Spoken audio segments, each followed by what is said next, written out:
Bungalow Mystery by Carolyn Keene. Narrated and presented by Golden Fiction Tales. Chapter 1. Racing the Storm. Don't you think we should turn back, Helen? It's getting dreadfully dark out here on the lake, and I don't like the look of those big black clouds. As Nancy Drew addressed her chum, Helen Corning, she gazed anxiously up at the sky, and then out across a long expanse of water to the distant shore. The two girls were spending several days at a camp located on Moon Lake, and on this particular afternoon they had slipped away for a delightful motorboat outing. They had cruised aimlessly about for several hours, enjoying the lake scenery, and particularly a cool, refreshing breeze which brought them relief from an unseasonably torrid day, for it was early summer. Now, as Nancy studied the sky for the first time, she was alarmed to notice that it had become overcast. "Helen, I'm afraid there's going to be a storm," she announced. "They come up so quickly on Moon Lake." "You're right," Helen agreed uneasily. "It does look threatening. I didn't realize we were so far from shore. We'd better get back to camp as fast as we can." "I guess we were having too good a time to notice the weather," Nancy said. She gave the steering wheel a turn and headed the motorboat toward the eastern shore. Although it was not yet dusk, darkness seemed to be closing in upon the lake. It was with difficulty that the girls distinguished the shoreline. The water, which only a few minutes before had been a smooth, clear blue, lashed about the little boat in angry, inky waves. Helen studied the sky nervously. "We'd better make full speed ahead, Nancy," she advised. "We're a long way from camp, and that big cloud is rolling up fast." Nancy Drew was of the same opinion. One hasty glance at the cloud in question had assured her that there was no time to be lost if they were to beat the storm. Even before Helen had made the suggestion, she had opened the throttle to the fullest extent. The motorboat fairly leaped through the water, dashing spray into the faces of the two girls. "Why didn't we start back a few minutes earlier?" Helen groaned. "We'll be drenched to the skin before we reach shore." "I'm afraid we shall," Nancy admitted. "I wonder if there are any oilskins aboard. They may be under the seat. I'll look and see if I can find them." A moment later, Helen triumphantly brought out a mass of sticky yellow garments. She quickly slipped into a coat, and then relieved her chum at the wheel, giving her an opportunity to don the oilskins. Hastily, Nancy pulled a southwester down over her curly, golden bob, and struggled into a coat several sizes too large for her. She was not an instant too soon, for suddenly a streak of forked lightning cut across the sky, momentarily disclosing a thick mass of ugly clouds. The lightning was followed by an ominous crack of thunder, which caused the girls to cower involuntarily. "That was close," Helen murmured uncomfortably. "It's just a taste of what's coming," Nancy cried. "The storm is almost on us." The wind, which had been steadily freshening, now began to blow in earnest. It struck the boat with a force which caused Nancy to grasp the railing for support. Huge waves swept down upon the little craft, threatening to bury it. Another dazzling flash of lightning illuminated the sky, and then simultaneously a deluge of rain descended upon the unfortunate girls. "Oh, this is terrible," Helen wailed. "I can't see to steer." And Nancy sprang to a position directly behind her chum and peered ahead into the darkness. As though by magic, the shore line had vanished. The blinding rain made it impossible to see more than a few feet beyond the bow. "Hold to your present course," she advised, shouting to make herself heard above the noise of the storm. "It can't rain like this for long." The gallant little motorboat plowed defiantly through the waves, but the steady chag of its engine did not comfort the two girls.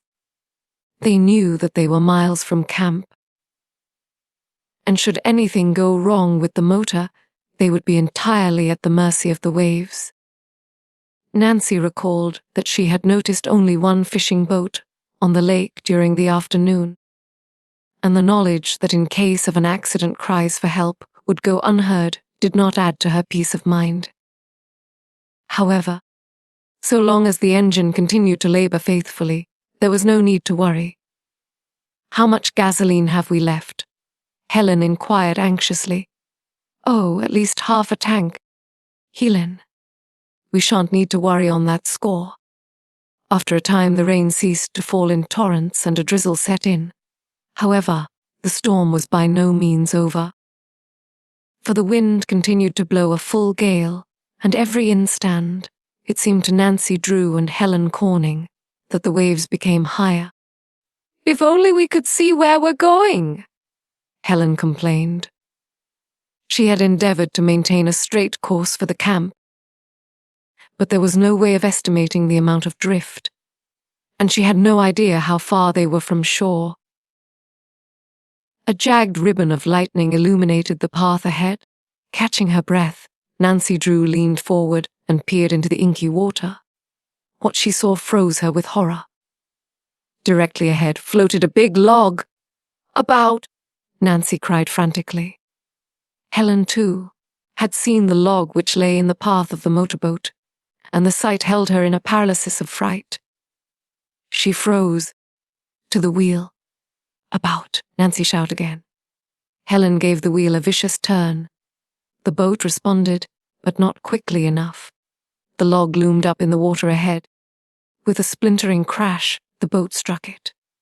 The sudden impact of the blow threw Nancy Drew backwards. She went sprawling into the bottom of the boat. Helen, who still clung to the steering wheel, screamed in fright. "Nancy, are you hurt?" she demanded fearfully. Nancy did not reply, but hastily scrambled to her feet. With difficulty she managed to stand, for the boat listed sharply to the right. Instantly, she saw that the collision with the log had torn a jagged hole in the side of the craft. Water was pouring in through it. "Quick!" Nancy ordered sharply. "We must bail or we'll sink!" She sprang forward, and tearing off her coat, tried to stuff it into the hole. Helen caught up a rusty pail, which had been kept on hand for fish bait, and began to bail. She worked madly, but in spite of her efforts, the water came in faster than she could dip it out. "Oh, it's no use," she groaned. "We're sinking." Nancy, too, realized that they could not hope to stop the leak. The boat was doomed, and they with it unless aid came to them quickly. "Shout for help," she ordered. "Someone may hear us." Cupping their hands to their lips, the girls shouted again and again. "Help! Help!" They screamed desperately. There was no answer. The wind howled derisively in their ears, mocking them in their plight. "Oh, what shall we do?" Helen demanded hopelessly. Already the two girls were standing in water over their ankles, and each instant the boat was settling lower. A big wave bore down upon them, and Nancy, who saw it coming, realized that it meant the end. A deluge of water poured in over the sides. "We're lost," Helen cried. "We're low." The words ended in a choking gurgle as the waters closed over her head. Chapter 2. A desperate struggle. As the motorboat settled into the lake, Nancy Drew leaped clear and began to tread water. Her first thought was for her chum. What had become of her? Nancy Drew was an excellent swimmer, but, as Nancy knew, Helen Corning was barely able to keep herself afloat in a quiet pool. With crushing, smothering waves bearing down upon her, she would be helpless. Frantically, Nancy glanced about. She heard no cry, but several yards away she thought she saw a white hand above the water. With powerful crawl strokes, she plowed through the waves toward the spot. The hand had vanished. Bending at the waist, and then suddenly straightening her body, Nancy shot down in a surface dive. With eyes open, she groped about underwater. At last she was forced to the surface, gasping for breath. "Oh, I must find her," she thought desperately. "I can't let her drown." Then only a few feet ahead, she saw her chum struggling. In her fright, Helen had forgotten what little she knew about swimming and was thrashing madly about. One powerful stroke brought Nancy directly behind her chum. Reaching out an arm, she hooked Helen under the chin, and with her free hand, elevated her body to the surface of the water. A huge wave bore down upon the girls, and before Nancy could secure a safe hold, Helen strangled and began to struggle. She clutched Nancy about the neck. "Let go," Nancy cried. "Let go." Helen, too frightened to realize what she was doing, only clung the tighter, carrying the two girls beneath the surface of the water. At first, panic took possession of Nancy Drew as she realized that Helen held her in a strangle hold. Then her mind cleared, and she thought logically again. She had studied life-saving methods and had been told how to break strangle holds. If only it would work now! In a desperate attempt to free herself, she pushed with her hands against the side of her com's face, at the same time attempting to raise one of the arms which imprisoned her. As she felt Helen's grip relax, she quickly ducked under the raised arm and came to the surface of the water directly behind her chum.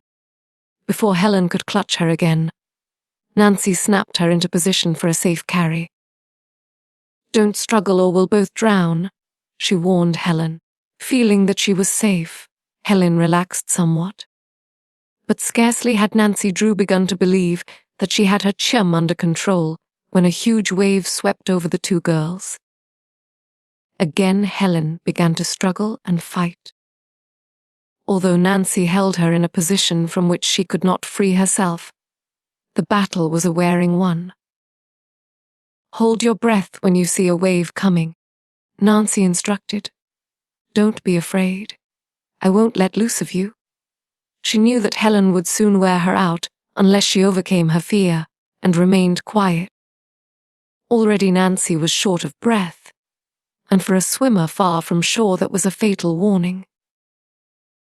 Yet never for a moment did she consider abandoning Helen, although by doing so she might save her own life. Nancy Drew had no illusions concerning her situation. Excellent swimmer though she was, she knew it would be impossible to tow Helen ashore. Alone she might make it, but with her chum to consider, it was hopeless. If only she could manage to keep Helen afloat until help reached them. The motorboat had sunk beneath the waves, and the log which might have given them temporary support had floated away in the darkness. "Oh, if only that log would come in sight again," thought Nancy. As if in answer to her wish, the log bobbed up at that instant, but before Nancy could grab hold of it, went out of sight.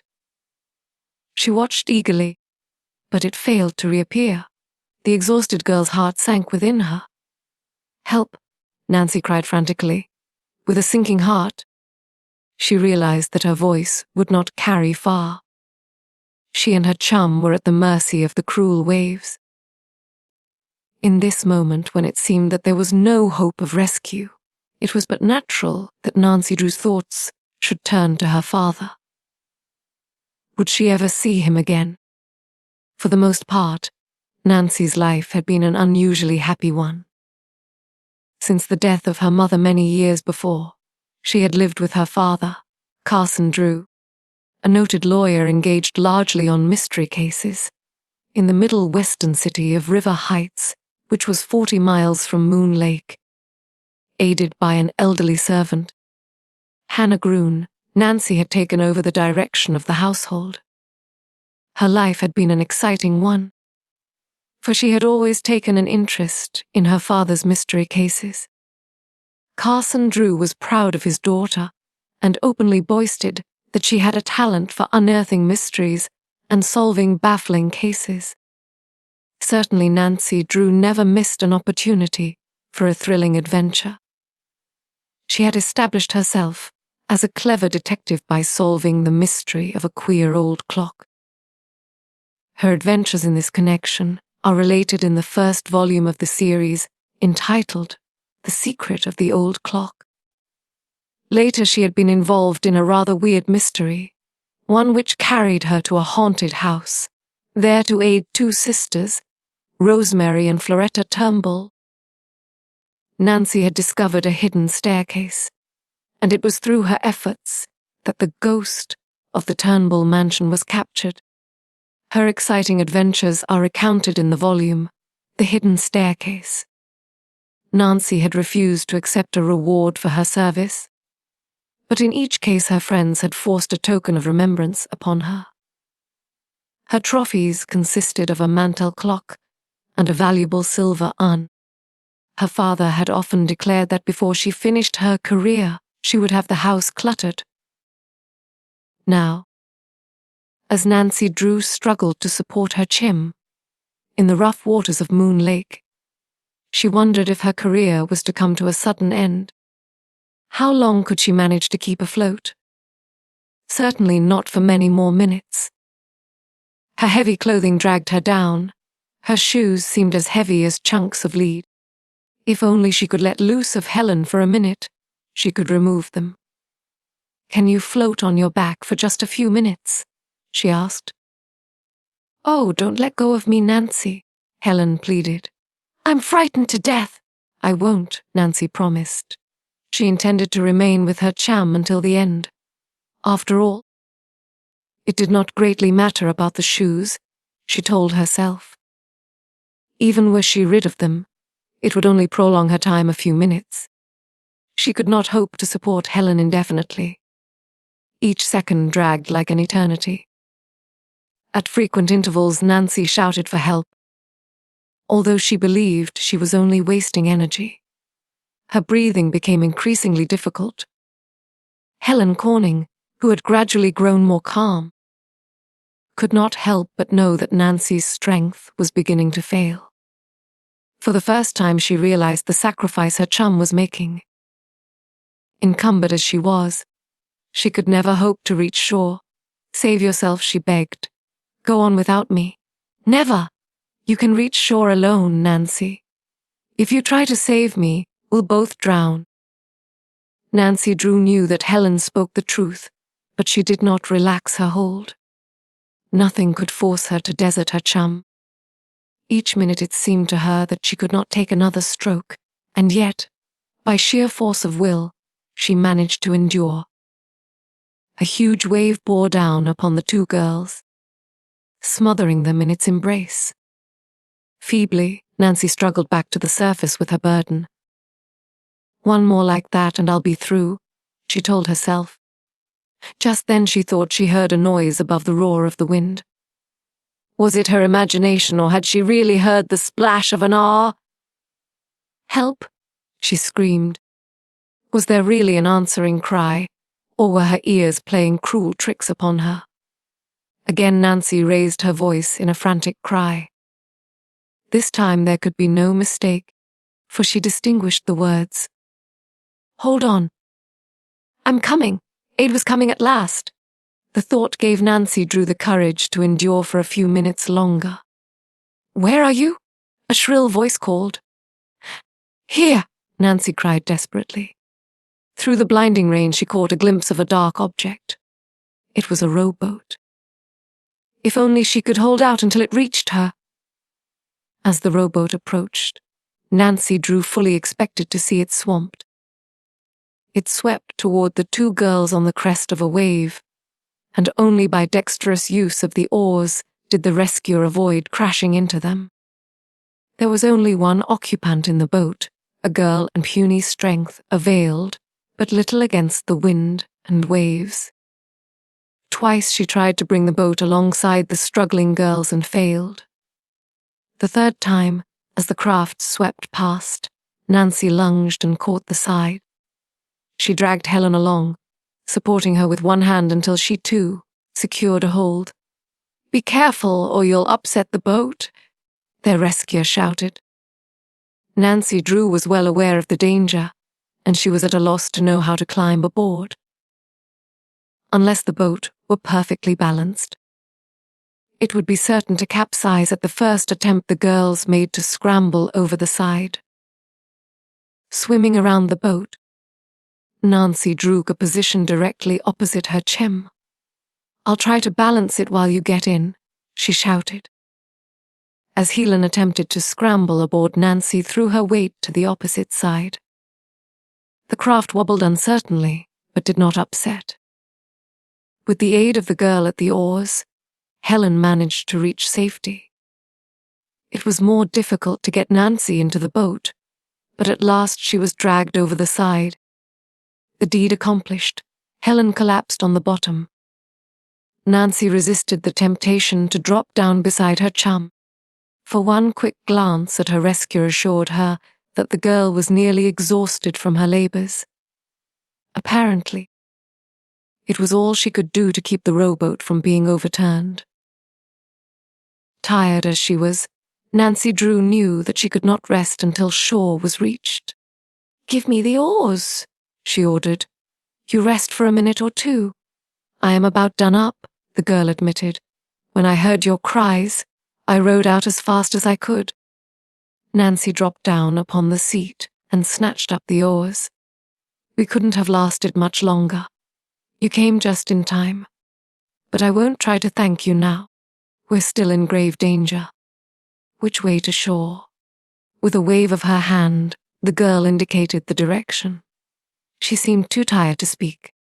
Under Nancy Drew's powerful strokes, the Little plunged through the water. By skillful use of her oars, Nancy avoided some of the waves. But in spite of her efforts, the craft was battered about.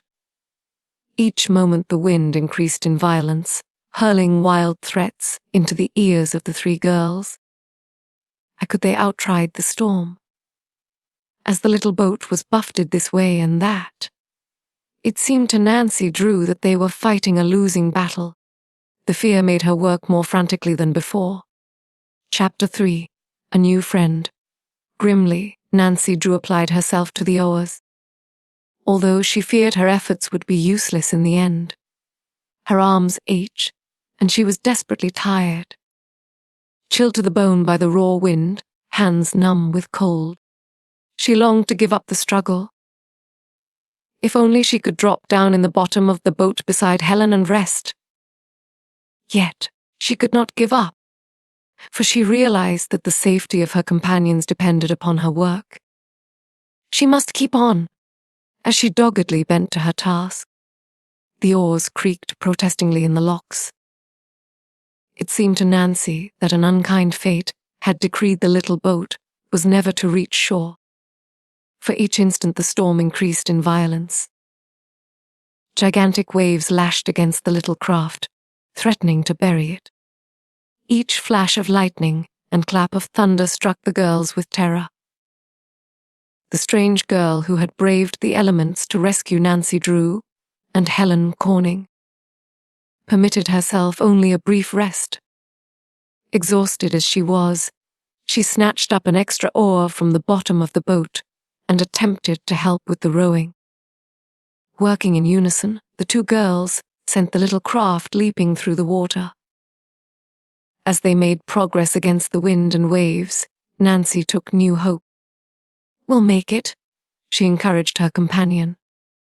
A vivid flash of lightning illuminated the water, and directly ahead, through the rain, Nancy caught a glimpse of the shoreline. A feeling of intense relief surged over her. However, the battle was not yet won, for her companion shouted a sudden warning. "The rocks! We must be careful or we'll be dashed against them!" Scarcely were the words uttered when another flash of lightning disclosed the shoreline more distinctly, and straight ahead, the ugly protruding nose of a jagged rock. For an instant Nancy's heart leaped into her throat. Why would they be dashed on that cruel rock over which the waves were dashing with high-scent spray? "Oh, we'll be killed," gasped the strange girl. To the left, came the quick answer. "It's our only hope. We'll never make it," was the groaning reply. "We must." It was a critical moment. and Nancy Drew's heart was in her mouth. But with a deft swerve of her oar, she avoided the rock, and an oncoming wave swept them out of danger. Another 5 minutes and they were in the cove where the water was comparatively quiet. "Safe!" Nancy murmured. At last her oars struck a sandy bottom, and, promptly dropping them, she stepped out into water which reached nearly to her knees. Her fellow oarsmen followed, and together they pulled the boat up on the beach. Quickly, they helped Helen Corning to her feet. She was too weak to stand without a supporting arm. "Oh, where are we?" Nancy cried desperately. "Isn't there some house near where we can take Helen?" "There isn't a cottage within a mile," the strange girl informed her, "but there's a boathouse up the shore a little way. If we can get her there." "I can walk," Helen insisted weakly. Supported on either side, she bravely demonstrated the truth of her assertion. Shivering with cold and excitement, the 3 bedraggled girls stumbled along the beach. "Here we are," the stranger called out presently.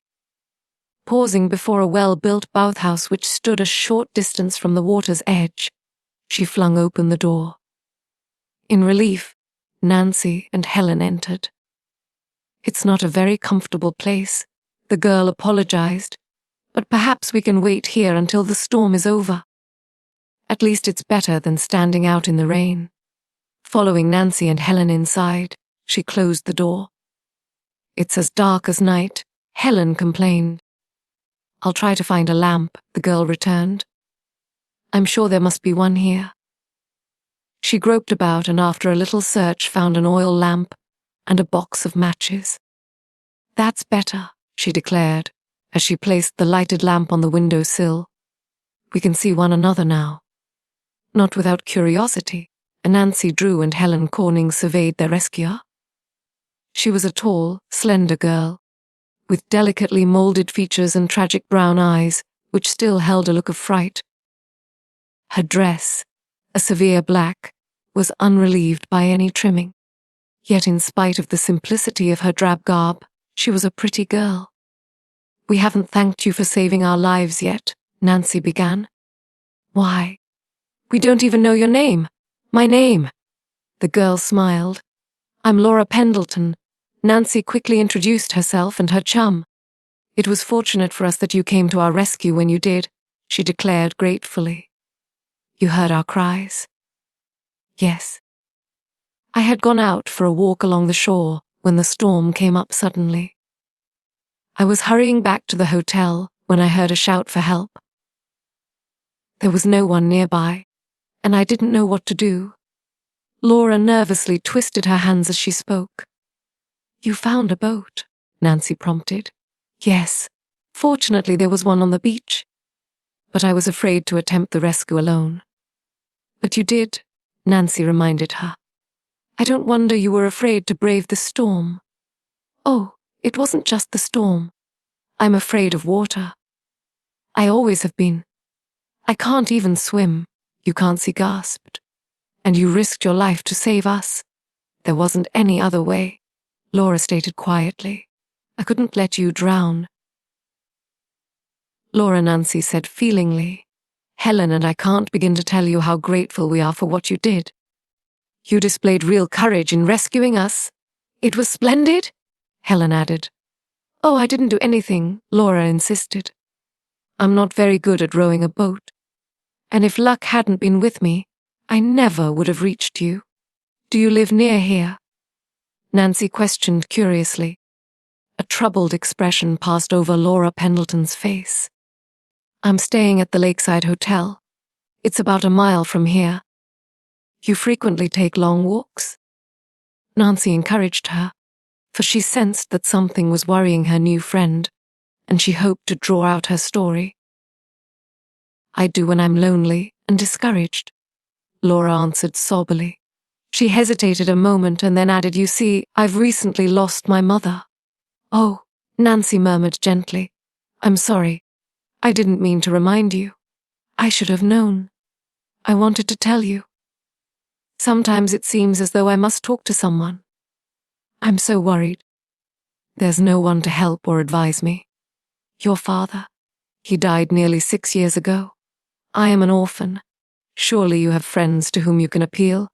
I am afraid not. You see, Mother was ill for a number of years before she died. We lived in hotels and I took care of her. Our social life was cut off. If there's any way that Helen and I can help, count on us, Nancy Drew announced firmly. If you need money. Oh, it isn't money, Laura said quickly. Mother left an ample fortune. It's only that I'm lonely and discouraged, and I don't know what my guardian will be like. Your guardian?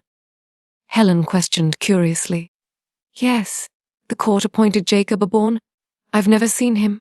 He and Mother were schoolmates. You dread to meet him? Nancy asked gently. Yes. He's to come for me in a few days.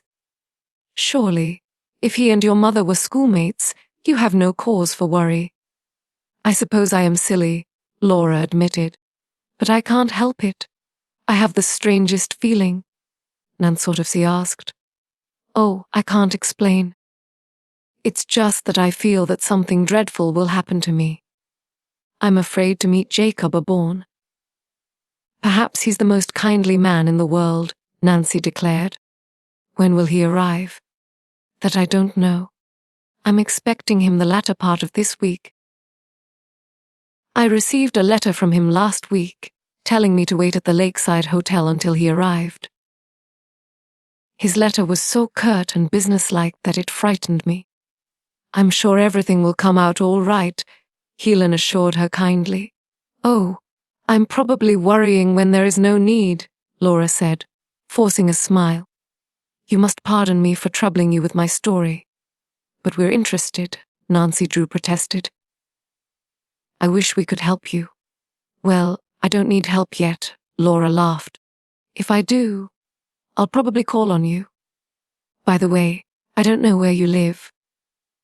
Oh, we're spending a few days at a summer camp here on the lake, Helen informed her. Only a few days. We'll be leaving next week, Nancy replied. At least I will. However, I live at River Heights, which is only 40 miles from here. I wish you could visit me there. I'd love to come, if my guardian will let me. And you must visit us at the camp, Helen added enthusiastically. Why not come tomorrow afternoon? Perhaps I can, if you really want me, Laura responded eagerly. Of course we want you, Nancy declared cordially. However, I warn you that the girls will mob when they learn you're a heroine. Laura smiled timidly at her new friends. Perhaps you'll visit me sometime at my hotel. We certainly will, Nancy assured her warmly. Helen glanced toward the window and for the first time noticed that it had stopped raining. The storm is over, she announced. Then I must be getting back to the hotel before I catch my death of cold, Laura shivered. I'm chilled to the marrow.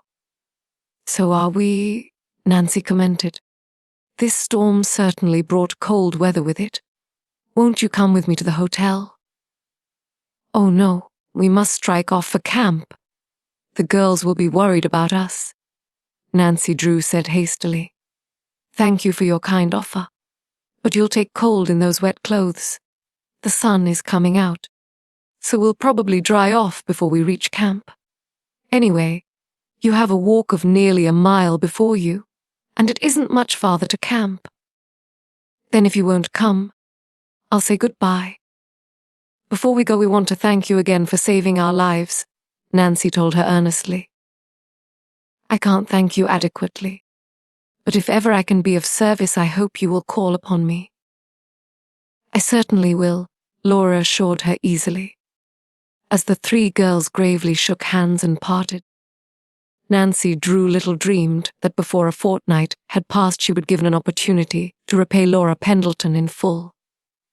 Chapter 4. A Visitor. Do you think Laura Pendleton will visit us this afternoon, Nancy?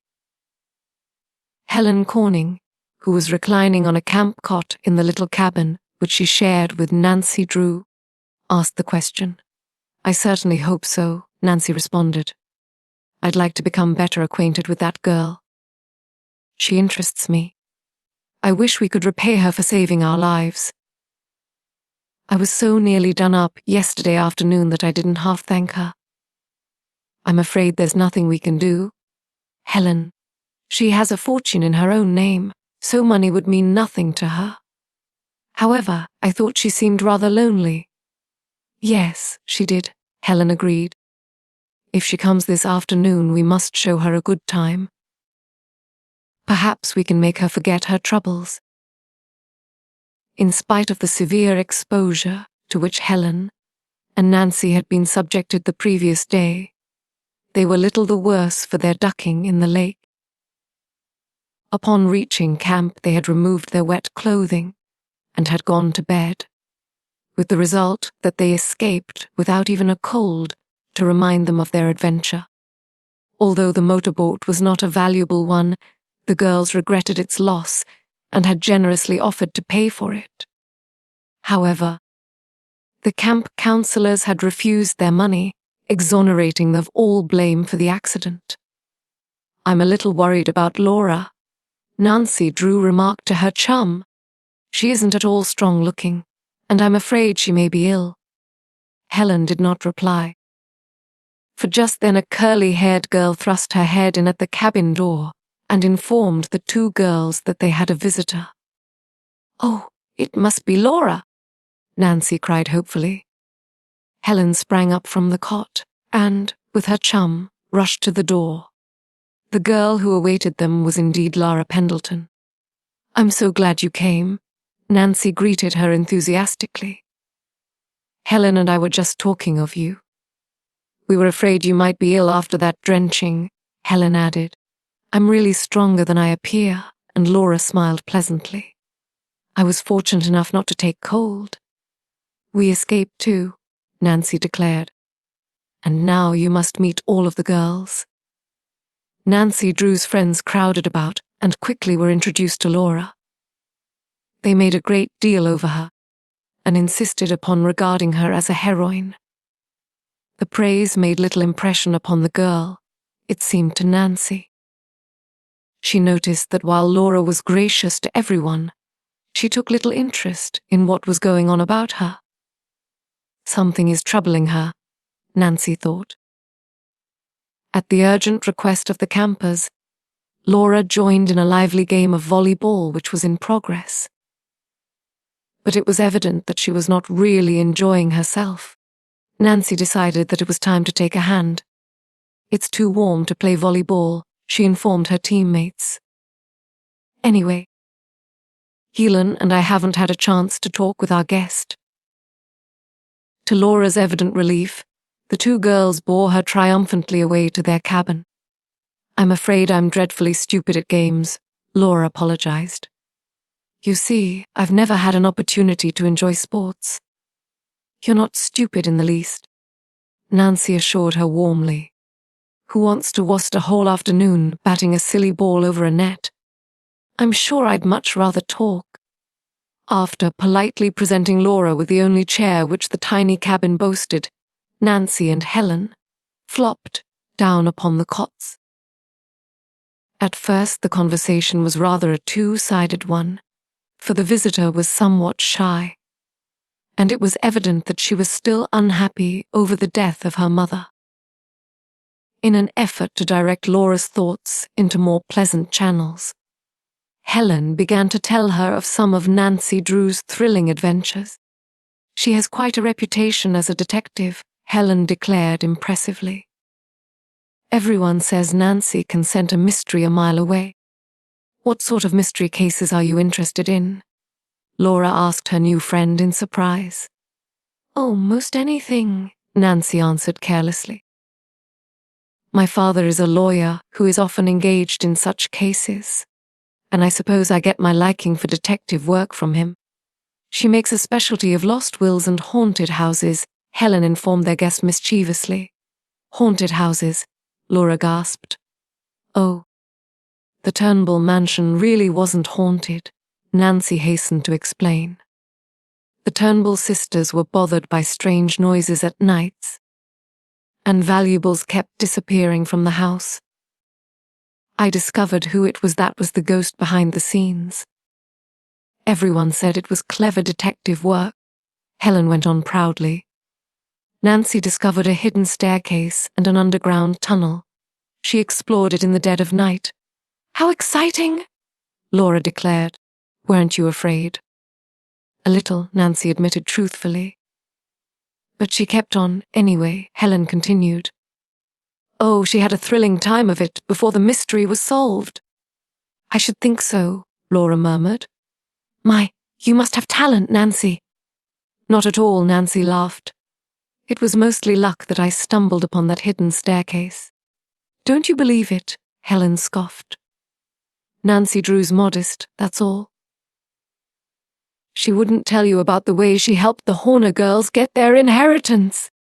They had been cheated out of a fortune, and Nancy unearthed the real will.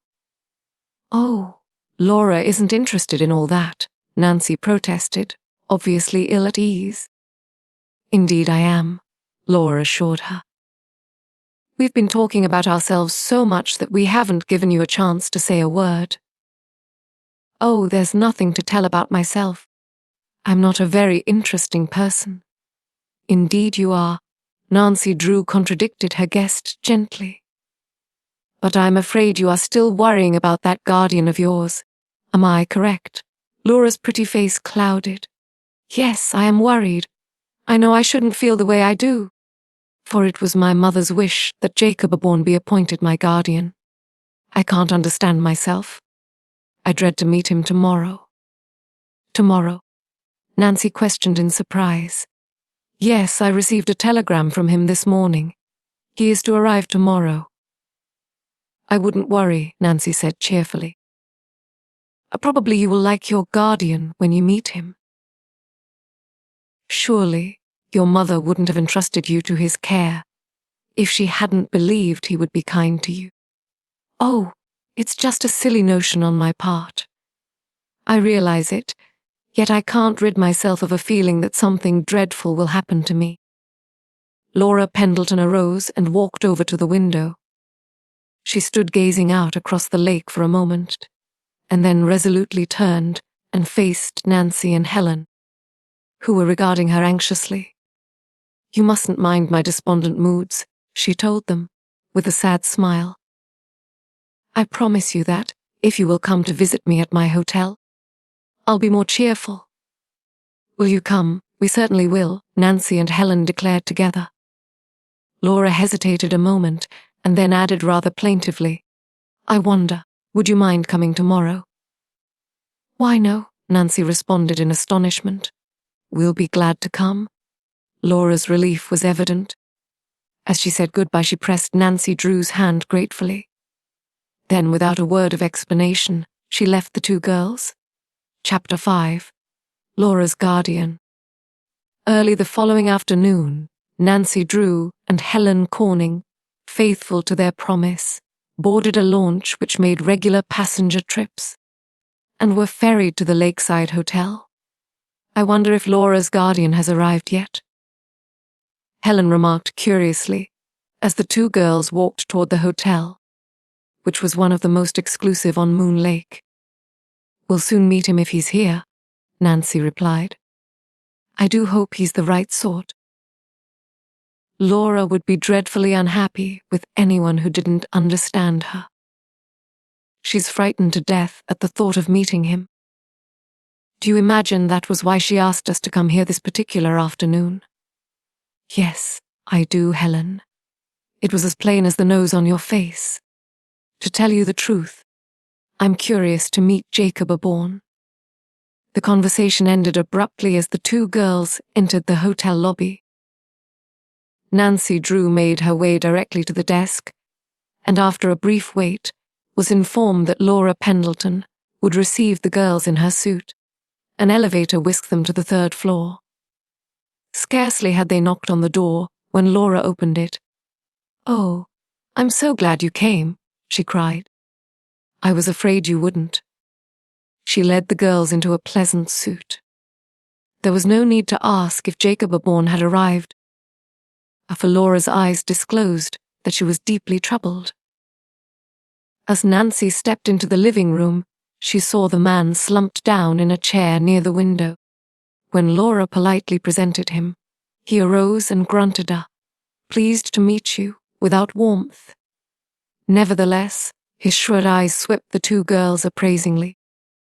Jacob Bourne was a short, pudgy man, but apparently he lacked the good disposition commonly attributed to a fat man, for a tiny skull lined his forehead.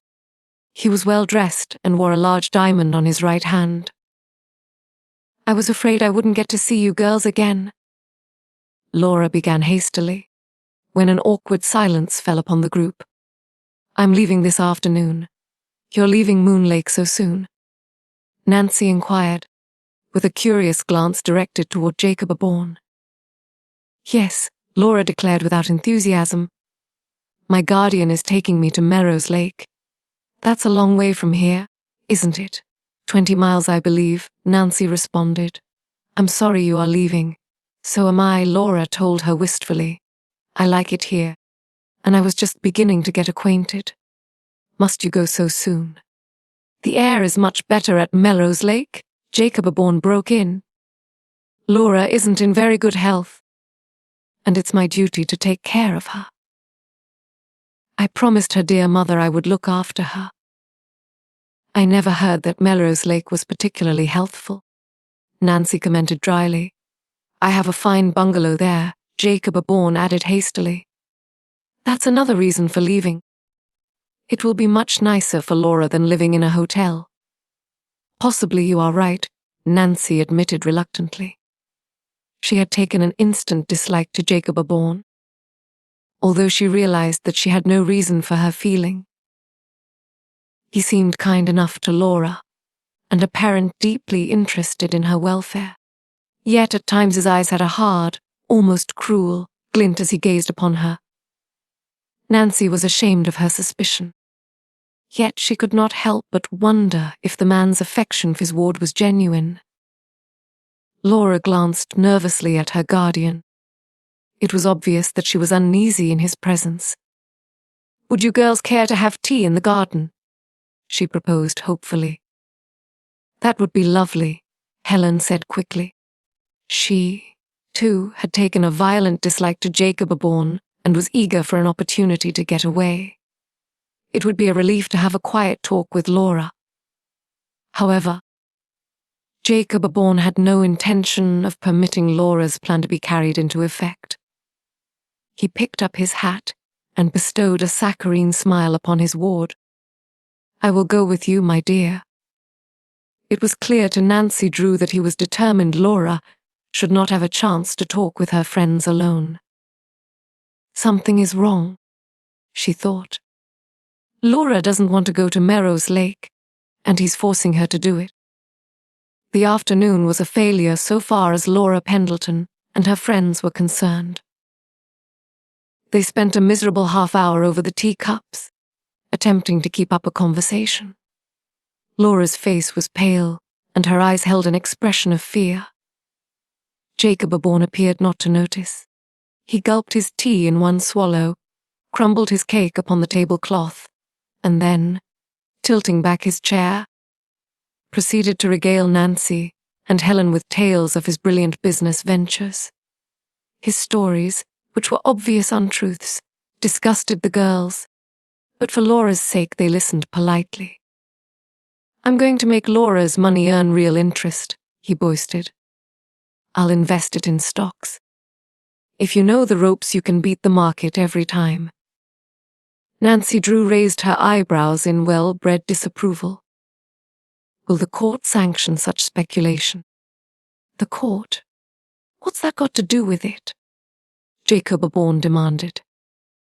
"As Laura's legal guardian, you will be responsible for the money, and will have to make an accounting," Nanny informed him. "My father is a lawyer, so I know." Jacob Bourne stared at her somewhat hostilely. "Oh yes, to be sure," he muttered. Pushing back his chair, he called loudly for a waiter. Greatly to Laura's embarrassment, persons at other tables turned and stared at him curiously. "Waiter, my check," he ordered, with a grand flourish. The bill settled, He turned to Laura with sudden decision. You must get your things packed at once, my dear. We are leaving in half an hour for Melrose Lake. But you said we were to remain here until late this afternoon, Laura protested. I haven't had a chance to talk with Nancy and Helen. I am sorry, but we must leave at once. Your friends will excuse you. It doesn't seem right to rush away like this. When I invited you girls here to spend the afternoon, Laura apologized. She was on the verge of tears as she faced Nancy and Helen. We'll surely see you again sometime soon, Nancy Drew promised. Oh, if you only will. You must come to Melrose Lake. I don't know a soul there and I'll be so lonesome. She turned to her guardian. What is the address? I want Nancy and Helen to have it. Jacob Aborn frowned. The address. Oh, they won't need it. Anyone can direct them to the bungalow. Nancy surveyed Laura's guardian curiously. Why was he so eager to get his ward away from them? From his response to Laura's question, she comprehended that he did not wish to encourage a visit to Melrose Lake. I'm afraid I must say goodbye, Laura told Helen and Nancy regretfully. Soberly, the three girls shook hands. Laura clung to Nancy an instant, and as their eyes met it seemed as though she were trying to tell her something. We must hurry, my dear, Jacob Aborn put in impatiently. With a show of affection, he carelessly permitted his hand to fall upon Laura's shoulder. Involuntarily, she cringed. Yes, I'm coming, she responded listlessly. Without another word she turned and left the two girls. Jacob Aborn followed her into the hotel. Thoughtfully, Nancy and Helen walked toward the dock to await the coming of the passenger launch. It's a shame, Helen burst out after several minutes of silence. Yes, it is. Nancy Drew agreed. I don't blame Laura for not wanting to go to Melrose Lake.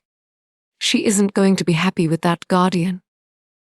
I think she's going to be miserable, responded Helen. Why, that man is a perfect bear. At the dock the two girls learned that the ferry would not be in for 15 minutes. So, rather than remain there, they strolled around the hotel grounds. That's the worst with choosing a guardian you haven't seen perhaps for years, was Nancy's comment as they walked along a path close to the side of the hotel. Laura's mother, when dying, may have thought her old school friend was as he had been in their early years. On the contrary, he has changed for the worse. The two girls walked along in silence for a minute. Then both came to a sudden pause. They're right over our head, whispered Nancy excitedly. Listen. The Chims listened, and were speedily made aware that they were directly under the second-story windows of the two rooms occupied by Laura and her guardian. The guardian was in the girl's room and talking to her in anything but a pleasing manner. I said you would get your things packed at once, snarled Jacob Aborn. And don't snivel any longer about those other girls and the way I treated them. I'm your guardian and after this you'll do as I say. I'll get ready, answered Laura meekly. And please don't talk so loud or you'll upset the whole hotel. Never mind that, returned the man. I'll be ready in 10 minutes. And I want you to be ready too. After that there was silence, and with a meaning look between them Nancy and Helen turned and walked back to the dock. It's simply awful. I wish I could do something for her, said Nancy, shaking her head sadly. Chapter 6, Homeward Bound. In the mad, happy whirl of camp life. Nancy Drew and Helen Corning were kept so busy that they had little time to think of Laura Pendleton and her troubles. At first, Nancy had been inclined to worry about her, for she could not rid herself of the conviction that Jacob Aborn was not so kindly disposed to his ward as he pretended. But as the days passed and no word was received from Laura, she gradually faded into the background. There's nothing we can do to help her. Helen had summed up the situation. The court appointed Laura's guardian, and unless he proves himself incompetent, there's nothing to be done about the matter. I'm afraid you're right, Nancy sighed. The two girls became engulfed in an endless round of swimming, tennis, hikes, boating and handicraft work, and Laura was temporarily forgotten. Helen, after her unfortunate experience on Moon Lake, was determined to learn how to swim, and Nancy undertook to teach her the crawl stroke. Each morning the girls spent several hours on the beach and in the water. I'm beginning to think that by the time I leave Moon Lake, I'll be a real swimmer, said Helen with much satisfaction, after a rather long lesson from Nancy. You certainly swim very well, Helen, but of course it takes practice to make perfect. I don't think you want to swim across the lake just yet. Across the lake? Well, I should say not. I think I'd be doing wonderfully well if I could swim from this dock to the one above here. You're going to do that tomorrow. Never. Just wait and see. On the morrow, much to her delight, Helen managed to swim not only from one dock to the other, but to swim back again. I never thought I could do it, the girl declared in great delight. She was gasping a little for breath, but her face was radiant. Nancy, you're a great teacher. Any time you feel like giving up your idea of becoming a detective, you had to become a swimming teacher. Thank you, Helen. That sounds nice, but I think I'll stick to my hobby of solving mysteries. So enjoyable was Nancy Drew's vacation at camp that she was induced to prolong her stay. But at last the day came when she announced that she must depart for home. In vain Helen coaxed her to remain. No, I must leave this afternoon, Nancy insisted firmly. I've already stayed longer than I intended. Directly after luncheon, to the keen disappointment of her friends, Nancy Drew backed her blue roadster from the shed which served as a makeshift garage. Tossing her suitcase into the back of the car, she regretfully prepared to depart. I don't see why you need to start so early, Helen protested. Can't you stay a few hours longer? Nancy Drew shook her head. I have a 40-mile drive ahead of me. You can drive to River Heights in a couple of hours at the most. If everything goes well. But I may be unlucky enough to get a flat tire. And look at those clouds. Nancy indicated a mass of fleecy white clouds which had settled near the horizon.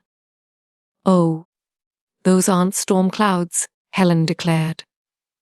It isn't going to rain. That's what we thought when we were out on Moon Lake in the motorboat, Nancy reminded her. From now on, I'm taking no chances with storms, especially when they come up as quickly as they do in this locality. Then why not wait another day? If you're afraid of the rain, Helen teased. And get marooned here for a week. You know how the roads are after a storm. I can't blame you for not wanting to drive in mud, Helen admitted, so I won't plead with you any more. With a last goodbye, Nancy Drew started the engine. Girls stepped out of the way, and she skillfully backed the car to the main highway. The road followed Moon Lake for a considerable distance, and Nancy drove slowly, enjoying a last glimpse of the shore. It was with regret that she left camp, for she had enjoyed every minute of her vacation. She loved the clear blue of the lake, the gigantic trees, the earthy odor of the forest, and the whisper of the wind in the pine needles. Presently, emerging from the timber, the scenery was less interesting, and she made better time. Now and then, as she came upon a clearing, she cast an anxious glance toward the sky. Although the sun was shining brightly, Nancy Drew thought the clouds were becoming blacker. Soon, she was convinced that a storm was rolling up. Just my luck to run into one, she thought in disgust. Well, I have chains with me, anyway. She glanced nervously at the speedometer and was relieved to note that she was nearly halfway to River Heights. "There's no need to worry," she told herself. "I'll be home before the storm strikes me." Although Nancy Drew had never been afraid of storms, her recent experience on Moon Lake had made a strong impression upon her, and now she stepped hard on the accelerator. The little blue roadster went bumping over the ruts at a rapid rate. On down the road Nancy sped. Suddenly she saw an obstruction in the path ahead and hastily put on the foot brake. The roadster came to a creaking halt before a huge sign which read, "Detour. Bridge out. Take Merrow's Lake Road." An arrow pointed to the left. "How aggravating," Nancy exclaimed. "Just when I'm in a hurry. Now I must travel miles out of my way before I strike the River Heights Road." Another anxious glance at the sky told her there was no time to be lost. Already huge storm clouds had blotted out the sun. "I'm going to be caught in the rain," she thought. "There's no escape." Hastily, she backed the roadster and headed down the Mellows Lake detour. In spite of the need for haste, she dared not race the car over the rutty highway. She was forced to reduce her speed to less than 25 miles an hour, and even then it seemed as though the automobile would shake to pieces. Presently, the winding road ahead became indistinct against the black background of the forest, for the storm clouds were nestling closer and closer to the earth. Nancy snapped on the headlights and 2 beams of light shot down the road, illuminating the rutty highway for 100 yards ahead. Instinctively, she grasped the steering wheel more tightly, and every nerve in her body seemed sensitized, for the uncertainty of her situation gave her a feeling of uneasiness. She wondered how she would ever reach the main road the storm break and catch her in the forest. The uncertainty was soon ended, for Nancy saw great raindrops glisten down through the headlight beams. Then the drops became indistinguishable in a downpour of water that seemed to drop from an opened floodgate in the sky. The 2 deep ruts ahead quickly changed into swiftly rushing rivulets, which spread out over the road in a wide sheet of water. "This is terrible," Nancy Drew cried. "If my wheels get down into those ruts, I'll be stuck." The roadster skidded from one side of the road to the other, several times barely missing the ditch. By a miracle, so she told herself, Nancy Drew avoided deep ruts and kept the car moving. Then, directly ahead, she saw a hill and, low as it was, knew it could not be climbed without chains. "There's no use trying to make it," she decided. "I must stop and put on chains." Halting the roadster under a huge tree, which offered a little protection from the pelting rain, she rummaged under the seat for an old slicker and a pair of galoshes. After putting them on, she pulled out the chains and grimly set to work. It was not an enjoyable task, for the wheels of the roadster were covered with mud and the chains were stubborn. Nancy tugged and strained and wished with all her heart that someone would come along and volunteer to help her. However, the road was seldom traveled, and even the farmhouses were miles apart, so she was forced to depend upon her own resourcefulness. "If it hadn't been for this hateful detour, I'd have reached a paved road before the rain struck me," she grumbled. Fastening the last chain, she gingerly removed her mud-coated galoshes and with a sigh of relief climbed back into the roadster. Just in time, too, she told herself. "The worst of the storm is coming." Quickly starting the car again, Nancy Drew slowly crept up the hill and descended the slope in intermediate gear. Before she reached a level stretch, the storm broke in all its fury. The trees along the roadside twisted and bent before the onslaughts of the rushing wind, and a roar from the threshing branches welled up from the forest all about. The thunder crashed and went tumbling and rumbling, down the uttermost parts of the sky, and lightning streaked up in brilliant zags to the very dome of heaven. This storm is as bad as that one on Moon Lake, Nancy thought, in alarm. In vain she watched the roadside for a farmhouse where she could seek shelter until after the rain. There was nothing to do but keep on. The windshield became clouded, and it was with difficulty that Nancy made out the road ahead. It required close watching and quick thinking to keep the automobile wheels out of deep ruts. One mistake of judgment and the car would be mired down to the running board. However, Nancy Drew was an excellent driver and had confidence in her ability to handle the wheel. The condition of the road caused her less worry than the vivid flashes of lightning.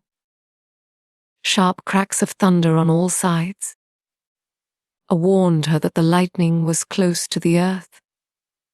Suddenly a blinding tongue of savage lightning shot down directly in front of the roadster. There was a flash of fire and simultaneously a deafening roar. For an instant Nancy Drew thought the car had been struck. Then came a splintering, ripping noise, and before the girl's horrified eyes a pine tree fell earthward. One glance told Nancy that the roadster was in its line of fall. Frantically she slammed on the brakes. Chapter 7, A Close Call. With a loud crash, the stricken pine tree fell across the road, directly in front of the blue roadster. The trunk struck the earth less than half a dozen yards from where Nancy Drew had brought the automobile to a sudden halt, and the branches touched the hood of the roadster. For an instant, Nancy gripped the steering wheel, too stunned to comprehend fully how fortunate had been her escape from death. Everything had happened so quickly that there had been no time to be frightened until the danger was over.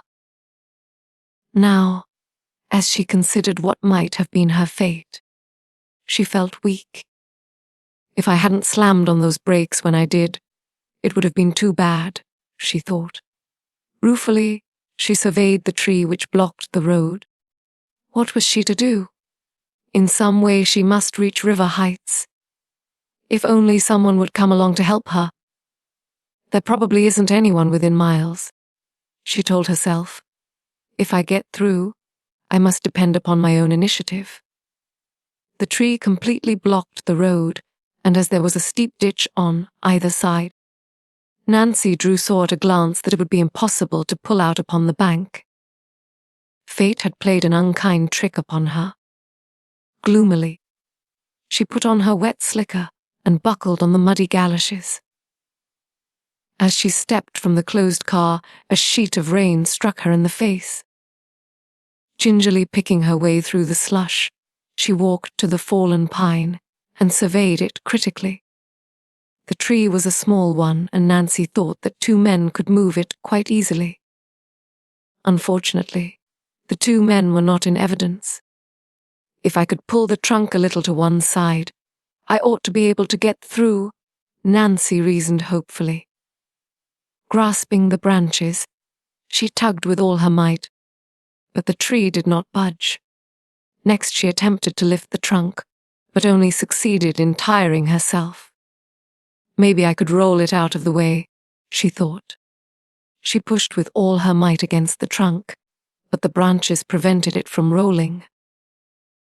This gave Nancy a new idea, and she fell to work pulling the branches out of the way. At last she was forced to stop for rest. Unmindful of the rain, which had now settled to a slow drizzle, she sat down on the trunk. It looks as though I'll be here all night, she mourned. It was by far anything but comfortable on the wet trunk of the tree, and presently Nancy got up, shook herself, and climbed into the roadster. She was afraid that she would have to stay in that dismal place all night. After a short while the rain let up a little, and feeling restless, she again sought the tree trunk. Just then she heard a strange sound coming from behind her. If only someone is coming to help me, she murmured to herself. She strained her eyes and soon made out the object, which proved to be a large and shaggy dog. The animal, dripping with water, looked at Nancy in mild wonder and came to a halt. "Come here, doggy," the girl cried. "Where is your master? Come here."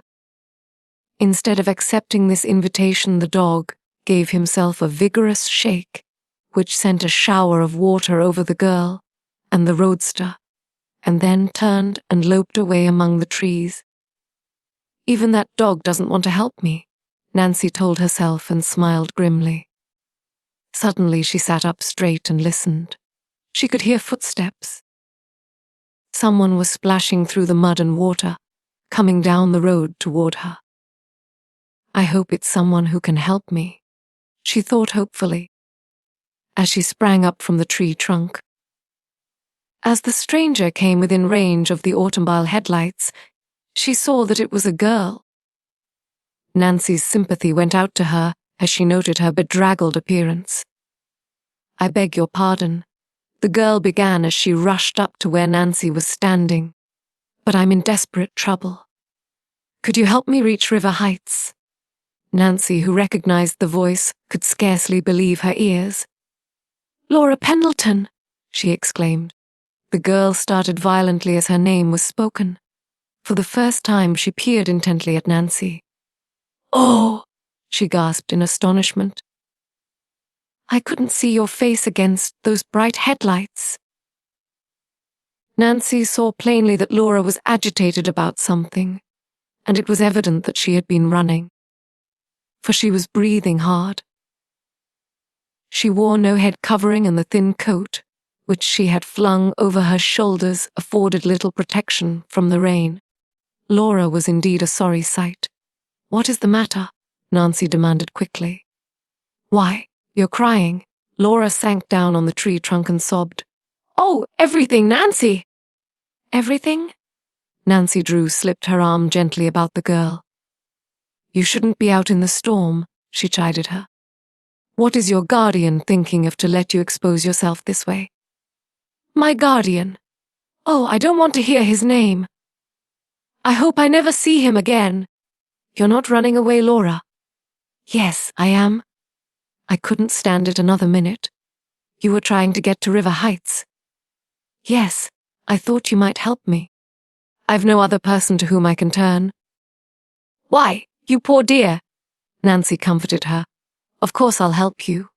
I haven't forgotten my promise." "Then you'll take me away?" "Just as soon as I can get this tree out of our path. I'm on my way to River Heights now, and you shall go with me." "What are you doing on the Merrow's Lake Road?" "This is the most desolate place. I didn't think anyone came here unless he was forced to." "That's why I came," Nancy informed her grimly. "There was a detour on the regular road. Then the storm caught me, and finally this tree. When the lightning struck it, I thought sure I was doomed." "You must have had a narrow escape," Lara observed. "Too narrow for comfort," and Nancy laughed shortly. "That tree didn't miss me by many feet. As it is." Some of the branches are still touching the front of the car. "What are you going to do, Nancy? Shall you be able to get through?" "That's what I don't know. Are there any houses near here?" Laura shuddered. "My guardian's bungalow is only a mile away." "Well, we won't call on him for help. Oh, if he'd find me here, I don't know what he'd do to me." Nervously, Laura wrung her hands, and Nancy was afraid that she might have another fit of weeping. "Jacob Aborn won't find you," she assured the girl. "Oh, Nancy, you don't know what your kindness means to me," Laura cried gratefully. "You've promised to help me when you haven't even heard my story. I must tell you." "Not a word until we reach River Heights," Nancy broke in. "We must both get into dry clothing as quickly as we can. Here, climb into the car where the rain won't strike you. I'm soaked to the skin already. It doesn't make any difference now.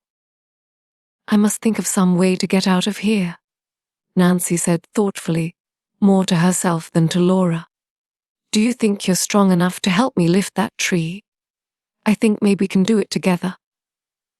Oh, I'm sure we can, Laura declared eagerly. Then let's try. After pulling the branches away from the roadster, the two girls tugged at the trunk. Although the tree was a small one, it was remarkably heavy for its size. Laura and Nancy puffed and panted, but were rewarded for their labors. Little by little they succeeded in moving the tree a short way. Though pausing frequently to rest their arms, they kept at the work. I believe I can get through now, Nancy decided at length. Let's try it, anyway. The girls clambered into the roadster, and Nancy started the engine. Proceeding cautiously at the very edge of the road, she drove the car forward. Several small branches struck the body and sides of the roadster, but did no damage other than to scrape off a little paint. Well, we got through, Nancy declared in relief. Now for River Heights? These roads are terrible, Laura commented anxiously. Do you think we'll make it? We'll be home inside of half an hour, Nancy assured her confidently. And the first thing you must do when we get there is to change your wet clothing and go to bed. I just try to relax now. Laura attempted to obey, but it was obvious that she was suffering from a nervous shock. Nancy drew long to question her concerning her troubles, but she felt it would be unwise, for Laura was on the verge of becoming hysterical. What she needed was quiet and rest. There would be ample time to hear the story after they reached River Heights, Nancy told herself. Chapter 8. Laura's Story. It was nearly 6 o'clock when Nancy Drew's mud, splattered roadster finally reached River Heights and turned in at the driveway of the Drew residence. With a sigh of relief, the two girls climbed from the automobile and stretched their cramped muscles. The ride from Melrose Lake had been a tedious one, and Nancy's arms ached from the strain of holding the car to the road. She had been forced to battle mud until she had reached pavement, a short way from the city. Laura Pendleton, who had been drenched by the chilly rain, was chattering with cold, and Nancy was far from warm. I'll find dry clothing for you right away, Nancy promised, rushing her friend toward the house. As the girls entered, Hannah Groon, the housekeeper, came from the kitchen and surveyed them in amazement. Land sakes, she exclaimed. You must have been caught in the storm. We certainly were, Nancy returned. Hannah, this is my friend, Laura Pendleton. We're both soaked to the skin. While we're changing into dry clothing, I wonder if you would make us some hot tea or a little beef broth. Indeed, I will, Hannah assured her eagerly. Is Father here? Nancy questioned as the housekeeper started toward the kitchen. Mr. Drew left for St. Louis early last week. Oh, I didn't know he was going. Nancy was disappointed, for she had hoped that her father would be at home to meet Laura. Business, I suppose. Yes, I think he said it was about some law case. He left a note for you. I'll get it. The housekeeper hurried to the desk. Removing an envelope from a drawer, she handed it to Nancy. You'd better change your clothes before you read it, she advised the girl. Nancy took Laura upstairs and quickly found suitable garments. As Laura was about her own size, she had no trouble in fitting her. While she dressed, Nancy scanned the note from her father. He was called away unexpectedly. She told Laura, I'm sorry he isn't here, because he will want to thank you for saving my life. Oh, I don't want any thanks for that, Laura protested. Father says he will get back either tomorrow or the next day, so perhaps you'll meet him after all. Oh, I can't stay that long, Nancy. Nonsense. I won't permit you to leave until I knew certain you've had no bad effects from this adventure. Do you feel better now? Yes, I'm all right. Then we'll go downstairs. Hannah will have something for us to eat. What a beautiful home you have here, Nancy! exclaimed Laura as she looked around her with much satisfaction. I think it's nice, Laura, answered the lawyer's daughter. Anyway, it's very comfortable. Dad and I wouldn't like it any better. I had just such a nice home once, returned the visitor, and her voice saddened a bit. That was when Mother and Dad were alive. Well, I hope that someday you'll have just as nice a place in which to live. And Nancy placed an assuring hand on the other girl's shoulder. After a warm meal, Nancy lighted a small fire in the fireplace and insisted that Laura curl up in a comfortable chair and toast her feet. Just relax, she ordered. Laura leaned her head back against the cushions and gave a tired sigh. Oh, it's so homelike here, Nancy. Her voice broke. I'm afraid I'll never have a happy home again, now that Mother is gone. Perhaps you'll feel better if you tell me what is troubling you, Laura. Oh, it's my guardian. Nancy, I can't live another day with Jacob Aborn. Isn't he kind to you? Kind. Laura's eyes flashed. He doesn't know the meaning of the word. I don't see why Mother ever placed me under his guardianship. Tell me what has happened since you left Moon Lake, and perhaps we can think of a way out of your difficulties. Jacob Aborn is so dictatorial and mean, Laura began. He was fairly decent to me as long as we were at Moon Lake, but just as soon as we reached his bungalow, he came out in his true colors. I wasn't favorably impressed with him myself, Nancy Drew admitted. Didn't he take you to a nice home? Oh, the bungalow is all right.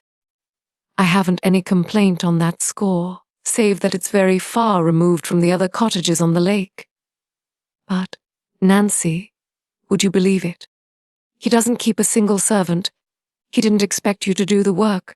He did, Nancy. And the bungalow has 9 rooms, too. I hadn't been there an hour when he told me to get busy. How mean? Why? You're not strong enough to do hard work, Nancy protested.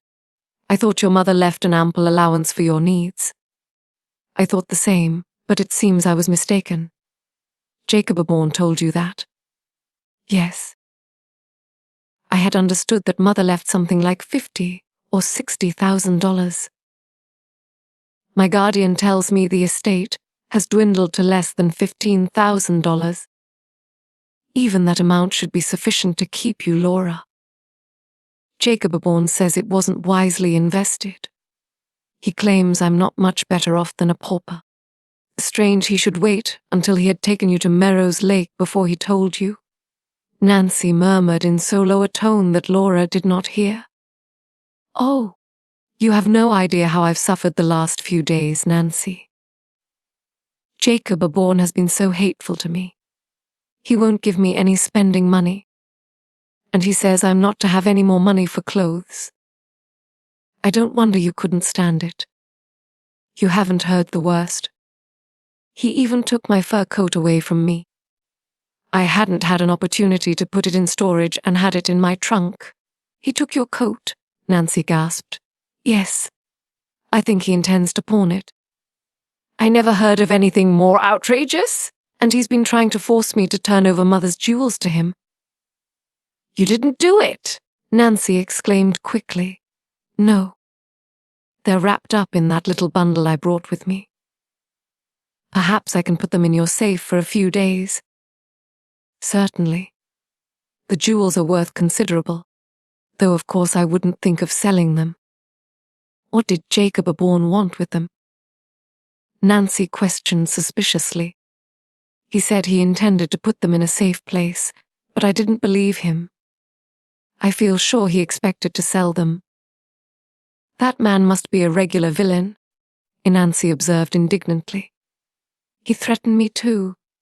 He said if I didn't turn over the jewels, he'd lock me up in my room. I can't understand the man, Nancy. He does the queerest things. What sort of things, Laura? Well, for one thing, he leaves the bungalow every night, carrying a small bundle. When he returns, the bundle is gone. That is odd, Nancy said thoughtfully. How long is he usually gone? Oh, About an hour, I should judge. I haven't the slightest idea where he goes. But he acts as though he's afraid someone will see him, she answered. It does look peculiar, Laura. Have you noticed anything else about him? He always makes these trips after dark when he thinks I'm asleep. Several times I've heard him steal out of the house. You never followed him. Mercy, no. I'd have been afraid. Anyway, I couldn't have done it had I wished, because he always locked me in. Nancy mused thoughtfully. He must be afraid you'll learn something. Either that, or he wanted to prevent me from running away. How did you manage it? Jacob Aborn seldom leaves the bungalow in the daytime, but this afternoon was an exception. He locked me in my room and left me there. Just as soon as he was out of sight, I bundled up Mother's jewels. I had hidden them under the mattress. Then I made a rope out of the sheets and lowered myself to the ground. I started off down the road, hoping I would meet someone who would help me reach River Heights. How fortunate that I ran into you. Yes, it was. The storm came up quickly, and I was dreadfully frightened. I knew Jacob Aborn would half kill me if he caught me. Now that I have escaped, I don't know what I had better do. Can I be forced to return to that horrible man? Are you sure he's your legal guardian? I guess he is, Laura admitted miserably. I saw the papers. Unless the court appoints a new guardian, I am afraid he could force you to return, Nancy said slowly. Of course. I'm not sure about that, but I believe he would have a legal right to do it. I wish Father were here. He would know. Oh, what shall I do, Nancy? Laura cried desperately. I can't go back. I'd sooner be dead. Don't worry, Nancy said comfortingly. Jacob Aborn hasn't found you yet. But I have no place to hide. I am without friends. You mustn't forget that I am your friend, Nancy returned quietly. I'll do everything in my power to help you. Oh, Nancy, you're so good. Tears came into Laura's eyes. You mustn't think about Jacob Aborn anymore. You are to stay here until my father comes back. He'll be able to help you, I know. Perhaps I'll be able to think of something myself. A look of determination settled over Nancy Drew's face. She was convinced that Jacob Aborn was a cruel guardian, and she intended to help her new friend. If only she could think of a way! Chapter 9, Nancy's Plan. At breakfast the following morning, Nancy Drew was gratified to observe that Laura Pendleton appeared happier and less nervous than on the night before. A little colour had crept into her thin cheeks, and in the bright gown which Nancy had loaned her, she looked like a different girl. Did you sleep well? Nancy inquired, as the two sat down at the breakfast table. Much better than I have for the past week. I guess I can't help worrying about things. You have a great deal to trouble you, Laura, Nancy said quietly. After Hannah had deposited a plate of waffles before the girls and had returned to the kitchen. I've been thinking about what you told me last night, trying to find a way to help you. I was overwrought, Nancy. I shouldn't have inflicted my trouble upon you. Laura, don't you understand that you're not inflicting anything upon me? Nancy questioned gently. I owe you a debt greater than I can pay. You're welcome to remain here as long as you will. And I believe I know of a way to help you. You haven't changed your mind about going back to live with your guardian. Oh, no. I will not go back unless I'm forced to it. Good. Then I'll tell you of my plan. I am anxious to talk with your guardian again. You write a letter to him and I'll deliver it. That will give me my chance. Aren't you afraid to go near him? Nancy shook her head. He may harm you. He wouldn't dare. Oh, you don't know that man, Nancy. If he thinks you helped me escape, he may do anything. He'll not learn anything from me, Laura, and by talking with him I may learn something important. Will you write the note? Yes, if you're determined to go through with it. It's the only way I know of meeting him again, Laura. But the risk! I don't believe I'll be in any real danger. Jacob Aborn's cottage is located in such an isolated spot, Nancy. If anything should happen to you, there would be no one to help you. I'll be cautious. There's another reason I hate to have you go, Laura added, with a troubled frown. I'm afraid my guardian will find out where I am staying. Then he'll come after me. I'll take care that Mr. Aborn doesn't learn you're staying with me. When do you want me to write the letter, Nancy? Any time this morning. I'll wait until afternoon before I start for Melrose Lake. That will give the roads a chance to dry. The two girls finished their breakfast and then went to the study, where Nancy helped Laura compose the letter to Jacob Aborn. What shall I say? Laura questioned. Tell him that you refuse to accept him as your guardian, Nancy dictated, and that you will not return until you have a court order. Oh, yes. It might be well to add that you've placed the matter in the hands of a lawyer. That's really the truth, because I know Father will take your case just as soon as he gets back from St. Louis. Jacob Aborn will just go wild when he gets this letter. Let him. I'm curious to see how he will react. How about the jewels I brought with me? Shall I put them in the safe now? Yes, we'll do it right away. They're probably safe enough in the house, but we'll take no chances. Laura hurried upstairs and soon returned with a small parcel, which she handed to Nancy. The latter opened the wall safe, and after placing the package inside the tiny vault, closed the door and turned the dial. Father and I are the only persons who have the combination, she explained to Laura, so I know your jewels will be perfectly safe. Directly after luncheon, Nancy Drew prepared to depart on her mission. Somewhat reluctantly, Laura said goodbye, and it was evident that she was afraid to have her friend visit Jacob Aborn. Do be careful, she warned. I will, Nancy promised. When shall I look for you back? Oh, late this afternoon or early tonight. I'll make the trip as quickly as I can. But I imagine the roads will be rough, and that will slow me down some. If anything should happen that I can't get back tonight, I'll telephone. I'll worry every minute you're away. You mustn't do that, Nancy chided her. Try to enjoy yourself. You'll find a number of interesting books in the library, and if you want anything, just ask Hannah. I will, Laura returned soberly. Then I'm off, with a friendly wave of her hand. And Nancy Drew guided the roadster down the driveway. After weaving her way through city traffic, she reached the outskirts and took the road to Melrose Lake. Poor Laura, she thought as she drove along. She's so nervous and worn out. I don't wonder when she has so much to bother her. I hope I can help. As Nancy Drew considered Jacob Aborn's strange attitude toward his ward, a troubled look came into her eyes. She could not understand the man's unkindness to Laura, for certainly she was a lovable girl. And was it really true that the Pendleton estate had dwindled to a paltry $15,000? I intend to find out for myself, if I can, she told herself resolutely. It strikes me there's something rather peculiar going on at Jacob Aborn's bungalow. Aside from her desire to help Laura, the girl's problem had caught Nancy's interest.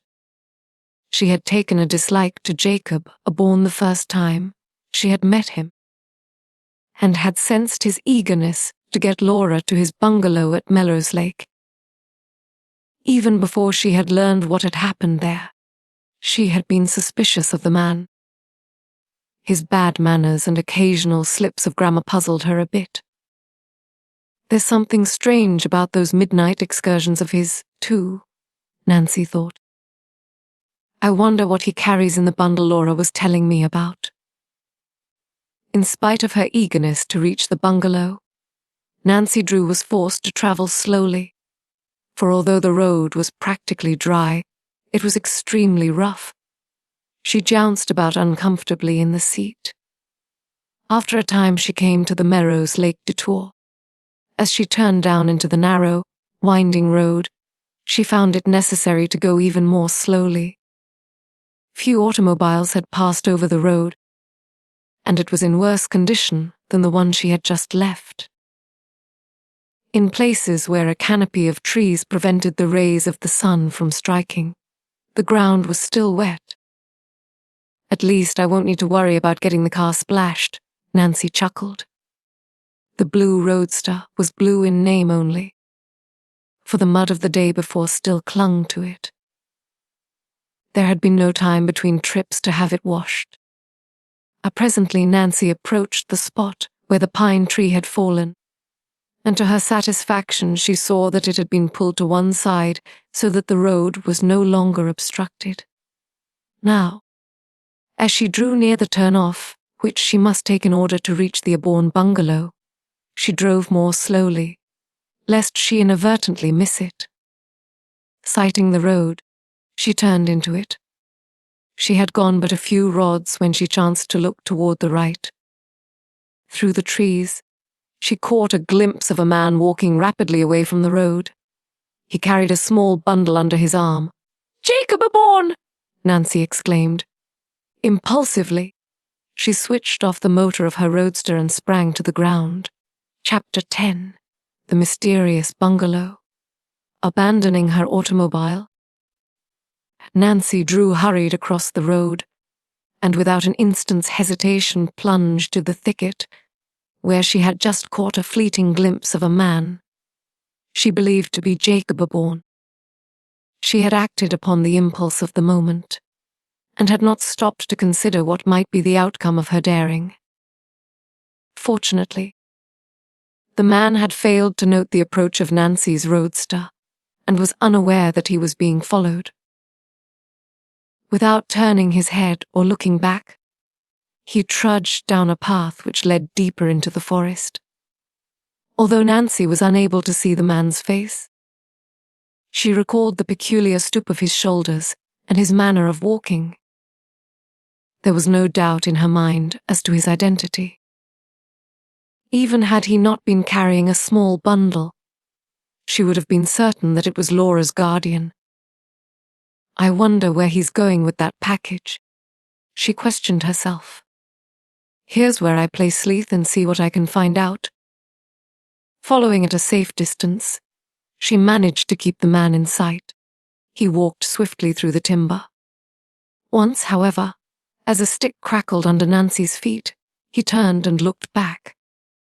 Only by quickly ducking behind a bush did Nancy save herself from detection. Jacob Aborn listened intently for a moment, and then, muttering to himself, continued through the forest. "I'd better be more careful if I don't want to get caught," Nancy warned herself. After that she trailed Jacob Aborn more cautiously, keeping farther back.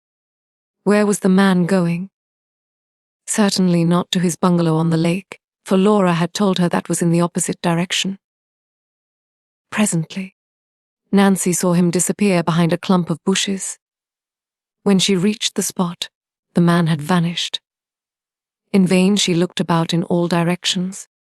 Jacob Aborn seemed to have disappeared into thin air. "That's strange," she murmured. "I'm sure he came this way." It occurred to her that possibly the man had become aware that he was being followed and had hidden in the bushes to watch. The thought made Nancy uneasy, for she realized that unwittingly she might walk into a trap. While she was not exactly afraid of Jacob Aborn, she had no desire to have him learn that she was spying upon him. Alert for possible danger, she moved forward with the utmost caution. She paused frequently to listen, but there was no sound in the bushes. What had become of Jacob Aborn? With great caution the girl moved from one bush to another. She looked at all the trees in the vicinity, but not one of them hid the form of the man. Gracious! It looks as if he'd been swallowed alive, thought the girl. She examined the ground, almost expecting that there would be some cave or secret tunnel in that vicinity. But the ground was firm and in many places very rocky. Not knowing what to think of the strange disappearance, she went forward slowly and cautiously, following the general direction the man had previously taken. Then, unexpectedly, Nancy Drew plunged through the bushes and stepped out into a tiny clearing. To her amazement, she saw before her a small bungalow which had fallen into a state of decay. The windows had all been boarded up, and the roof sagged. The yard was choked with weeds. One good gust of wind would blow the place over, Nancy told herself. This can't be the Aborn bungalow where Laura lived with her guardian. I wonder who owns the place. She stood in the shadow of the trees, curiously surveying the structure. A suspicion began to creep into her mind. Was it possible that Jacob Aborn had entered the building? If not, what could have become of him? Nancy was certain that he was not in the forest, for there was no sound in the bushes. What would Jacob Aborn be doing here? She wondered. There's something peculiar about it. Just then Nancy chanced to glance down toward the ground. Directly ahead, in the soft earth, she saw the print of a man's shoe. Instantly, her suspicions were confirmed. She was firmly convinced that Jacob Aborn had come this way. I'll just have a look at that bungalow, she decided. With a quick glance about to make certain that she was not being watched, Nancy hurried toward the cottage. As she approached, a large sign at the front of the building brought her up short. The placard, which was printed in bold, uneven letters, read, "Keep off this property." Nancy studied the warning a trifle uncertainly, and they shrugged her shoulders. "I'm not afraid. It will take more than a sign to scare me away." The bungalow appeared deserted, but Nancy suspected that Jacob Aborn was somewhere in the vicinity. For otherwise she could not account for his sudden disappearance. She must keep a sharp watch for danger, she told herself. It would not do to be caught spying. Laura had warned that her guardian was a dangerous man when aroused. Tiptoeing across the front porch, Nancy quietly tried the door. It was locked. Undaunted, she proceeded to the rear door and found that it was likewise securely fastened. Although disappointed, she was unwilling to give up. Making a complete circuit of the bungalow, she saw a window from which several boards had fallen. Returning to the rear of the building, she found a small box and dragged it to a position directly beneath the window. By standing upon it, she would be able to peer into the bungalow. With a last cautious glance in all directions, to assure herself that her actions had not been observed, Nancy Drew mounted the box. Pressing her face against the glass, she gazed inside. The room into which she looked was bare of furniture and covered with dust. But there was nothing unusual in its condition. Any house which had been deserted for several months would have appeared similar. I wish I could get inside, Nancy thought. She was about to climb down from the box when a strange feeling came over her. Though she had heard no sound, she sensed that unfriendly eyes were watching her every move. Before she could turn around and look over her shoulder, a coarse, angry voice barked into her ear. "What are you doing here?" In surprise and fright, Nancy Drew nearly fell from the box. She wheeled and faced Jacob Aborn. Chapter 11. Ordered away. "What are you doing here?" Jacob Aborn repeated harshly. His eyes burned with rage, and for an instant Nancy Drew believed that he intended to strike her. With as much dignity as she could command, she stepped down from the box and regarded him coldly. "Why, just at the moment, as you probably observed, I happened to be looking in at the window," she said easily. Although outwardly calm, Nancy was doing some rapid thinking. She realized that she had placed herself in an awkward position and must keep her wits about her. As she answered Jacob Aborn, her tone of voice infuriated him more than ever. He came a step nearer, his eyes blazing. "What right have to be looking into other people's houses? I was merely curious," Nancy replied. "I didn't know the bungalow was inhabited. Who said it is?" Mr. Aborn demanded hastily. Nancy thought that an expression of alarm had come over his face. "Get away from here, quick! This is private property." "Your property?" Nancy inquired. "It's none of your business whose property it is. You have no right here. Can't you read signs?" "It seems to me I did see one at the front of the bungalow." "Then if you know what's good for you, get away from here." As Nancy made no move to depart, Jacob Aborn became more abusive. "Get away from this bungalow, I tell you." "I want no sneak thieves around. Now just a minute, Mr. Aborn." Nancy's voice was quiet, but it held a quality which warned the man he had gone too far. "I'll not permit you to call me a sneak thief. When you get through ranting around, I'll tell you why I came here." "Humph. It's probably a trumped-up story. I thought you might be interested to learn what became of your ward, Laura Pendleton. But since you don't wish—" She turned as though to move away, although she had no intention of doing so. As she had expected, Jacob Aborn's curiosity was aroused. "Hold on there," he stopped her. "You say you have news of Laura." "If you're ready to listen, I'll tell you. I came to Merrow's Lake this afternoon to see you. I was driving toward your bungalow when I saw you walking through the woods. I stopped my car and followed." "You followed me?" Jacob Aborn hissed. His face had suddenly become convulsed with anger. "Oh, I lost track of you in the timber," Nancy said hastily. "I came to this bungalow, and I didn't know where you had gone." Watching the man closely, she saw that his tension relaxed somewhat. Evidently, he had been afraid that she had learned too much. "What about Laura?" he demanded. "I was coming to that. I have a note which she asked me to deliver to you." "Hand it over." Nancy fumbled in her pocketbook, and at last produced the letter which she and Laura had composed. Jacob Aborn snatched it from her hand and eagerly ripped open the envelope. As he read the message, Nancy Drew watched him closely. Now that he was no longer attempting to mask his emotions, she observed that his face was hard and cruel. No wonder Laura hated him. As Nancy studied the man, she noticed with a start that his bundle was gone. What had become of it?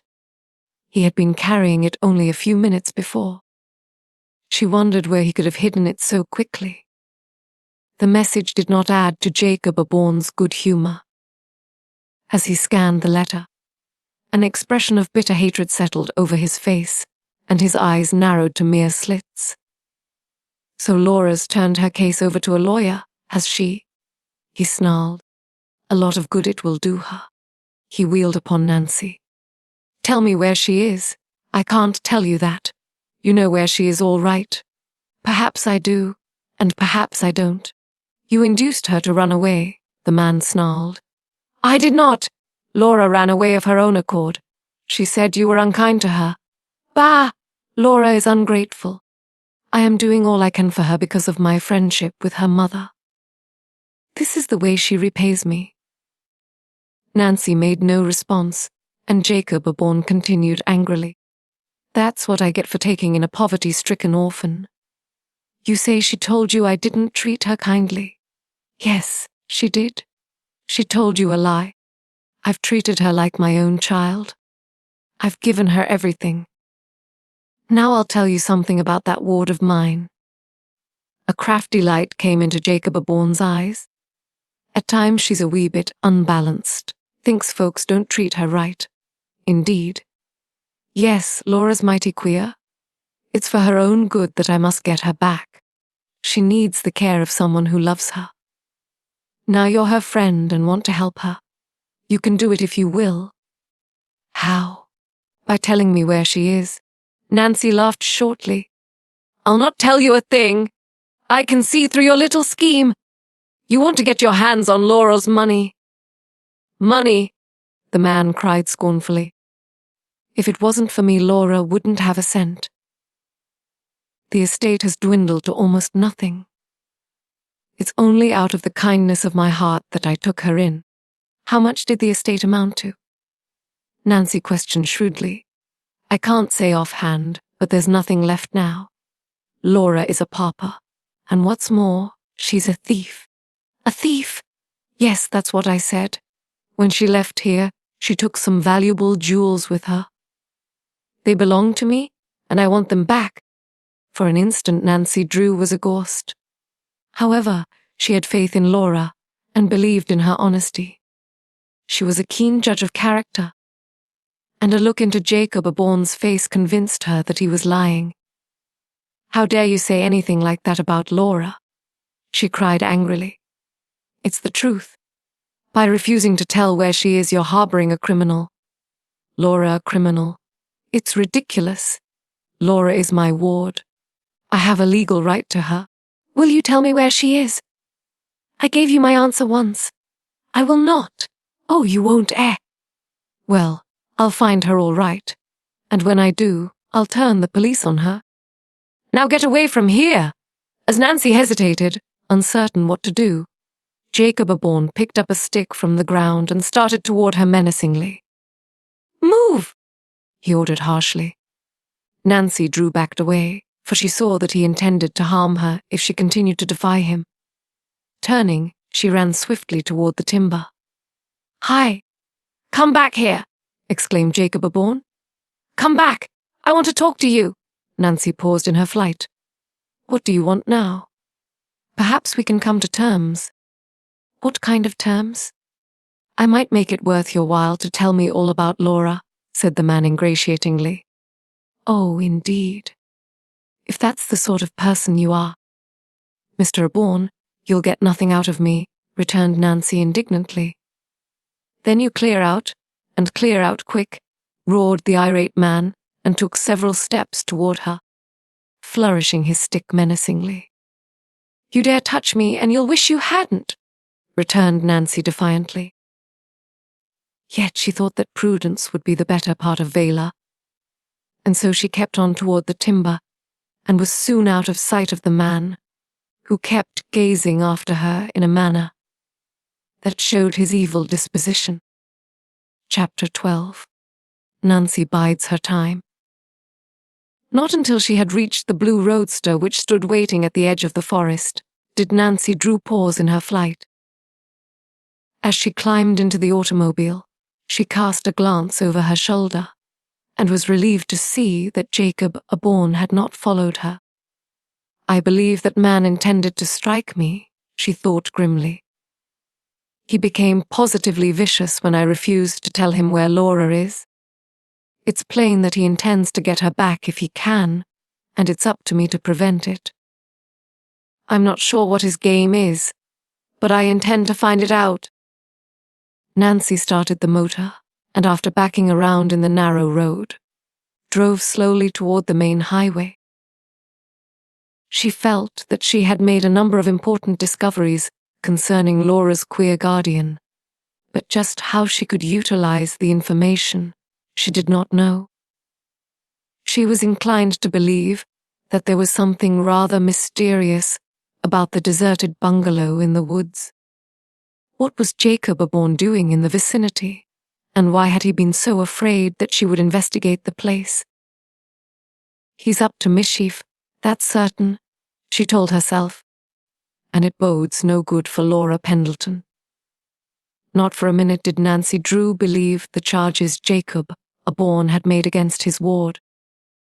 She was convinced that he had made them in order to induce her to tell him where Laura had gone.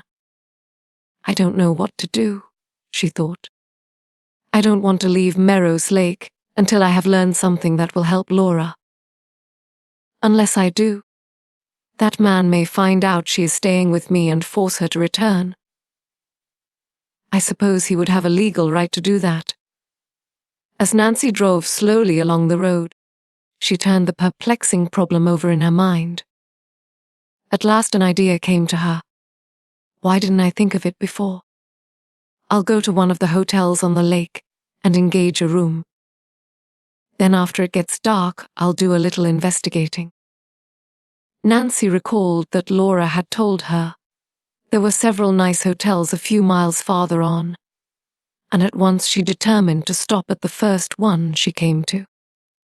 Presently she approached the Beach Cliff Hotel, and as it appeared satisfactory, she registered and engaged a comfortable room overlooking the lake. I must telephone home, Nancy decided. If I don't, Laura will be worried to death. Accordingly, she placed a long-distance call to River Heights, and after a short wait heard Hannah's voice at the other end of the wire. In response to her request, Laura was called to the telephone. Nancy explained quickly where she was and that she intended to investigate Jacob Aborn's cottage as soon as it grew dark. There was a pause, and then Laura's anxious voice reached her. "Oh, Nancy, I'm afraid to have you try that. I'm sure I've struck a clue, Laura, and it would be foolish of me to come home without investigating. Do be careful." "I will," Nancy promised. "Has Father come back from St. Louis yet?" "No, he hasn't returned." Nancy was disappointed, for she had wished to ask his advice. "Then I guess that's all," she told Laura. "When will you get back to River Heights?" "I don't know, Laura. It all depends on what I discover. If I don't telephone again within 24 hours, send the police to Jacob Aborn's bungalow looking for me." Just then the telephone operator warned Nancy that her time was up, and she hastily hung up the receiver. Glancing at her watch, she saw that it was 5 o'clock. At least 3 hours to wait, Nancy sighed. She sank down in a comfortable chair and attempted to read a magazine, but soon gave it up. She realized that the adventure before her was apt to prove a dangerous one. Although unafraid, she was somewhat nervous and waited impatiently for nightfall. "I wish I had brought Dad's revolver," she thought. "I may need it before I get through." It was Nancy's plan to visit Jacob Aborn's residence on the lake, and, if she had sufficient time, the deserted bungalow she had accidentally noticed in the forest.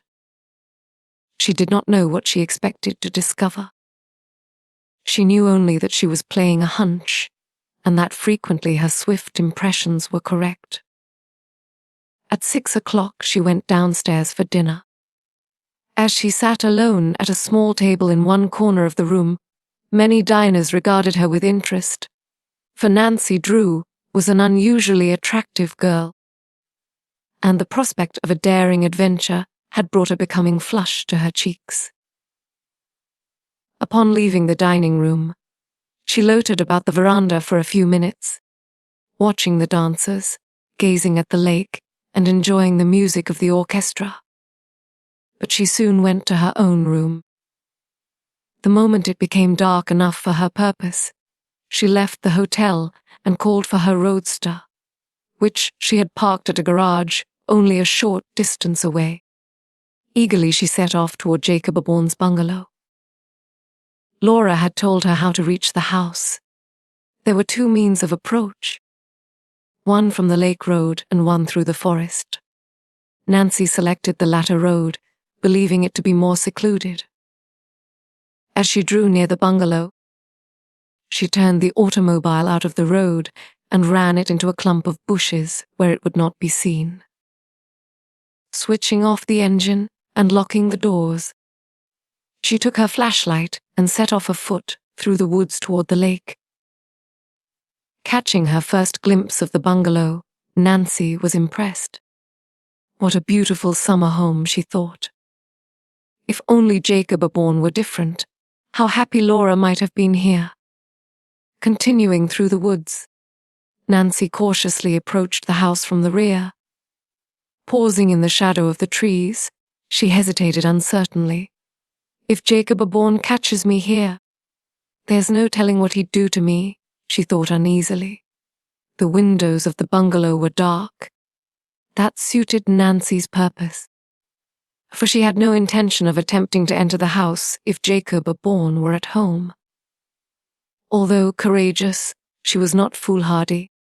Now that she had reached the bungalow, Nancy asked herself what course she should follow. She comprehended the risk she must take if she entered the house. Should Jacob Aborn catch her in the act, he would probably cause her arrest. Would it be wise to take the chance? I'll try it anyway, she decided resolutely. I must help Laura. With a quick glance about to make sure that there was no one in the vicinity to observe her actions, she darted across the clearing and came to the side door. Gently turning the handle, she found the door locked. I'll get in through a window, she thought. An investigation of several windows on the ground floor revealed that they, too, were securely fastened. Nancy was troubled until she recalled that Laura had told her she had left the window of her room unfastened. From her description, Nancy thought she'd locate the room and effect an entrance. After a complete tour of the house, she paused below a window which she believed must be the one Laura had mentioned. Glancing up, she noticed a rose trellis which reached from the ground to the second floor. Making a critical examination, she decided that it would be strong enough to bear her weight. As quietly as possible, she climbed the trellis. The fragile structure wobbled and creaked, but did not give way. Slightly out of breath, Nancy Drew reached the window ledge. Trying the window, she found to her delight that it could be raised easily. She crawled through and switched on her flashlight. She knew at once that she was in Laura's room, for in her flight the girl had left nearly all of her possessions behind. However, there was no time to look around, for as Nancy tiptoed across the room, she was startled to hear a peculiar noise. Halting abruptly, she listened. To her ears came the unmistakable sound of a heavy footstep on the stairway. Someone was coming. Nancy feared that she was trapped. There was not sufficient time for her to climb through the window and descend the trellis. Was it possible that Jacob Aborn was in the house after all? The darkened windows had led her to believe that he was away, and in climbing up the trellis, she had not been as quiet as she might have been. Perhaps he was coming to find out the cause of the noise. The thought struck her with terror. Desperately, she looked around for a hiding place. She saw a closet and darted toward it. Scarcely had she stepped inside and closed the door when she heard the footsteps coming toward Laura's room. Frantically, Nancy Drew switched off her flashlight and crouched in a far corner behind a mass of dresses. Scarcely daring to breathe, she waited. Chapter 13. A narrow escape. As Nancy Drew crouched in the dark closet, she heard the door slam and knew that someone had entered Laura Pendleton's room.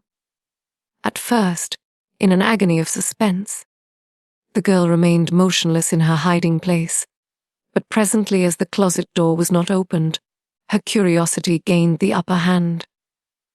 Cautiously, she peeped out through the keyhole. It was Jacob Aborn who had entered. She saw that he had placed an oil lamp on the desk and was busy at Laura's dressing table. Apparently he had not heard Nancy, for he did not glance toward the closet.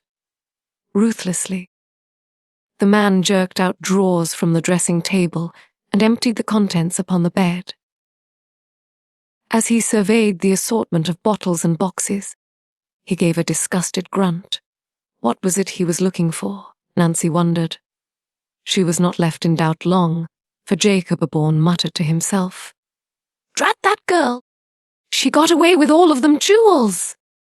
Wait until I get hold of her again!" His fists clenched, and a vicious, cruel expression settled over his face. As Nancy Drew gazed upon Jacob Aborn, there was no longer any doubt in her mind as to the character of the man. He was a common thief. It was now clear to her that his sole interest in Laura was to get possession of her property. Only her opportune escape from the house had prevented him from stealing her mother's jewels. Nancy was frightened by her discovery. For now she realized that she was dealing with a hardened criminal. She dared not think of what might become of her, should he learn that she was spying upon him. How did he ever get to be Laura's guardian? She asked herself in bewilderment. I can't believe that Mrs. Pendleton knew his true character, or she wouldn't have entrusted her daughter to him.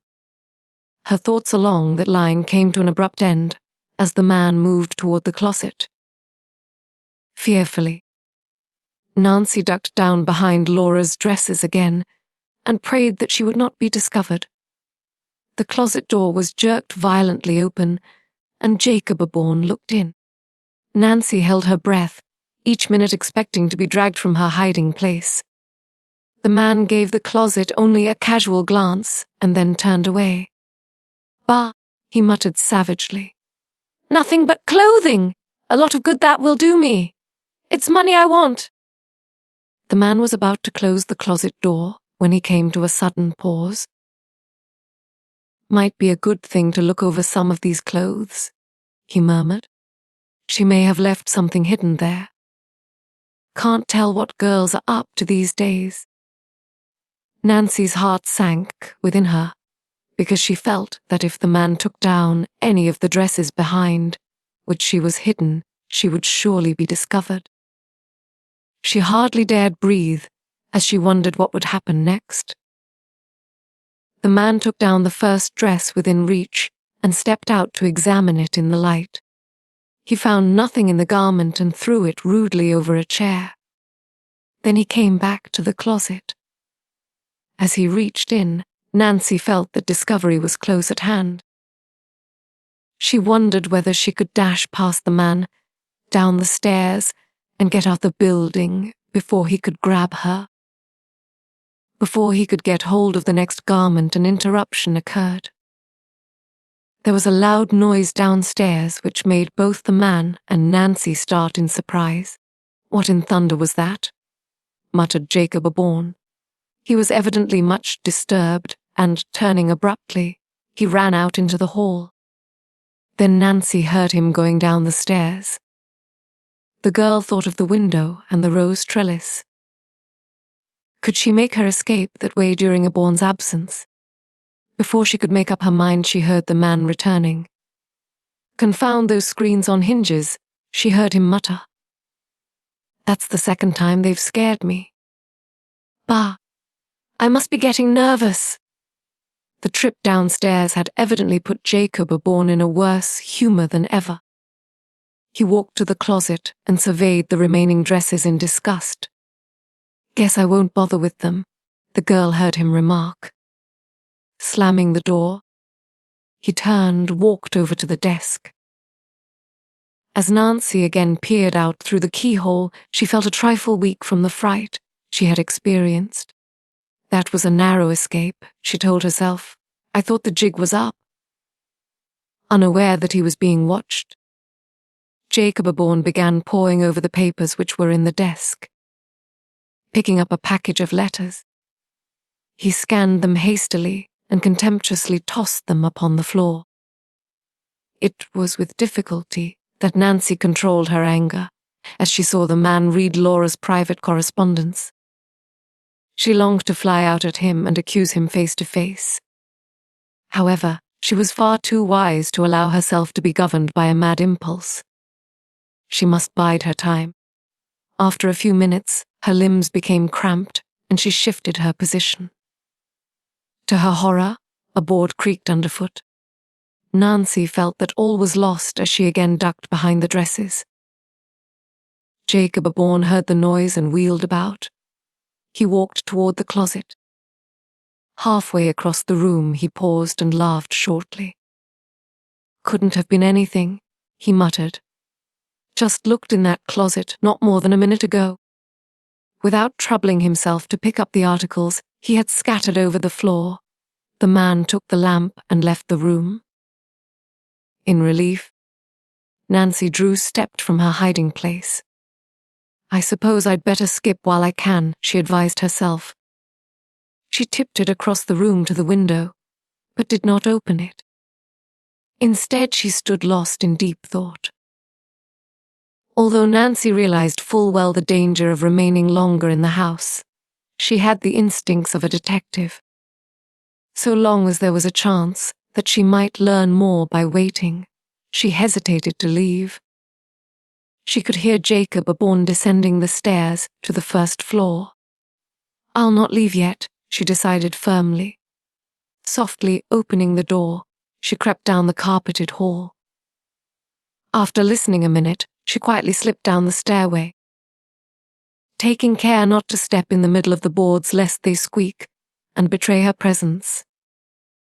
Reaching the living room, she paused to listen. She could hear Jacob Aborn moving about in the kitchen. Overcome by curiosity, she tiptoed to the door. If only some errand would take him outside, she thought hopefully. Her wish was gratified, for presently the man picked up a water bucket and left the house. Taking advantage of the opportunity, Nancy darted into the kitchen and hid in the broom closet. She marveled at her own bravery, for she knew that she was taking a great risk.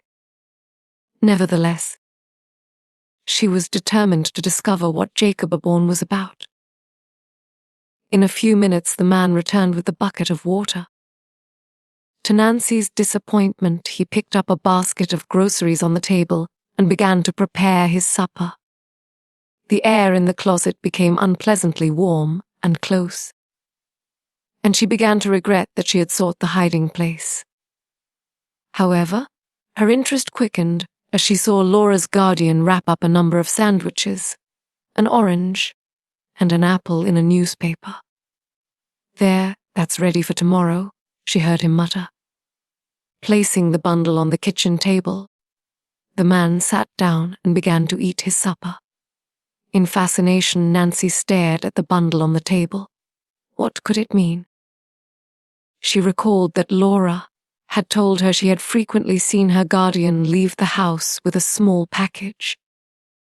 Did Jacob Aborn always carry food in the bundle? If so, what became of it? Nancy Drew was puzzled, and the more she tried to think of an explanation, the more bewildered she became. Certainly, she had stumbled upon a mystery. That man was carrying a bundle today when I saw him walking through the forest, she reasoned.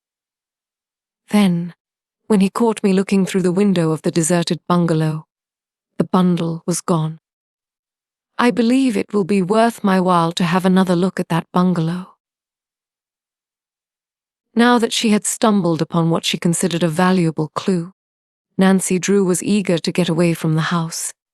But so long as Jacob Aborn remained in the kitchen, she was held a prisoner.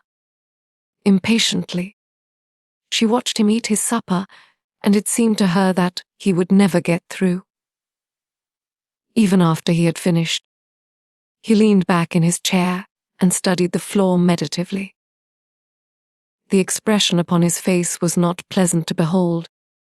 "I'll venture he's cooking up some dirty scheme," Nancy told herself. At last the man pushed back his chair and picked up the oil lamp. "May as well get busy," he grunted. "I've got a big night before me." Leaving the bundle upon the table, he turned and left the kitchen. A few minutes later, Nancy heard him trudging heavily up the staircase. "Now what shall I do?" she asked herself in perplexity as she came out of the closet. Escape was a simple matter, for the kitchen door had been left unlocked. However, Nancy was not altogether certain that she wished to leave the house so soon. Jacob Aborn's last statement held her interest. What did he mean by a big night before him? Was he planning more mischief? Nancy Drew determined to wait and find out. Chapter 10. Startling Revelations.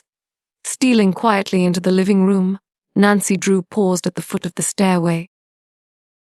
Although eager to find out what Jacob Aborn was doing on the floor above, she told herself that it would be rash to follow him there. While she was debating what to do, she heard a creaking of boards and realized that the man was coming back.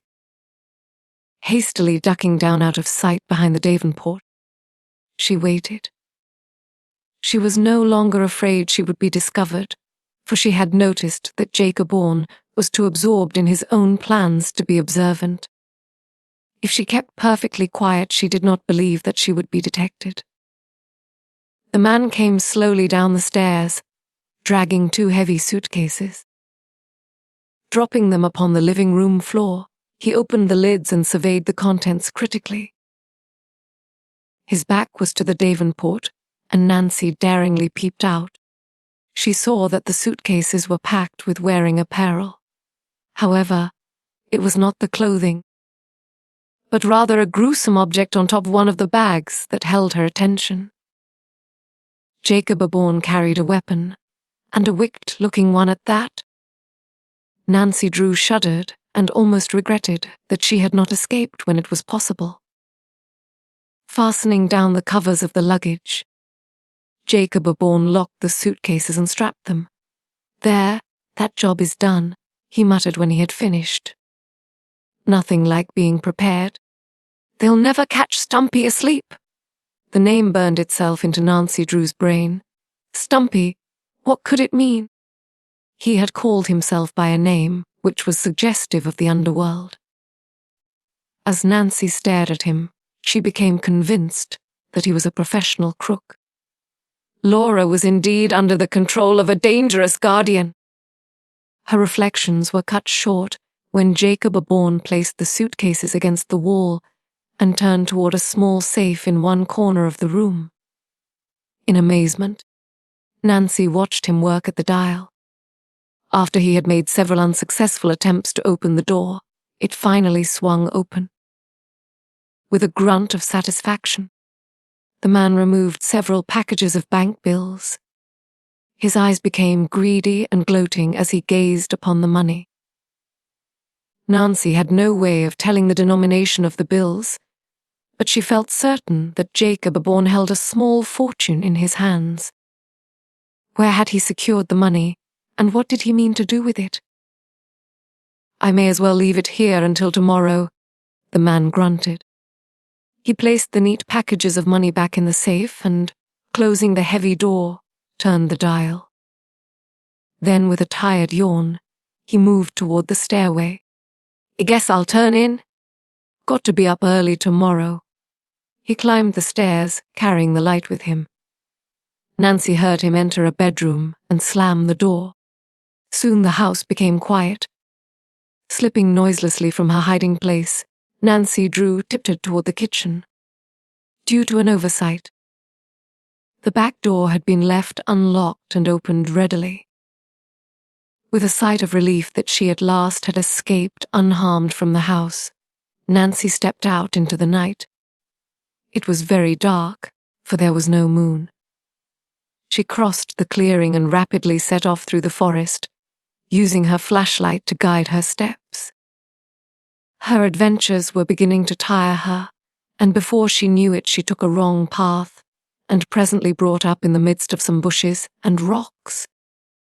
My gracious, this isn't right, she told herself. Why? I really believe I've lost myself. She turned the flashlight downward and saw before her a spring of water. A tin cup was on a nearby rock. Well, anyway, here's where I can get a drink, she told herself. And goodness knows I'm thirsty enough. The water was clear and cool and the drink refreshed Nancy very much. Placing the cup where she had found it, she retraced her steps and after a few minutes of walking found the spot where she had gone wrong. With more care she set off through the forest. It was dark and silent, and she could not repress a feeling of intense loneliness as she proceeded. A few minutes later, she reached the roadster which she had hidden behind a clump of bushes. As she climbed in and sank back against the cushions, she considered her next move. Until now, she had no time to work out a plan of action. Of one thing she was certain: Jacob Aborn was a criminal. She was convinced that he intended to run away from Merrow's Lake, for otherwise he would not have packed his suitcases. Undoubtedly, he intended to take the money which was in the safe with him. Nancy had no proof that it did not belong to him, but in her mind there was a growing suspicion that he might have stolen it from Laura Pendleton's estate. At least he won't try to get away tonight, she reasoned, because he's gone to bed. And he said something about needing that bundle of food tomorrow. Nancy was at a loss to know what to do next. Although convinced that Jacob Aborn was a criminal, she was well aware that she had no evidence against him. In court it would merely be her word against his, and if it came to that, she would be embarrassed to explain her presence in the house. I must get definite proof, she thought, groping for an idea. She again thought of the old bungalow in the woods. I'm sure it has some connection with the mystery, she reasoned. While Jacob Aborn is out of the way, I'll do a little sleuthing. To think was to act with Nancy Drew. And it required but a few minutes for her to drive the distance from Jacob Aborn's residence to the deserted bungalow. Although the night was dark, she found the side road without difficulty. Halting the car in the bushes, she picked up her flashlight and started toward the bungalow. Not without misgiving, she pushed through the forest. I hope my flashlight doesn't play out, she worried. I'll never find the bungalow if it does. There was no path leading through the woods, but Nancy was fairly certain of her directions. Soon she stepped out into a tiny clearing, and, directly ahead, saw the old bungalow. Hurrying across the open space, she paused in front of the building. It was dark and silent, but as she gazed upon it, an uneasy feeling took possession of her. Her inner self seemed to warn her not to enter the bungalow. This is no time to hesitate, she told herself sternly. If Jacob Aborn is to be caught, I must gather my evidence tonight. Tomorrow he may skip out. As Nancy moved toward the rear of the bungalow, she glanced down at her flashlight and was alarmed to see that it was beginning to grow dim. Just my luck to have it go out when I need it the most, she thought in disgust. In an attempt to save the battery, she switched off the light. As her eyes became accustomed to the dark, she was able to see a little. Nancy was determined to effect an entrance, but just how it could be accomplished she did not know. A tour of the bungalow revealed that all of the doors were locked. This she had expected. The boards had fallen from one of the windows, the one through which she had peered that afternoon when surprised by Laura's guardian. However, the window was high above her head, and even if she stood on a box, she doubted that she could raise herself to the ledge. Undaunted, she examined the other windows, and on the south side of the bungalow found one which opened from a porch. It was boarded up, and her efforts to dislodge the barrier were futile. Resistance only whetted Nancy Drew's desire to enter the bungalow, and at once she began searching the yard for something with which to pry. After an unsuccessful hunt, she was forced to switch on her flashlight for a few minutes, until she found a stout stick which would serve her purpose. Wedging it in between the boards, she pried with all her might. For a moment, the first board offered stubborn resistance, and then, with a groan and a squeak, gave way.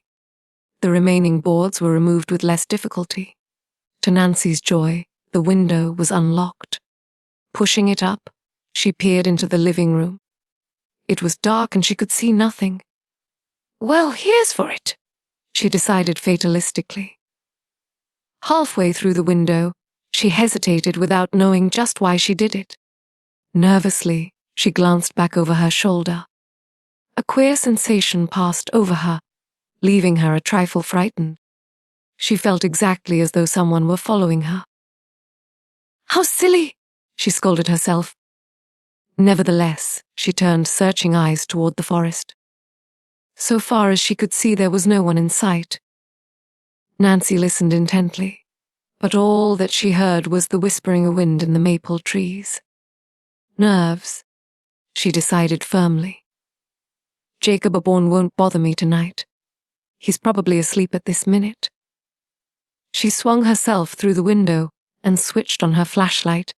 She stood in the living room, or such she judged it to be, for it was bare of furniture. "Nothing here," Nancy told herself. Hastily, she moved toward the next room. Her light was gradually growing dimmer, and she knew that she must work quickly unless she wished to be left in total darkness. She entered a smaller room. Flashing the beam of her light over the walls and floor, she was disappointed to find nothing of interest. Nancy was sorely perplexed. In visiting the deserted bungalow, she had played a hunch, and now it seemed that she had made a mistake. "I haven't seen it all yet," she encouraged herself. Then her light revealed a small door, and she moved curiously over toward it. Halfway across the room, an unusual sound arrested her attention. Had she heard a board creak behind her, or was it only imagination? After hesitating a second, Nancy Drew again started toward the door. As she reached out to grasp the knob, her body became tense. This time there was no mistake. She heard a peculiar sound which seemed to come from the floor. It sounded like a groan, was the thought which flashed through her mind. Was it possible that someone was imprisoned in the cellar? The fear that some person was in distress gave her the courage to open the door. As it swung back, she saw before her a long flight of stone stairs leading down into darkness. A gust of cold, musty air struck her in the face and momentarily repulsed her. Nancy glanced nervously at her flashlight. She told herself that the battery could not last much longer. Already the light was so dim that she could barely see the steps in front of her. Should she investigate the cellar? She had no idea what it might reveal, and the thought of being caught below without a light sent a cold shiver over her. Yet, Nancy felt that she was about to stumble upon the real secret of the old bungalow, and the thrill of anticipated victory urged her forward. Cautiously, she descended the steps, one at a time. She came to a sharp turn and peered anxiously down into the black abyss. To her horror, she saw a man stretched out full length upon a bench directly below her. His face was turned upward, and Nancy caught a full glimpse of the countenance. It was Jacob Aborn, Chapter 15. A familiar face. For an instant, Nancy Drew was spellbound. Her eyes dilated with fear. She stood like a stone image, gazing down into the face of Jacob Aborn. How had the rascal reached the bungalow ahead of her? What was he doing in the cellar? A dozen questions flashed through her mind, but the one which troubled her the most was whether or not the man had seen her. As Nancy was held in a paralysis of fear, the light in her flashlight flickered again. Then it went out, leaving her in total darkness. Sheer panic took possession of Nancy. Turning, she gave a low cry and stumbled up the stairway. Jerking open the door at the top, she ran through the room. Her flight was abruptly checked as she crashed into a table. Reaching out to catch herself from falling, Nancy's hand touched an object. Eagerly, she felt of it and discovered that it was a lantern. Snatching it up, she stumbled on. Coming to a door, she pulled it open. To her chagrin, she ran into a wall, as she had entered a closet. Frantically, she rushed out again and found another door to the left. She had made no mistake this time. and to her relief found herself in the living room. In desperate haste, she reached the window and, climbing through, leaped to the porch. Fully expecting to hear a shot behind her, she ran as fast as she could across the clearing to the forest. Breathless, she reached the shelter of the trees and paused to look back. To her astonishment, she was not being followed. Jacob Bourne was nowhere in sight. The old bungalow appeared as deserted and silent as before. That's queer, she told herself. Perhaps he didn't see me after all. A moment's serious consideration convinced her that this reasoning was not logical, for she had made a great deal of noise clattering up the steps. It was inconceivable that he had not heard her when she stumbled into the table, nearly overturning it. I don't believe I imagined it, she thought in perplexity. I'm sure it was Jacob Bourne I saw in that cellar. But how did he get here ahead of me? She gravely reflected for a minute. Laura's guardian had retired to his bedroom before she had slipped from the house. Presumably, she had left him sound asleep. How could he have dressed and reached the bungalow so quickly? I wonder if it could have been Jacob Bourne, she mused. After I left his house, I didn't waste a minute. I came directly here in the roadster. He couldn't have beaten me to it unless he flew. For several minutes, and Nancy Drew stood in the shadows of the trees, watching the bungalow. After considerable time had elapsed, and still no one appeared, she began to grow curious as well as impatient. I know there was someone in that cellar, she assured herself, and I'd like to find out who it is. If I only had a light, I'd be tempted to go back. As the daring thought occurred to her, she glanced down and noticed that she was still clutching the lantern, which she had snatched from the table as she ran. She had picked it up purely on impulse, without thinking that she might use it later. Now she decided that it would serve a useful purpose. There was only one drawback. It was not lighted. A lot of good it will do me without a match, she murmured in disgust. As she stood staring gloomily at the lantern, she feared that she must admit defeat. Brave as she was, she hesitated to return to the bungalow without a light to guide her. If only she had brought an extra flashlight battery with her, or her father's revolver. I wouldn't be afraid if I had some way to protect myself, she told herself. Or if I could see where I was going. As she stood gazing moodily at the old, deserted house, a thought came to her. Eagerly she began to search through her pockets. To her delight, after thrusting her hand into the last pocket, she brought out a small box of matches. She had used the matches while in camp at Moon Lake, keeping them in a waterproof container for an emergency. She had carelessly left them in her dress pocket, and upon returning home, had forgotten all about them. For once her negligence had been to her advantage. Hastily opening the box, she found several matches left. Examining the lantern, she was encouraged to discover that it was nearly full of oil. Striking a match upon a stone, she applied it to the wick. Before the wick ignited, a mischievous gust of wind extinguished the flame. Nancy tried again, and to her disgust, the second match met a similar fate. In alarm, she felt in the box. There was only one match left. If she failed in her next attempt, she would be without a light. Stepping back into the forest so that the wind would not strike her, she hopefully struck the last match. As the flame spurted up, she applied it to the lantern and was gratified to see it ignite the wick. I'd better cover the lantern while I cross the clearing, she advised herself. I don't want to make myself a gun target. Stripping off her sweater, she wrapped it around the lantern and then set off toward the bungalow. As she stole cautiously forward, she frequently paused to listen. No unusual sound disturbed the tranquility of the night. The old bungalow was as quiet as a tomb. The queer place looked unusually queer at this hour of the night, and it was no wonder that Nancy paused as she gazed upon it. "There's some terrible mystery here, I'm sure of it," she breathed to herself. "I've got to be careful. I don't want to be caught napping." The girl looked around her in all directions.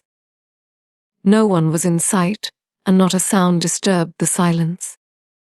For one brief instant as she drew closer to the building, Nancy had an inclination to turn and flee. Then she braced herself. "I won't do it," she told herself.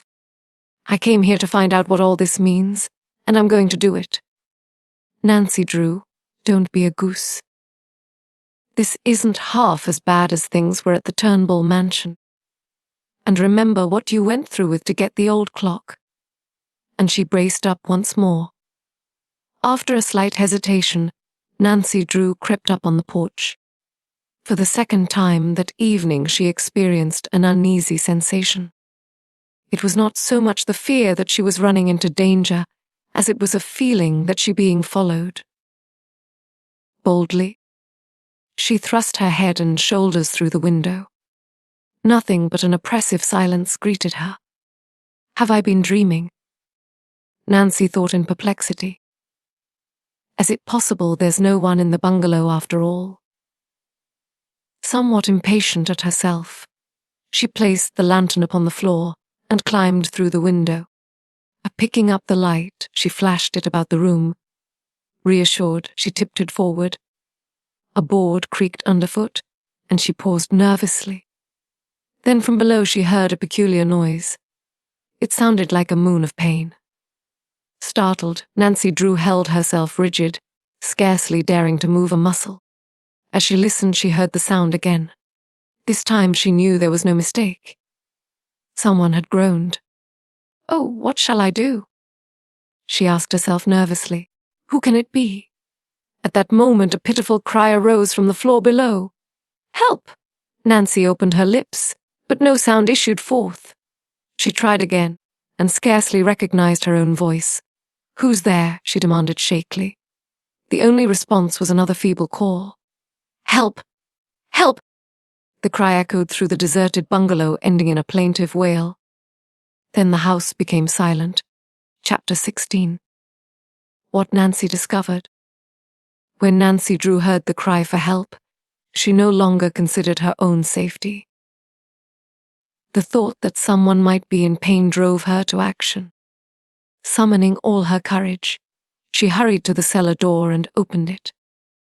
Reaching the first landing, she stood listening quietly. The scratchy rustling of a mouse in a wall nearby caused her to catch her breath. "Why, it's only a mouse," she told herself. "I'm certainly not going to let that scare me." Nevertheless, she came to a standstill and did not attempt to move again until the sounds made by the mouse had died away entirely. Then she braced herself once more. She took a step forward, holding the lantern before her. Cautiously, she crept down the first stair step and then paused again. She wondered what awaited her in the depths of the dark cellar below. Then there came to her ears a faint metallic clank. It seemed to proceed from below, and she was at a loss to understand what it could have been. There it was again! But this time it came as a series of metallic sounds, and Nancy realized that she was listening to the clanking of chains. Was it possible that someone was confined below in fetters? She asked herself. Then another thought came to her. Perhaps a vicious dog was chained in the cellar, ready to throw itself upon any intruder. Almost at once Nancy dismissed the fear. If it were a dog, she told herself, it would have growled at her first approach. Thus reassured, she held the lantern before her and slowly descended the stairs, peering anxiously into the murky darkness. Turning the light upon the spot where she had seen the man on her previous excursion into the cellar, she beheld a disheveled human being lying on a bench against the side of the stone wall. Nancy started backward, and the lantern wavered in her hand. She was almost sure that the man before her was Jacob Aborn. Tempted to run away, she overcame the impulse and again peered critically down at the white face which was turned toward her. It isn't Jacob Aborn, she decided, but there's a startling resemblance. No longer afraid, Nancy Drew rapidly descended the stairs to the cellar. With a cry of pity, she ran toward the man who lay so white and still on the bench. At a glance she took in the scene before her. In reality, the cellar was a dungeon, for the walls were of solid stone and there were no windows. Not a ray of light filtered into the horrible place. The room was damp and musty, and as she accidentally brushed against a wall it felt clammy and cold to the touch. A heavy chain was fastened to the wall above the bench. To Nancy's horror, the end of the chain was attached to the prisoner in such a way that it allowed him some freedom of motion and yet held him a captive. "Oh!" Nancy cried as she gazed upon the imprisoned man. The prisoner did not stir. He lay perfectly still upon the bench. "Oh, he can't be dead," Nancy whispered fearfully. Dropping down on her knees, she felt of the man's pulse. It was faint but regular. "He's just unconscious," she thought in relief. The strain of realizing help was near must have been too much for him. She felt work chafing his wrists, and for the first time noticed the cruel crimson marks which had been caused by the chains. I wonder what fiend is responsible for this, she asked herself angrily. Now that she gazed directly into the man's face, she wondered how she could have mistaken him for Jacob Aborn. To be sure, the two men were of the same build. Although the prisoner appeared gaunt and thin as though he had not been properly fed during his captivity. Their features were similar also. But while Jacob Aborn's face was characterized by harsh lines, the prisoner had a gentle, kind expression. Nancy Drew did not further concern herself with the man's appearance, for she was alarmed that he did not recover consciousness. "I must do something," she thought desperately. "Perhaps I can find some water." Catching up the lantern, she mounted the stairs 2 at a time. Reaching the kitchen, she was overjoyed to see a pump at the sink. After a search through the cupboards, she at last found a leaky tin vessel which would serve her purpose. Quickly filling it, she rushed back to the cellar. Wetting her handkerchief, she applied it gently to the prisoner's forehead. When he did not revive, she sprinkled a little of the water on his face. The man stirred slightly and moaned. Encouraged, Nancy again soaked her handkerchief and applied it to his head. She saw that he was regaining consciousness. Then the prisoner's body twitched violently, and his eyes fluttered open. "Help," he called feebly, and Nancy saw that the man was delirious. "Help has come," she said gently. "Don't try to struggle. You are in the hands of a friend." "Friend?" the man asked stupidly. As he attempted to raise himself to a sitting position, Nancy helped him. "Didn't think help ever come," he murmured weakly. His eyes, which were bright with fever, fastened upon the pan Nancy held in her hand. "Water," he begged thickly. Nancy handed over the basin with alacrity, and the man drank greedily. "First I've had to drink in 24 hours, he said more steadily. He stared at Nancy as though he had not seen her before. "How did you get here?" he demanded. "I heard your cries for help." "Oh yes, I remember now. I heard someone coming and I called out. That was the last I remembered." "Who are you?" Nancy questioned. "Why are you in chains?" A bitter expression passed over the prisoner's face. "I am here through the trickery of Stumpy Dowd, a notorious criminal." "And your name?" Nancy gasped. "Jacob Aborn," she echoed. Then, "That rascal, Stumpy Dowd, is impersonating me," Jacob Aborn finished for her. "I don't understand." "I don't wonder at that, miss." He groped for a name. Drew, Nancy supplied. I'm only beginning to comprehend the trick that was played on me by that scamp. And poor Laura! Heaven knows where she is at this moment. She's safe. I left her at my home in River Heights. I'm thankful for that. It nearly killed me to think that she might be in the hands of that crook. Tell me the entire story, Nancy begged. What do you know about Stumpy Dowd? I know enough to send him to prison for the rest of his life. He's a fraud. This isn't the first deal he's been mixed up in. He's trying to get his hands on Laura Pendleton's fortune. I'm afraid he has everything by this time. Jacob Bourne buried his hands in his face. How did Stumpy get you here? Nancy questioned. One night about 2 weeks ago he came to my house, the bungalow on the lake, on the pretense of seeing me about a business matter. Then you own that house that Stumpy is living in, Nancy interrupted. Yes. I thought it would make a nice home for Laura. Well, Stumpy came to see me, and as soon as he began to ask questions about the Pendleton estate, I was suspicious. Finally, I ordered him from the house. He drew a gun on me, and there was no one to help you. No. I had intended to leave for Moon Lake the following day, and had given the servants a vacation. I was alone in the house. I put up a fight. But when I was semi-conscious from a blow on the head, that scoundrel forced me into this deserted bungalow. You haven't been here for 2 weeks. Jacob Bourne nodded grimly. 2 long weeks. I've nearly gone mad. Chained to this bench like a felon. With a despairing gesture, he lifted his arms, and his fetters clanked against the floor. How horrible! Stumpy Dowd is a find.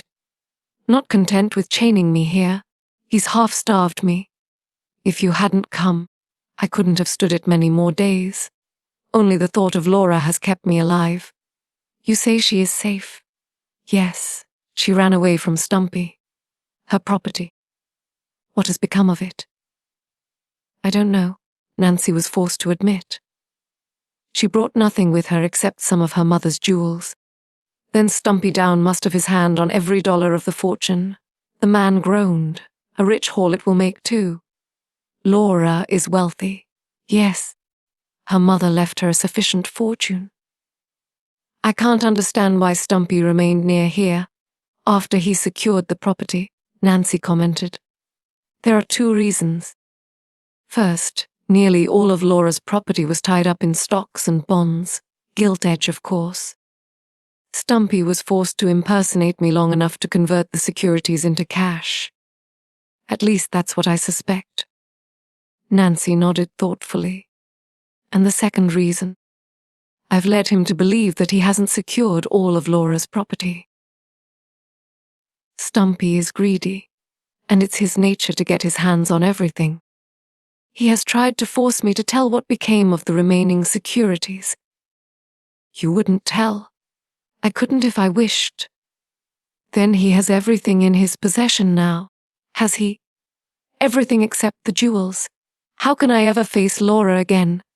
Don't think about that, Nancy returned quickly. It wasn't your fault. Stumpy Dowd is a very clever crook, but he won't get away this time. Is he still at Merrow's Lake? Jacob Bourne asked eagerly. If we could only capture him. Rest assured we will. But we must work quickly. I happen to know that he is planning his escape. I think he intends to get away tomorrow. He has Laura's money in the safe. Then if we can set the police on him tonight, we'll save the fortune. Exactly. But first we must get away from here. With troubled eyes, Nancy drew gave the chain which held Laura Pendleton's guardian a prisoner. If only I can break the chain. It isn't necessary. I know where Stumpy keeps the key to the padlock. Where? Hanging on a hook in the stairway. I'll get it, Nancy cried eagerly. Turning, she hastened toward the stairs. Had she not been so intent upon setting Jacob Bourne free? She might have heard a peculiar rustling sound from the direction of the kitchen. Oblivious of possible danger, She rushed up the steps 2 at a time. In her haste, she had forgotten the lantern and was forced to return for it. Snatching it up from the floor, she again started toward the stairs, turning her head to call back an encouragement to the prisoner. "We'll soon have you out of here. Mr. Aborn, hurry," the man urged. "We have waited too long now." Nancy was of the same opinion, for she realized that they must work swiftly if they were to prevent Stumpy's escape. Already it must be long past midnight, and at dawn he would probably leave. Anxiously, she moved the lantern up and down, illuminating the dingy walls of the staircase. Just above her head to the left, she saw the hook for which she was searching. The precious key dangled from it. Snatching it up, she turned and ran down the steps. "You found it?" Jacob Aborn demanded anxiously. "Yes, here it is." Nancy held up the object. "I'll have you free in another minute." Dropping down upon her knees before the bench, she began to work frantically at the padlock, Mr. Bourne watching her hopefully. So engrossed were they both that they failed to notice a dark figure slowly down the stairway. Nearer and nearer he came, an ugly revolver gripped tightly in his right hand. Suddenly Jacob Aborn glanced up, and a look of horror froze upon his face. "Look out!" he shouted. Chapter 17. A desperate situation. The warning came too late. Before Nancy Drew could turn, the butt of a revolver crashed down upon her head. With a low moan of pain, she sagged to the floor and lay still. How long she remained unconscious, she did not know. But when at last she opened her eyes, she found herself stretched out on the cold floor of the cellar. She was bewildered and for a minute could not account for the splitting pain in her head. Then with a shudder, she remembered what had happened. She had been struck down from behind. Who was her assailant? Nancy became aware that someone was standing over her, but objects wailed before her eyes and she could not distinguish the face. Then, abruptly, her vision cleared. She saw Stumpy gazing down upon her gloatingly. "You," she gasped.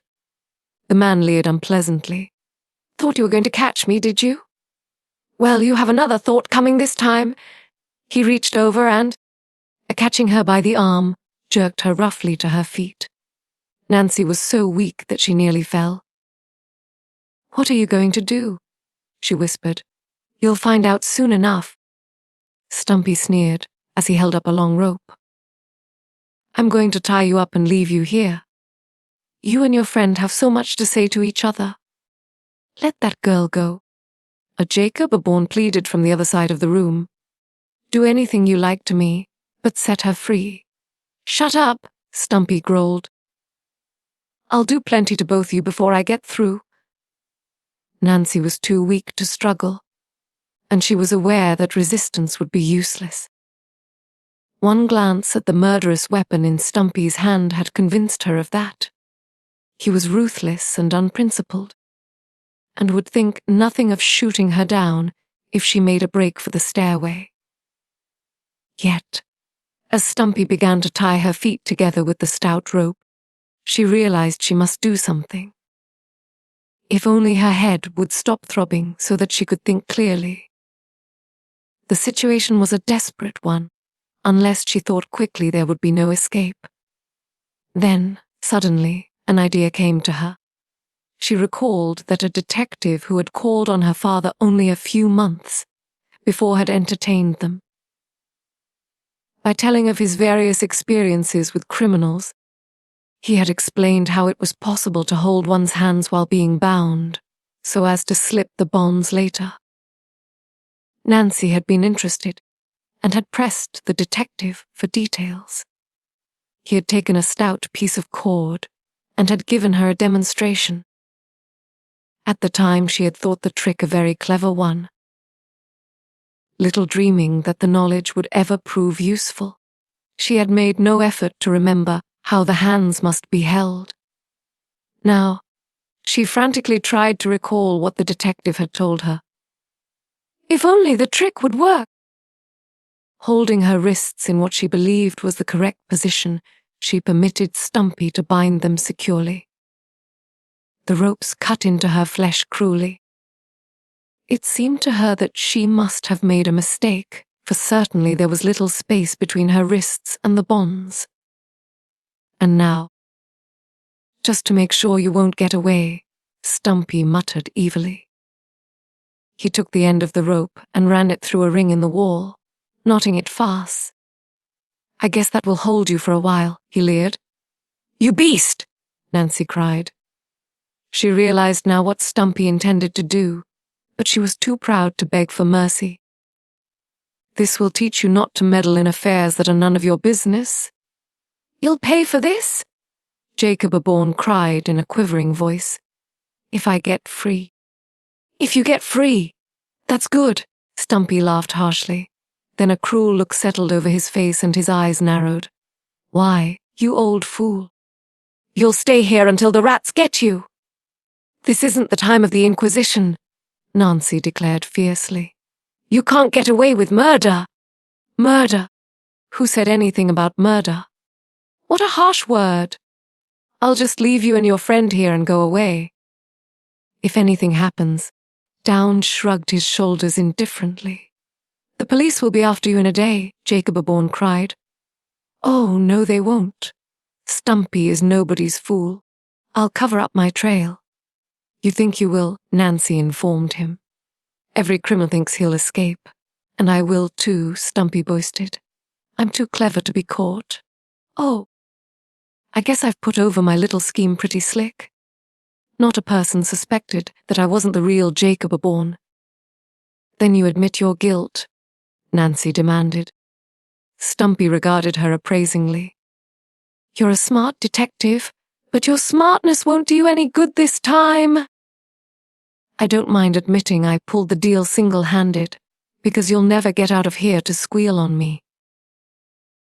As neither Jacob Aborn or Nancy Drew made a response, he continued boastingly. I'm all fixed for my getaway tonight. Would have waited until tomorrow if you hadn't come nosing into my business. He glared at Nancy. I've cashed in all the Pendleton property, and my suitcases are packed. When I leave here, I'll get them and beat it in a new racing car I bought today. I'd like to see the police or anyone catch me once I get started. You'll pay for it someday, Jacob Aborn cried angrily. Robbing an orphan. I'm thankful poor Laura is out of your clutches. Oh, you think she is, do you? Stumpy laughed heavily. Well, let me tell her you know where she's hiding. A look of horror came in Mr. Aborn's eyes, for his one consolation had been the thought that his ward was safe. I heard you two talking, Stumpy informed them. I found out she's in River Heights, and I'm going there tonight. Don't you dare harm Laura Pendleton. In spite of his condition, Jacob Aborn struggled in his chains, attempting to attack Stumpy. With one blow, the scoundrel sent him reeling against the wall. I don't care what becomes of that ward of yours, he snarled. It's the jewels I want. I'll fix Laura for sneaking away with them. If you try to kidnap Laura, you'll have my father to deal with, Nancy promised. He's a criminal lawyer. A criminal lawyer, eh? Well, I may take a shot at him just for luck. As Stumpy spoke, he caught sight of an object on the floor. It was the key to the padlock on Aborn's chains. When Nancy had fallen, it had slipped from her hand. Well, I'll just take it with me, he announced gleefully, as he picked it up. As he was about to thrust it into his pocket, another thought came to him. He hung it on a nail, far out of the reach of the two prisoners. You can look at it until you rot, he told them. Turning, he started to leave the cellar. Halfway across the room, he came back and stood gloating down upon Nancy. You thought you were so clever, sneaking into my house and spying on me. You the daughter of a brilliant lawyer. Well, let me tell you something. You overlooked one important detail. Nancy stared blankly at Stumpy. She was at a loss to know how she had given herself away. "The next time you'll remember to muffle the engine of your automobile when you leave." He gave a hollow laugh which echoed through the place. "The next time you find," Jacob said fiercely. "Thank you for the compliment." Stumpy made an elaborate bow. "And now, I fear I must say goodbye. Too bad you can't come with me. I shall live high in some other country." With another mocking bow, he turned and left the two prisoners. They heard him stumble up the stairway and slam the door at the top. Chapter 18. Left to starve. A death-like quiet fell upon the old bungalow. Nancy Drew and Jacob Aborn stared at each other in despair. Stumpy Dowd had dared to carry out his threat. He had left them in the cellar to starve.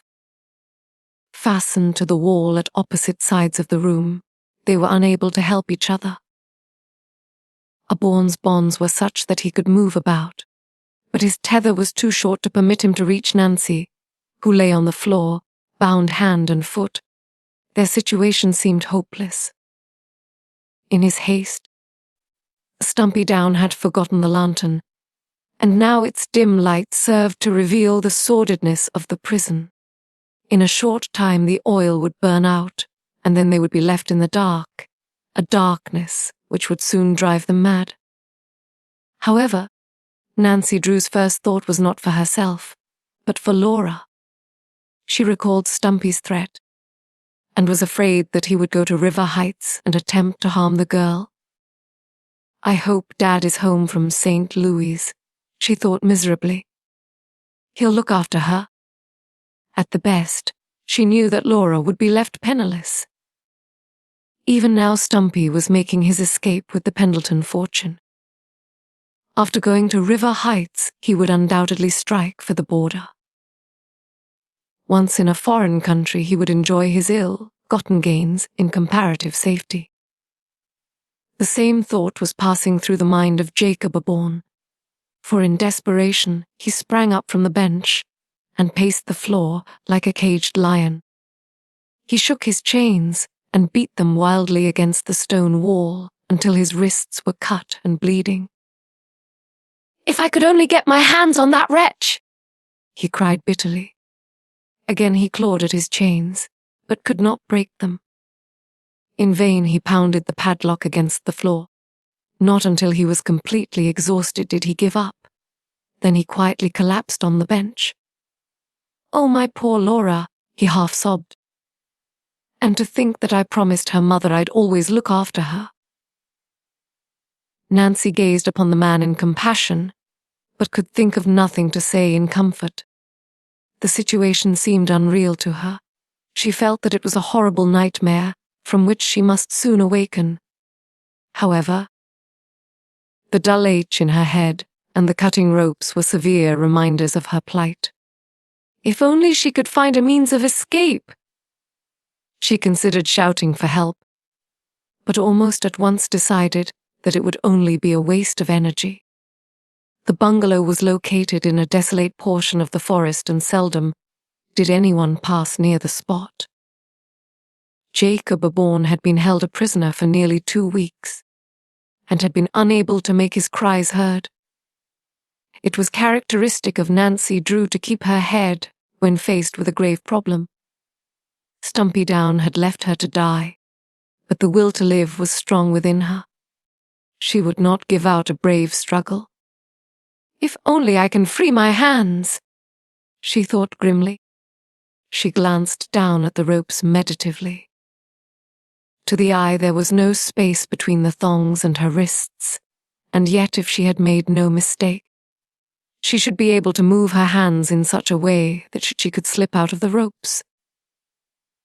If only the trick would work, giving her wrists a peculiar twist. She was elated to find a little slack in the ropes. She tried to slip her hands from the bonds, but could not. However, Nancy was not ready to give up. She hoped that by moving her hands back and forth, she would eventually be able to free herself. Frantically, she began working at the ropes. After a few minutes, her wrists became chafed and tender, but the knowledge that she was making a little progress gave her new courage. After a time, Jacob Aborn sat up on the bench at the opposite side of the room. He said nothing as he watched her work, and his very silence told Nancy that he had given up all hope of escape. Presently, however, his interest quickened. "You're getting it?" he demanded eagerly. "I think so," Nancy returned. Grimly, she struggled to free herself. Her hands and wrists were now bleeding, but she was oblivious of the cuts and bruises. The realization that Stumpy Down was speeding toward River Heights to make trouble for Laura drove her to more frantic efforts. She must escape! Then, without warning, the light in the lantern went out and the room was plunged in darkness. The supply of oil had been exhausted. Nancy found it more difficult to work, but she kept doggedly on. Each minute seemed an eternity. Then, after a quarter of an hour, success was hers. With a cry of pleasure, she pulled her hands free from the ropes. "I did it," she cried. Jacob Aborn sprang up from the bench, his chain clanking loudly against the floor. "Then we'll escape. We may be able to catch that scoundrel yet." Nancy did not respond, for she was working grimly at the ropes which bound her feet. Stumpy had tied the knot securely, and they were stubborn. She could have severed the ropes in an instant with a knife, but was forced to pick them out with her fingers. It was tedious work. "There," she exclaimed, as she untied the last knot. "I'm free." She sprang to her feet and tottered uncertainly. The blow on her head had left her dizzy, and her limbs were cramped from lack of circulation. Leaning weakly against the wall, she recovered her equilibrium. "Have courage," she called out to Jacob Aborn. "I'll set you free in a minute if I can find the key." "It's hanging from a nail on the north wall," Mr. Aborn directed her eagerly. Stumbling across the cellar, Nancy groped about on the damp wall. Stumpy had hung the key in plain sight of his two victims as a means of torturing them, but now his action served them to advantage. Nancy struck a nail with her hand, and the key clattered down at her feet. Fumbling about in the dark, she found it and ran to Jacob Aborn's side. Quickly working at the padlock, she set the man free. The chains fell to the floor with a loud thud. "Now to catch Stumpy Down," she cried. "We must hurry or he will get away." "He had to go back to the house after the money," Jacob Aborn said tensely. "We may catch him there." Chapter 19. In pursuit. Nancy Drew urged Jacob aboard to make haste, for she little realized to what desperate physical straits his long imprisonment had brought him. At the exultation of being free of his bonds, he had leaped to his feet in the dark cellar, eager to rush to the bungalow on the lake before Stumpy Down should have a chance to escape. But as he moved forward several steps, he felt his knees sink uncertainly. Nancy, unaware of the physical anguish Jacob Aborn was enduring, groped about in the darkness for the bottom step of the stairway leading from the cellar.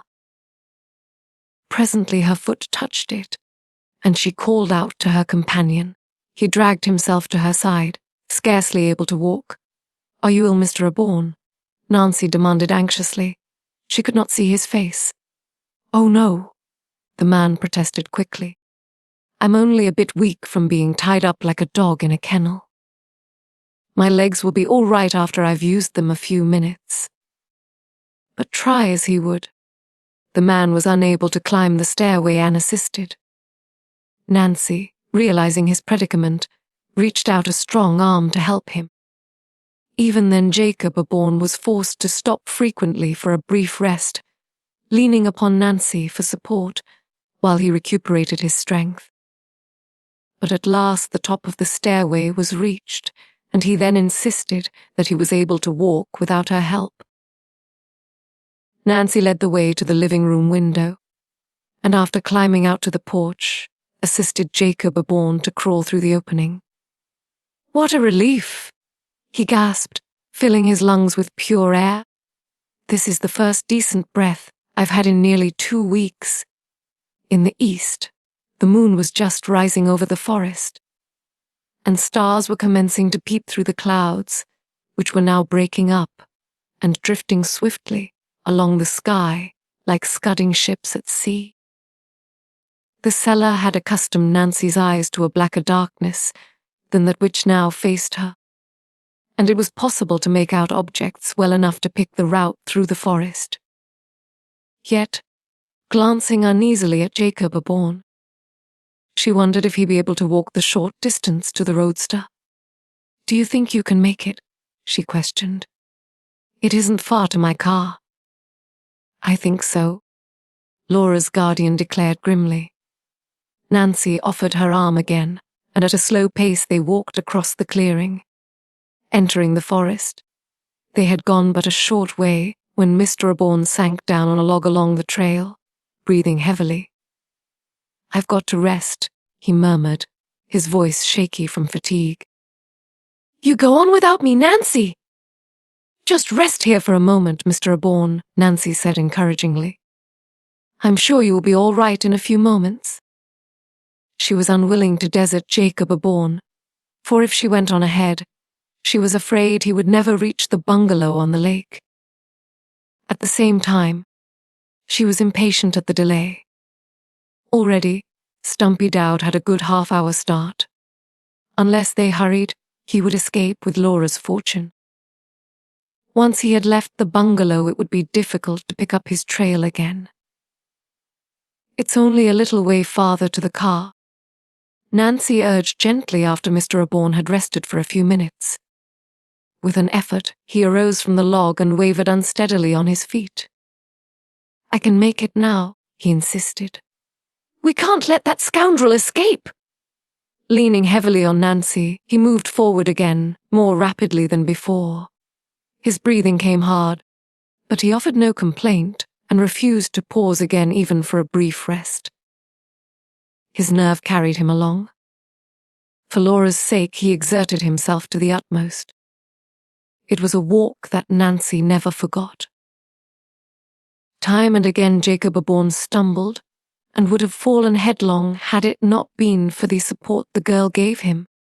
"You'd better leave me and go ahead alone," he said several times. "I'm willing to try my best, but I know I can't make it." "Oh, yes you can, Mr. Aborn," Nancy urged. "It's only a short distance, now to the place where I left my roadster. As soon as we reach that you'll be safe." "You're a very kind girl to do all this for me," murmured the exhausted man. "We've got to do it." Think of Laura, and thus Nancy urged him forward. Through the bushes and around a number of the rocks they stumbled. Once both went headlong, and Nancy had almost all the wind knocked out of her. But she picked herself up and managed to drag the man once more to his feet. "How much farther?" he whispered hoarsely. "Only a short distance," she answered as lightly as she could. "Keep up your courage and we're bound to get there." Presently, with a feeling of relief, Nancy caught sight of her automobile standing in the bushes where she had left it. Although she had not mentioned her fears to Jacob Aborn, she had been afraid that Stumpy Dowd might have taken the car. Hastily helping Laura's guardian into the roadster, she sprang in after him and took her place behind the steering wheel. With nervous haste, she started the motor and backed around in the road. The car shot forward in a burst of speed. Neither driver nor passenger exchanged a word as they raced madly toward the bungalow. Nancy had her hands full managing the steering wheel, for she was taking the road at dangerous speed. Driving as near the bungalow as possible, she helped Mr. Aborn to alight. Abandoning the automobile, they started afoot through the forest. As before, Nancy offered Mr. Aborn her arm, helping him along. She was relieved that he walked with less difficulty. A few minutes, and they came to the clearing. Directly ahead, they caught a glimpse of the house. To their disappointment, the windows were dark. "I'm afraid the bird has flown," Nancy observed quietly. "It looks that way," Jacob Aborn admitted gloomily. "Still, he may be there yet. The windows were dark earlier in the evening, and he was here then. At least, it will be wise to approach cautiously. Yes, we're unarmed, and be no match for him if he heard us coming. We don't want to place ourselves in his power a second time. Oh, if I can get my hands on that scoundrel," Jacob Aborn gritted. The thought gave him new strength, and he moved eagerly forward again. Cautiously, the two crept toward the house, approaching from the rear. "You haven't a key, I suppose?" Nancy whispered. "No. That villain took it away from me along with everything else." "Never mind, I know a way to get in." However, as Nancy drew near the bungalow, she saw that there was need of a latchkey.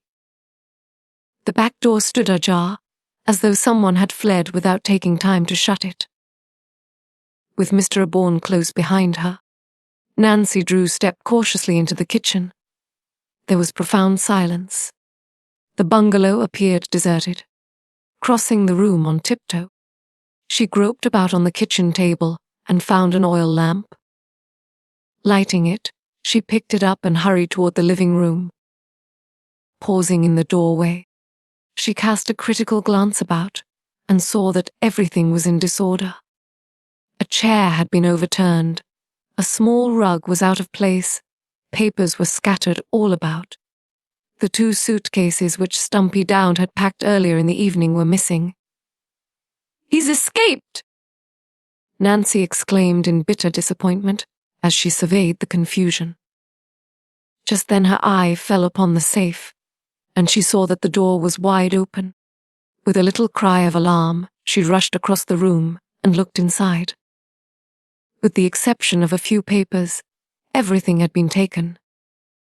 Snatching up the papers, Nancy hastily examined them. As she had feared, they were worthless. Laura's fortune, she cried angrily. "That rascal has escaped with every penny of it."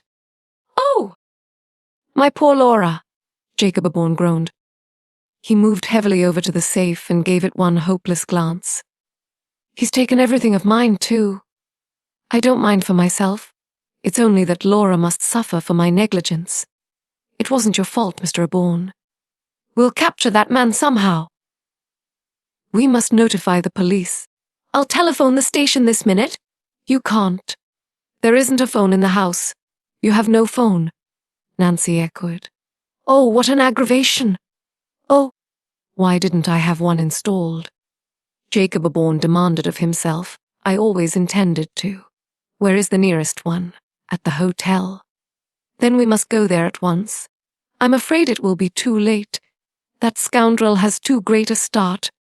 We must try to capture him anyway. With luck we can do it. Yes, we must try," Jacob Aborn exclaimed. He started toward the door, but was forced to grasp the back of a chair for support. Nancy ran to him and eased him into the chair. "You're too ill to go," she cried. One quick glance had assured her that he was on the verge of collapse. Only the hope that he might save Laura Pendleton's fortune had given him the strength to reach the bungalow. Now he was too nearly exhausted to go farther. Mr. Aborn dropped his head on his hands. "I guess I'm done up," he admitted. "Of course you must stay here," Nancy insisted. "I'll send a doctor to you. Don't think about me. Just set the police on the trail of Stumpy Dowd. I'll do both. And as soon as I telephone to the police, I intend to start after Stumpy myself. But the danger, you must think of your own safety." "I'll be careful," Nancy promised as she turned away. "Just stay here and rest until the doctor comes. I must hurry now. Every minute counts." Chapter 20. Nancy's daring action. Leaving Jacob Aborn behind, Nancy Drew turned and ran from the bungalow. As she sped swiftly down the path, she passed the garage and halted long enough to glance inside. Stumpy's racing car was gone. Nancy stooped down and examined the driveway, but it was too dark for her to see the wheel tracks. However, she was fairly certain that the man had taken the lake route, for there was no road through the forest in the immediate vicinity of the bungalow. Nancy had been forced to leave her own roadster a short distance away. It's not going to be easy to capture Stumpy, she thought. A good many roads branch off from the lake thoroughfare. That man is a clever criminal, and he'll take care to cover up his trail.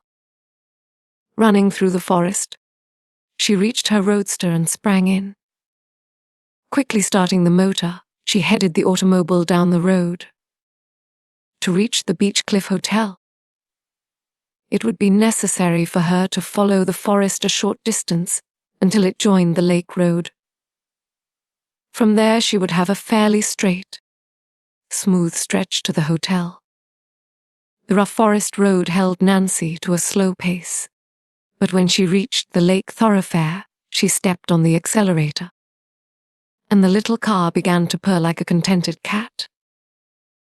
She soon caught a glimpse of the lights of the hotel, and a few minutes later brought the roadster to a halt in front of the inn. Without bothering to park the car according to the regulations, she sprang to the ground and ran inside. As she entered the lobby, a number of persons turned and stared at her curiously. Nancy Drew was well aware that her hair was in disorder and that her clothing was in disarray, but she was indifferent to her appearance. Rushing to a row of telephone booths, she saw at a glance that they were all in use. Without a moment's hesitation, she rushed back to the main desk and, to the astonishment of the clerk in charge, snatched up his private telephone. "The public telephones are at the end of the hall," he told her with pointed politeness. "Sorry," Nancy apologized briefly. "This is a rush call." Placing an emergency call for the police station, she waited impatiently. The hotel clerk, who had heard her directions to the telephone operator, underwent a sudden change of expression. "Hello? Hello?" Nancy said frantically into the transmitter. "Police station." After a seemingly interminable wait, she was connected with the chief and in a few terse sentences told what had happened. "I think he must have taken the lake road," she finished. "He may be heading for River Heights before he strikes out for some distant point. We'll have a squad right after him," came the reassuring response. Nancy hung up the receiver and stood lost in thought for a moment. "I must telephone to River Heights and warn Laura," she decided. Again she placed a call and waited impatiently for it to be put through. Several minutes passed, and then at last the bell jangled. Eagerly she caught up the receiver and held it to her ear. "Your party does not answer," came the precise voice of the operator. "That's strange," Nancy thought in alarm. "I can't understand why Laura didn't answer. Surely she must be there, unless—" Even in her mind, she dreaded to finish the sentence. Stumpy Down had threatened to go to River Heights and force Laura to hand over the jewels to him, but Nancy doubted that he could have reached the place so quickly. Still, it was only 20 miles away, and Stumpy's car was built for speed. The thought that even now Laura might be in grave danger struck terror to Nancy Drew's heart. She would never forgive herself if anything happened to the girl while she was a guest in the Drew residence. "If only Father were at home, he could help me," she thought miserably. The hotel clerk had overheard Nancy's conversation and now regarded her with respect and curiosity. "Is there anything I can do to help?" he inquired. "Yes, send a doctor to Jacob Bourne's bungalow as quickly as you can. At once. And telephone to points along the road between here and River Heights, warning the police to be on the watch for a man in a racing car." "How about the radio stations?" "By all means. I can give you a description of the man." Hastily, Nancy described Stumpy as best she could. Before she had finished, a number of hotel guests had crowded about the desk, suspecting that something unusual had happened.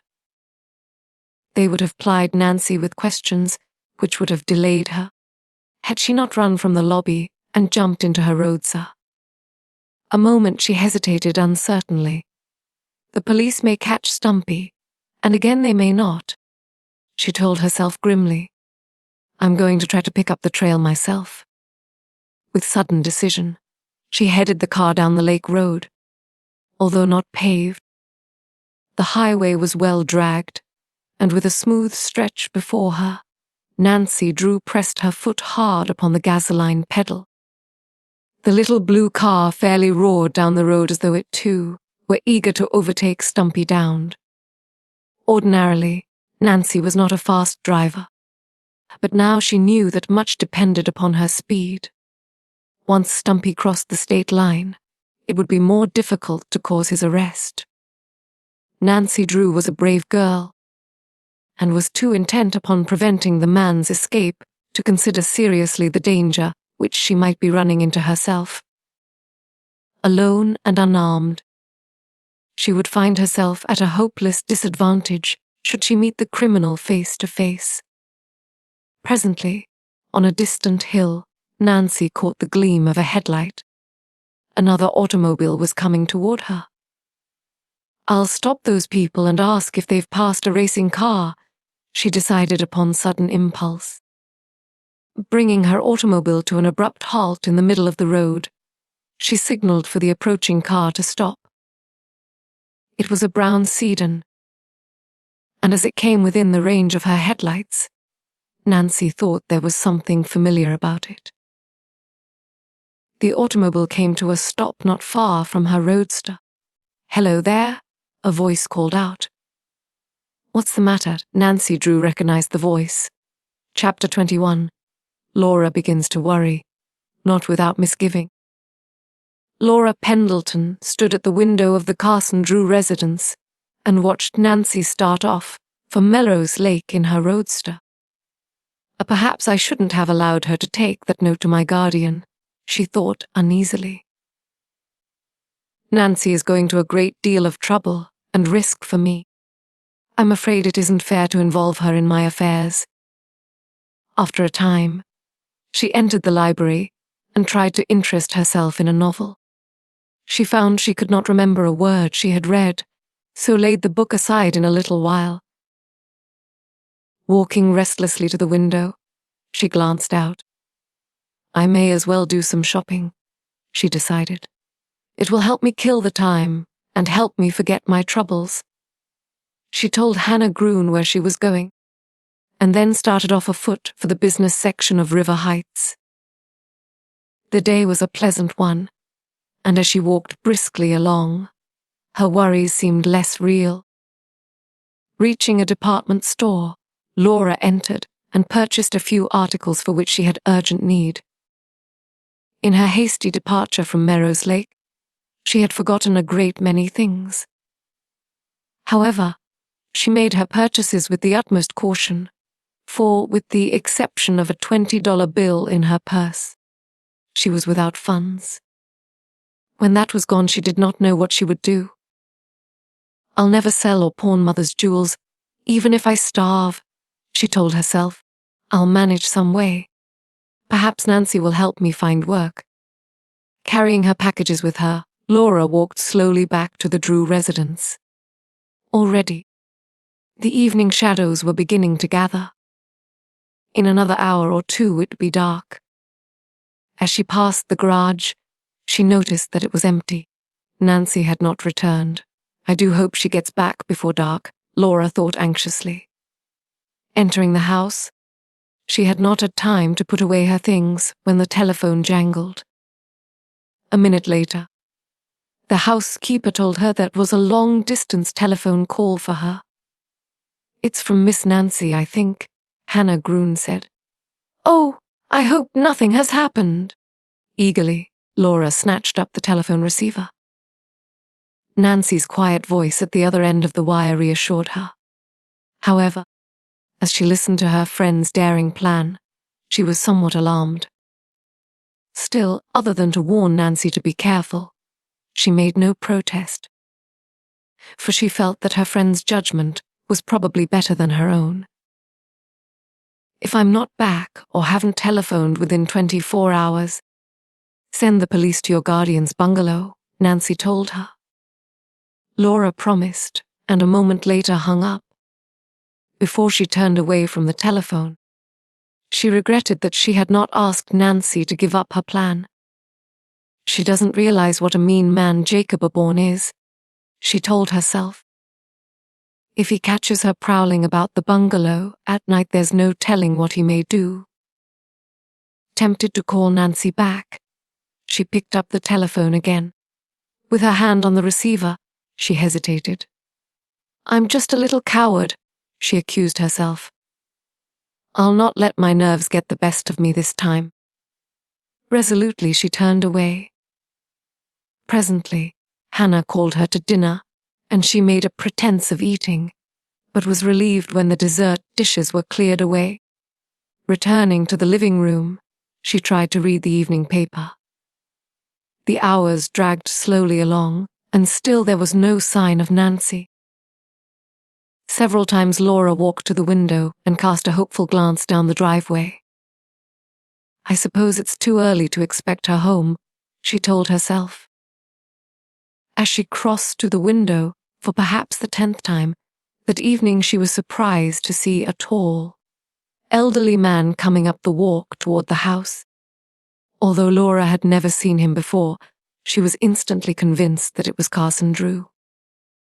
He thrust open the front door and his eyes fell upon her. Hello, Nancy, he called. It's good to get back home again. Oh, I beg your pardon. I couldn't see your face. I thought you were my daughter. I don't wonder you are surprised to find a stranger in your home, Laura said, with a friendly smile. Quickly. She introduced herself and told Carson Drew what had happened and why Nancy had gone to Melrose Lake. She ended by apologizing for her presence in the house. You're entirely welcome to our hospitality, Mr. Drew assured her cordially when she had finished her story. But I'll admit I'm rather worried about Nancy. Tell me more about that guardian of yours. What does he look like? Laura gave a detailed description of the man. Did you say that his name is Jacob Aborn? Wait a minute. Walking over to the desk, he began to rummage in a drawer. Laura noticed the stern expression on his face and was troubled. After a brief search, Carson Drew brought out a small photograph and handed it to Laura. Is that your guardian? Laura stared at the photograph in amazement. Why, it is. It's Jacob Aborn. Carson Drew shook his head. That man is Stumpy Dowd. I don't understand. Stumpy Dowd is a clever criminal. He has a long police record. Just now he is at large. Stumpy Dowd, Laura exclaimed in horror. You mean my guardian is a criminal? It looks that way, and a particularly tough one at that. And Nancy has gone up there to see him. What if something should happen to her? We must get in touch with her at once. Do you know the hotel where she is staying? But it's pretty late now. Perhaps she isn't there. That's what we want to find out. Now thoroughly excited, Laura ran to the telephone and placed a call to the Beach Cliff Hotel. Impatiently, Carson Drew waited for a response. When the bell finally rang, he snatched up the receiver. Hello, he said eagerly. It was the voice of the hotel telephone operator that greeted him. We are unable to reach your party. Miss Drew is not in her room. Carson Drew turned from the telephone, a drawn expression upon his face. She's not in, he informed Laura. That may mean anything, and again it may not. I'm afraid Nancy is in trouble. Oh, what shall we do? I must go to Melrose Lake as quickly as I can. May I go too? It was my fault that Nancy went there, and I want to help if I can. We may run into danger. I'm not afraid. Laura, who by nature was timid, had suddenly become calm and determined.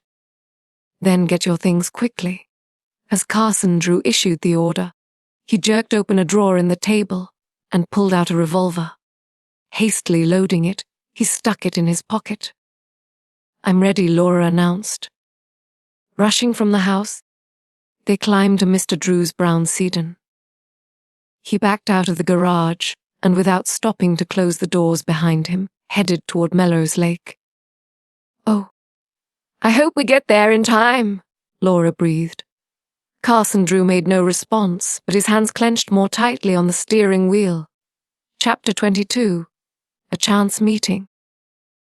Nancy Drew could scarcely believe her ears when she heard an answering shout from the automobile which had halted near her roadster. She recognized the voice of her father. With a cry of joy, she sprang from the car and ran across the road toward the sedan. "Father!" she cried. "Nancy!" As Carson Drew recognized his daughter, he hastily climbed out of the sedan and welcomed her into his arms. "What a relief to find you safe and sound," he exclaimed. "When Laura told me why you had gone to Melrose Lake, I was afraid for you. What has happened?" "Oh, everything! I guess I'm lucky to be alive." "But there's no time to tell you now. We must capture Stumpy down first. He's escaping with Laura's fortune. Tell me, did you meet a racing car between here and River Heights?" "Not that I recall. We met only 2 automobiles," Laura added, "and both were family cars. Then Stumpy didn't head for River Heights after all." "He's probably striking for the state line," Carson Drew declared. "The police will look for him on the River Heights road. Stumpy will escape unless we can pick up his trail ourselves. I was almost positive he took this road." "Perhaps he turned off before he had gone very far," Carson Drew suggested. "We passed a branch road down here about 5 miles. He may have taken that." "Where does it lead?" "To Hamilton and from there across the state line. Then he probably took that road." "Oh, if we can catch him! He has such a head start! Come on, we can do it!" Carson Drew cried. He turned quickly to Laura. "Get in the roadster with Nancy," he ordered. "If it comes to a battle, you girls can drop back and be out of range of the bullets." With alacrity, Laura obeyed. Nancy sprang in beside her. The motor of the roadster was already running, and she had only to shift gears to be off.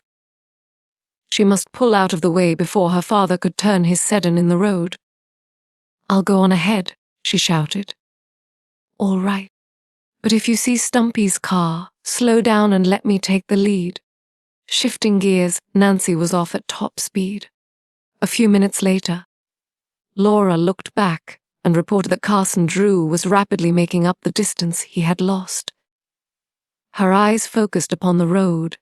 Nancy Drew clung grimly to the wheel. The little figured ribbon in the speedometer crept higher and higher until the car wavered in the road. Reducing the speed slightly, she held her foot steady on the gasoline pedal.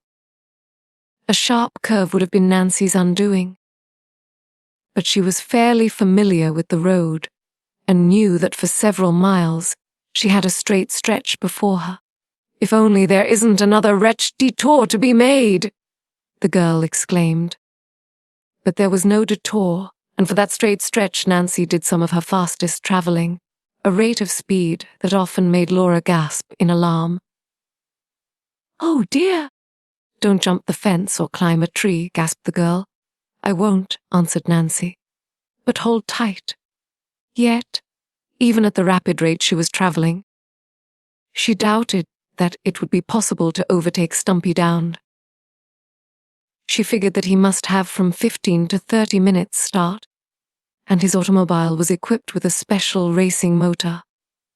Nancy's roadster was high-powered, but it was not reasonable to suppose that she could overtake the man unless luck favored her. Removing her eyes from the road for one brief instant, Nancy glanced anxiously at the gasoline gauge on the dash. To her relief, the tank registered nearly 3/4 full. There was no need to worry on that score. "Look," Laura cried sharply. Nancy's eyes came back to the road. Straight ahead she saw a small red light. It must be the tail light of an auto. Laura declared uneasily. "Can it be Stumpy?" Nancy did not reply at once, for she was too intent upon watching, although she promptly reduced the speed of her engine. She noticed that the light was gradually becoming larger. At first she thought she must be gaining on a car ahead. Then she decided that the light was not moving. "I don't believe it can be Stumpy," she told Laura, "but we'll take no chances." As the roadster slowed down, Carson Drew came closer in his sedan. Nancy was about to permit him to pass when she looked again at the red light. She was now close enough to see that it was a lantern.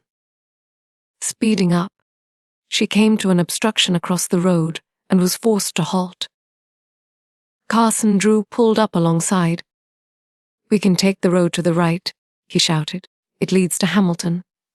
Stumpy must have taken it. Nancy was staring at a sign which read, "Road under construction. Travel at your own risk." "How about this road straight ahead?" she demanded of her father. "It's a short cut to Hamilton. Then why not take it? It's closed for construction work, but it's not impassable, is it? Probably at night." "It's our only chance, father. We're so far behind Stumpy, we'll never catch him unless we risk this shortcut." "You're right," Carson Drew said, with quick decision. "We'll try it. But we must drive carefully." Springing from the sedan, he moved the barrier from the road and Nancy drove through. At first the highway seemed no different from the one she had been following. But before she had gone a mile, she saw the danger signs, which were in the form of steam shovels, wagons, and machinery parked along the roadside. "Be careful," Laura warned her. Soon the little roadster was wallowing in soft dirt, and each instant Nancy half expected the wheels to sink to the hubs. The engine pulled hard but did not stall. Nancy handled the wheel dexterously, weaving her way around objects in the road. Laura, who clung to the side of the car for dear life, was bounced roughly about. At last, as the worst of it seemed to be over, Nancy relaxed slightly. "Is father still coming?" she asked. Laura looked back. "Yes, he's right behind." "Then I guess we're through safely. I can see a straight stretch ahead." Again she stepped on the accelerator, and the roadster responded with a burst of speed. In a few minutes she reached the end of the road. Laura hastily climbed out and pulled away the barrier, permitting the two automobiles to enter the main road. "We've cut off 10 miles?" Nancy cried joyfully as Laura stepped back into the roadster. "If we're ever going to overtake Stumpy, it ought to be in the next few minutes." As the little blue car plunged forward over the rough highway, the two girls kept gazing alertly into the darkness beyond the glare of the headlights, hoping to see the red tail light of Stumpy's automobile. As the minutes passed and still nothing appeared ahead, Nancy Drew began to grow alarmed. After all, was it possible that she had made a mistake? Perhaps Stumpy had taken another road and even now was across the state lines speeding toward the northern border. Laura expressed the fear. "I'm afraid we're too late, Nancy." "I'm not so sure about that, Laura!" Nancy's voice was electric. "What do you see?" Laura demanded eagerly, as she saw her friend bending low over the wheel. "A light! I think we're approaching a car. I can't see anything. Just a minute. I think it went down behind that hill just ahead." There was a long moment of suspense, and then Laura gave a little excited cry. "Oh, now I see it." "And we're gaining," Nancy announced grimly. "I hope it's Stumpy." "Your father must have seen the light too," Laura informed Nancy, looking back. "He's coming closer. Hadn't we better let him go ahead?" "Yes, I'll drop back in just a minute. But first I want to see if it is Stumpy." Nancy could not increase the speed of the roadster, for already she was going as rapidly as she dared. She was elated to observe that little by little she was creeping up on the car ahead.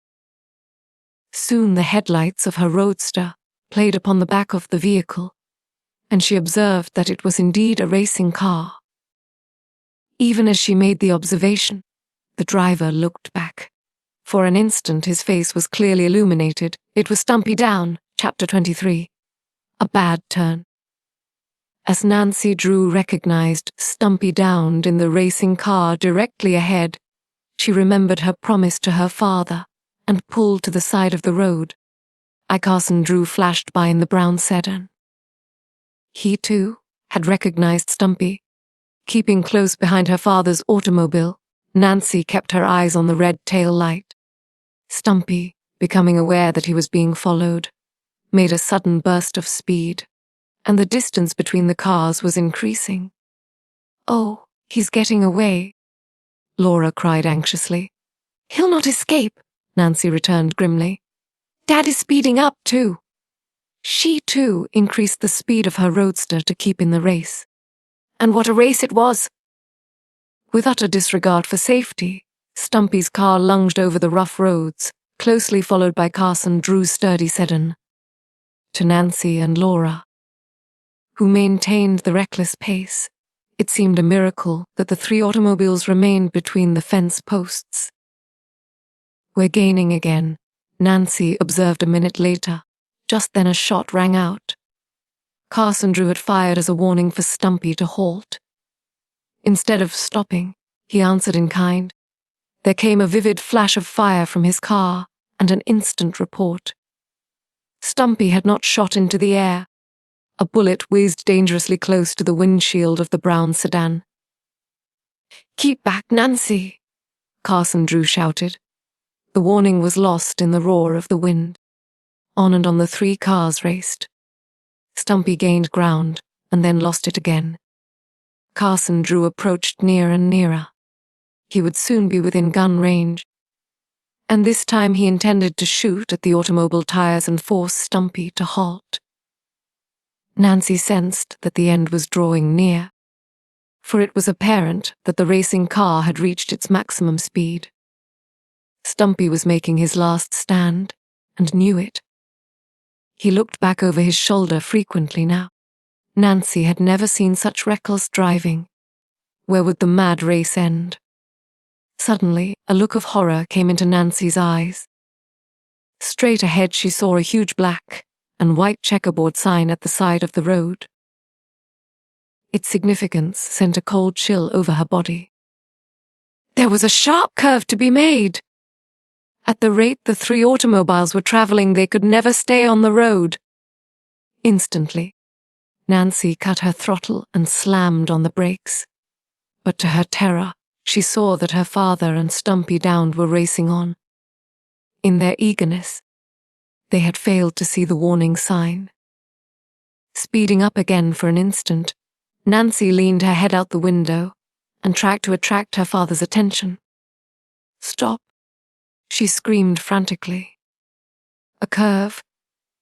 Whether her father heard her or had seen the danger himself, she did not know, but he slammed on his brakes.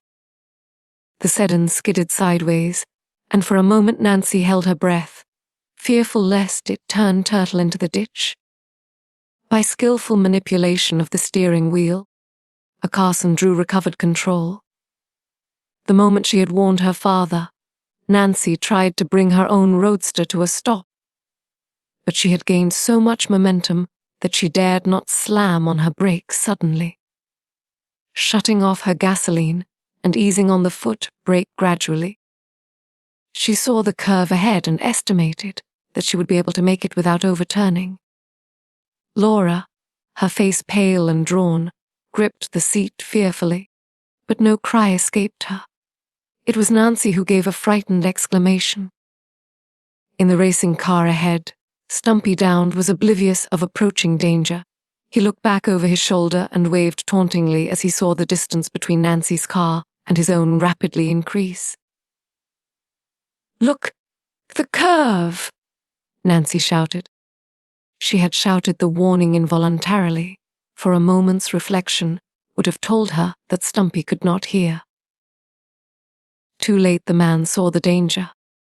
He slammed on his emergency brake, but already the sharp curve was at hand. The racing car turned turtle at the edge of the road, wavered an instant, then plunged over the side of a steep cliff. "Oh!"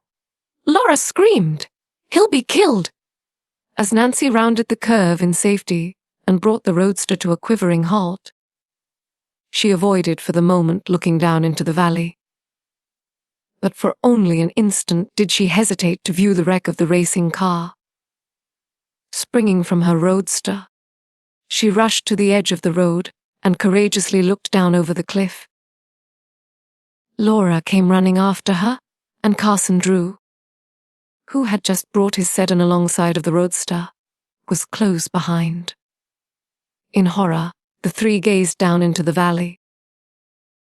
The car had rolled nearly to the bottom of the little valley and had overturned against a boulder. A wheel had been torn loose from its axle, and the body had been mashed in. There was no sign of Stumpy downed, but it was inconceivable that he could still be alive.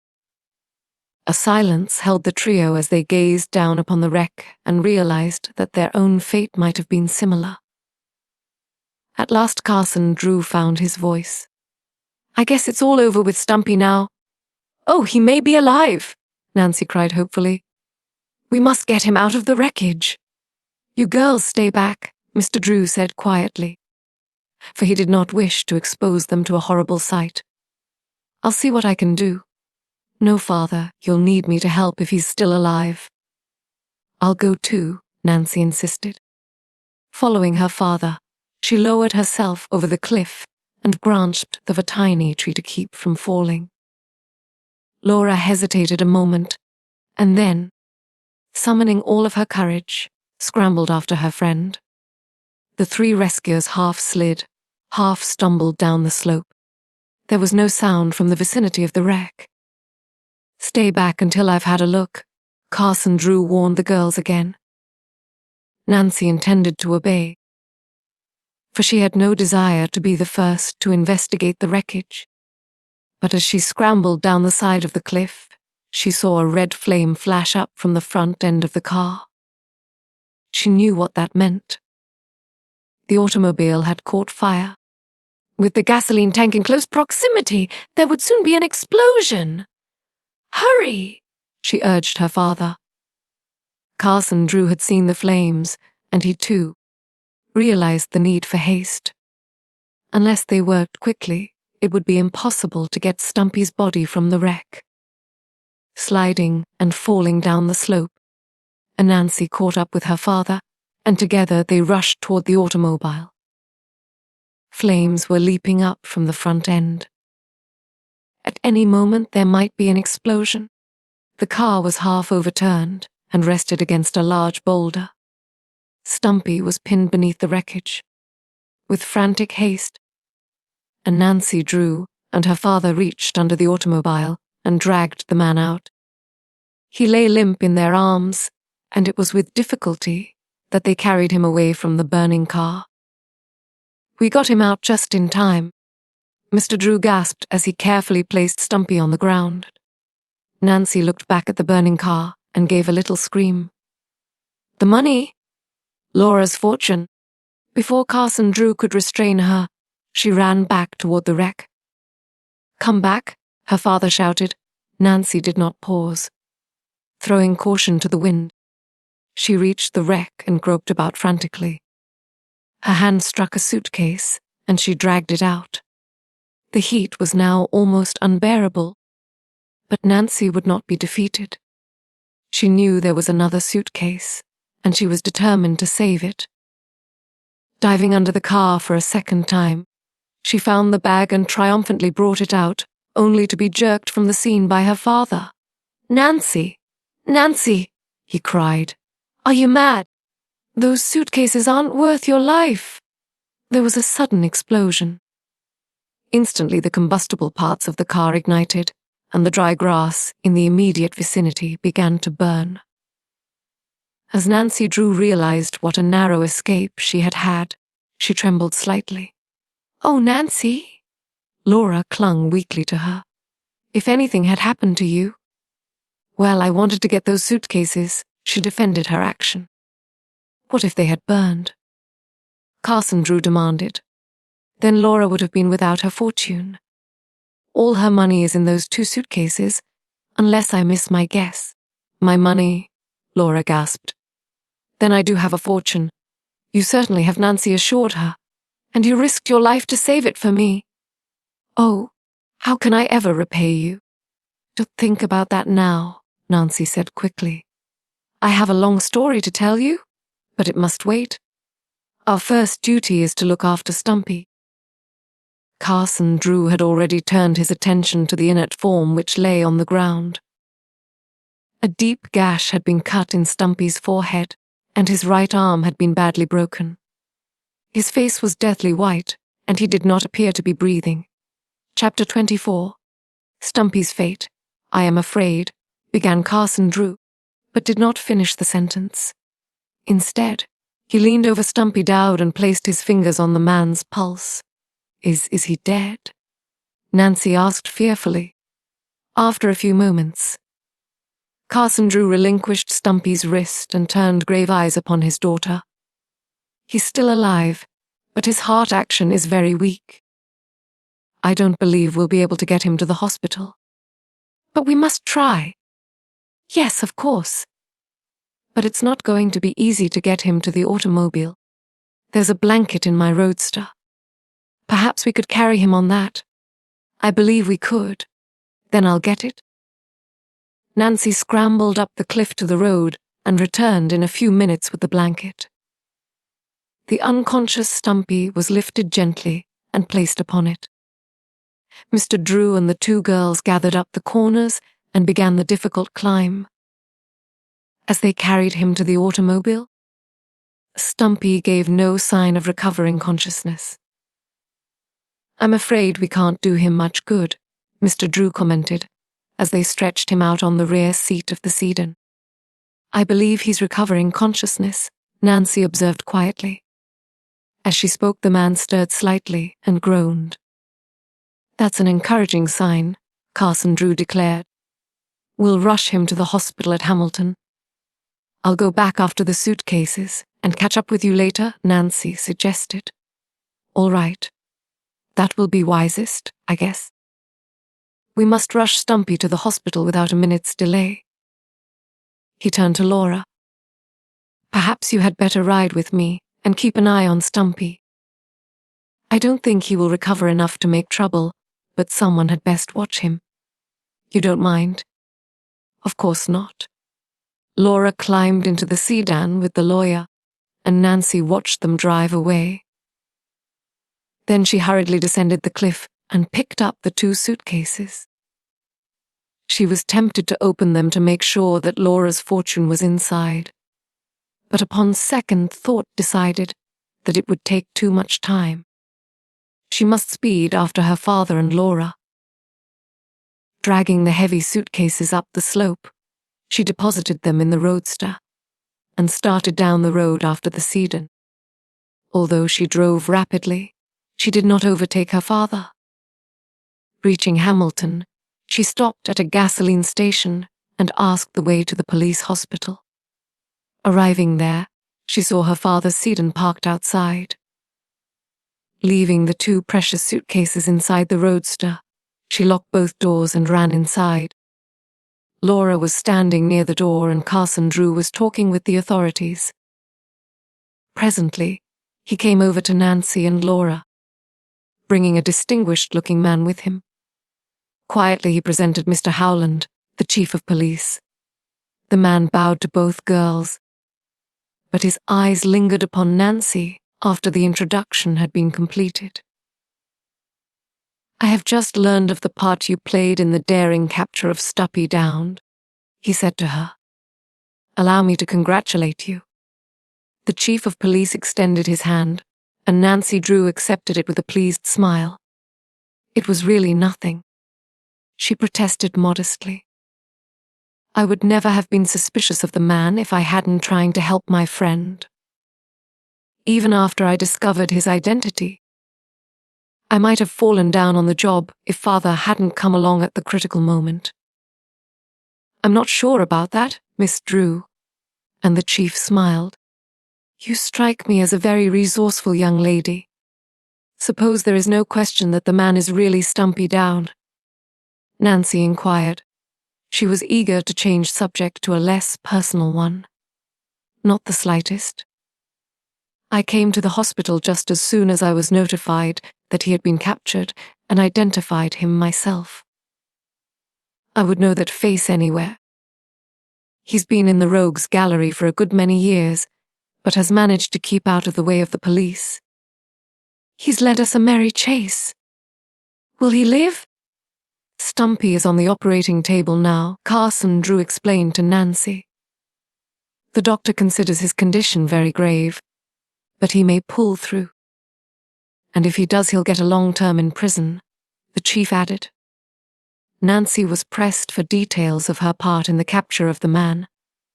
However, in telling her story, she did not mention Jacob Bourne, for she wished to surprise Laura later. We may as well go back home, Carson Drew said presently. It may be hours before we learn anything definite about Stumpy's condition. If you'll give me your telephone number, I'll see to it that you are kept informed, the chief promised.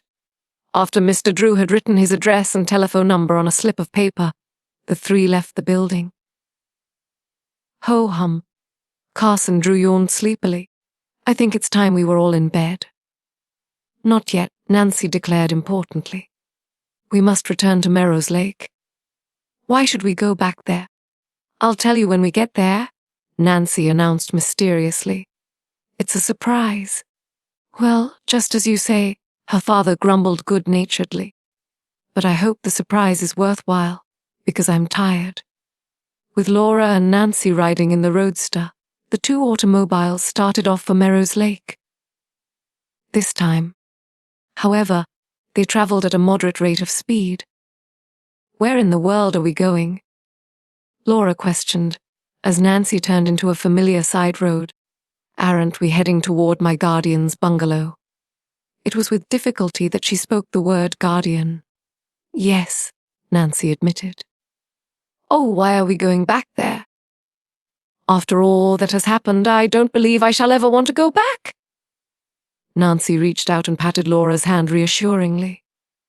Just trust me, she said smilingly. Nancy had selected the lake route and was able to drive the roadster very nearly to the doorstep of the Aborn bungalow. Stopping the car, she waited for her father, who was a short way behind. Why, there's a light inside the house, Laura exclaimed. And I can see someone moving about. Nancy Drew smiled and began to unload the suitcases from the back of the roadster. What are you up to, anyway? Mr. Drew demanded, as he stepped out of his sedan and came toward the girls. You'll soon find out, Nancy laughed. Here, I'll carry those suitcases. Mr. Drew picked up the 2 bags and followed Nancy down the path toward the bungalow. Laura held back rather reluctantly, but Nancy kept pulling her along. Boldly, she opened the front door and stepped into the lighted living room. Laura, a low voice murmured. Jacob Bourne arose from a chair and held out his arms. Laura hesitated and glanced uncertainly from Nancy to Jacob Bourne. Your real guardian, Nancy said. Jacob Bourne, my guardian! Oh! With a little cry of joy, Laura went to him. For several minutes, Nancy and her father stood quietly watching the happy homecoming. Then at last they were swept into the conversation again. Did the doctor come? Nancy inquired, for she observed that Mr. Bourne appeared much stronger when she had left him a few hours before. Yes. Thanks to your kindness, Miss Drew. He said he thought I would be all right in a few days. I feel much better already. I'm glad of that. I worried a great deal about you after you left. What happened? Did you catch that scoundrel? Nancy was forced to repeat the story a second time, and for the benefit of her father and Laura, added the details of her imprisonment in the deserted bungalow. "You took a great deal of risk," Mr. Drew chided his daughter, "but I must admit it was a clever piece of detective work." "Thanks, Dad." "All's well that ends well," Mr. Aborn quoted rather tritely. "But in this case it didn't end well." "What do you mean?" Nancy asked quickly. "Laura has lost her fortune and I am penniless too." "Oh no, Mr. Aborn." "We recovered the money.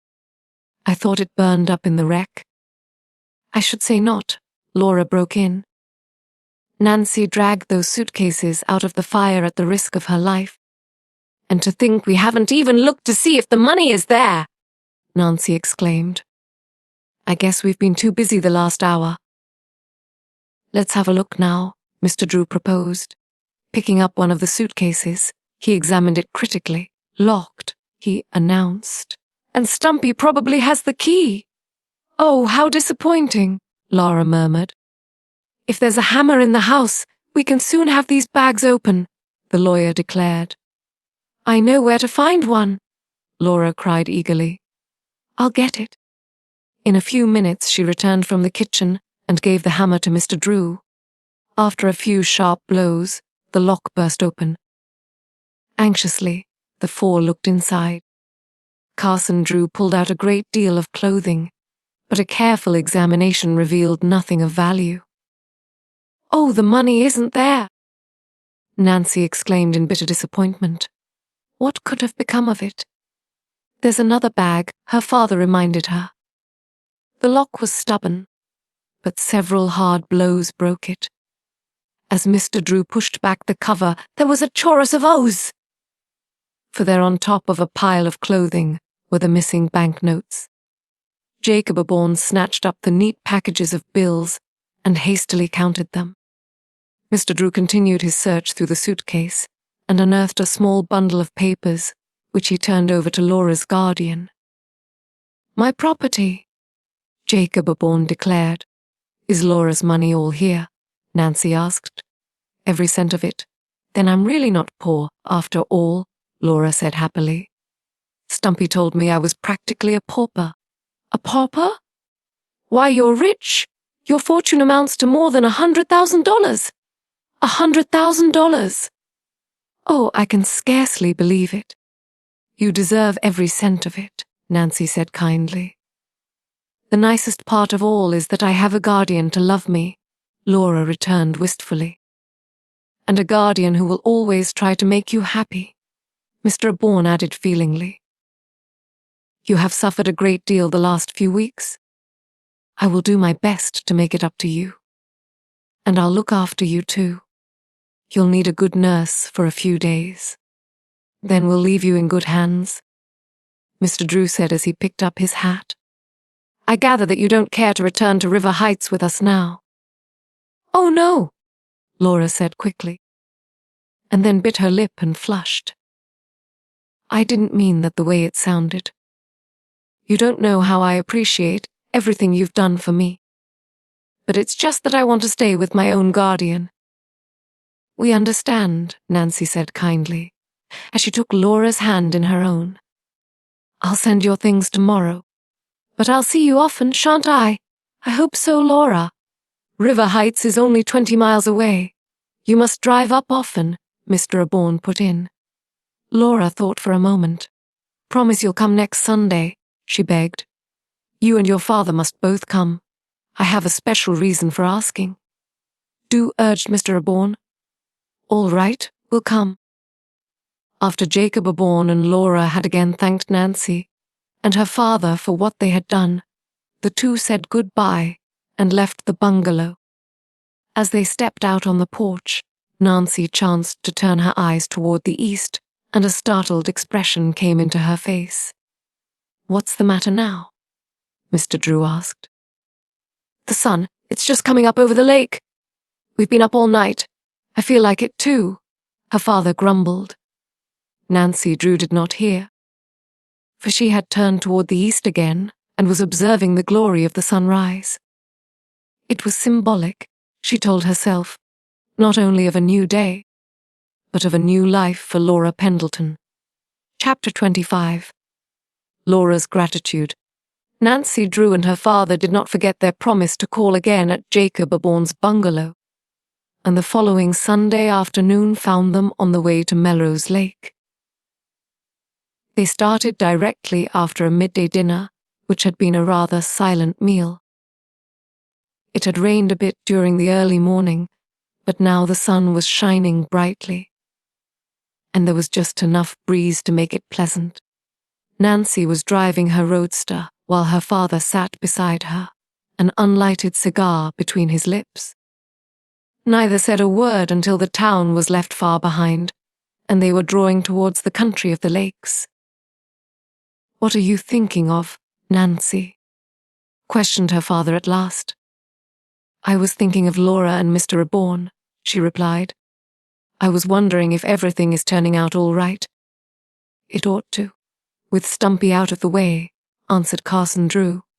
"So it would seem. But Laura is such an unusual girl, and she went through so much. I'd hate to see her break down and have a spell of sickness. Oh, joy seldom hurts anyone, Nancy. It's real sorrow that pulls a person down. I certainly hope the real Mr. Aborn proves to be all right. I think I'm a pretty good judge of character, and he looked all right to me." A little later they passed the spot where Nancy had first met Laura during the awful storm, when the terror-stricken girl was on her way to the Drew homestead. How many things had happened since then? Then they came in sight of the bungalow. As they drove up in the blue roadster, Laura Pendleton ran from the house and greeted them enthusiastically. She was dressed in a bright blue frock and seemed happier than Nancy had ever seen her. The change was remarkable.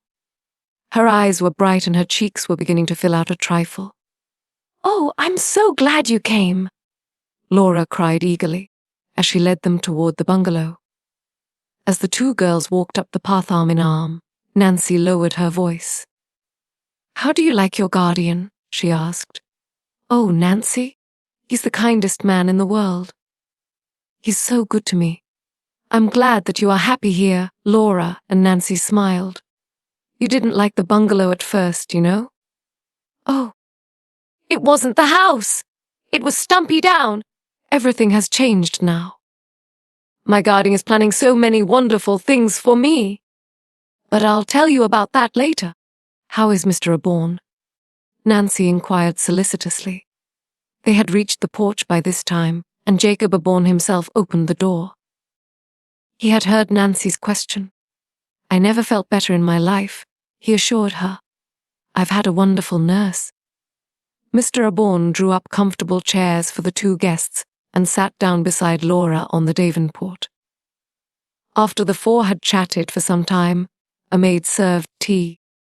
Over the cups, Mr. Aborn told of his plans for his ward. "I want her to rest this summer and enjoy her friends," he declared. "This fall. If I feel I can part with her a few months, I'll send her to a girls' school." "You'll like that, Laura?" "Oh, I'll love it." "I've always dreamed of going to a boarding school. But of course I shan't want to leave you." "Don't worry on that score, Laura. I'll probably spend most of my time coming to visit you." "You're spoiling me," Laura laughed. She turned to Nancy. "Mr. Aborn is planning so many wonderful things for me. He's building a tennis court in the yard, and I'm going to take swimming lessons. I want to get Laura a motorboat," Mr. Aborn explained, "but think she should know how to swim first. And the nicest of all, I'm to have a new roadster something like yours, Nancy.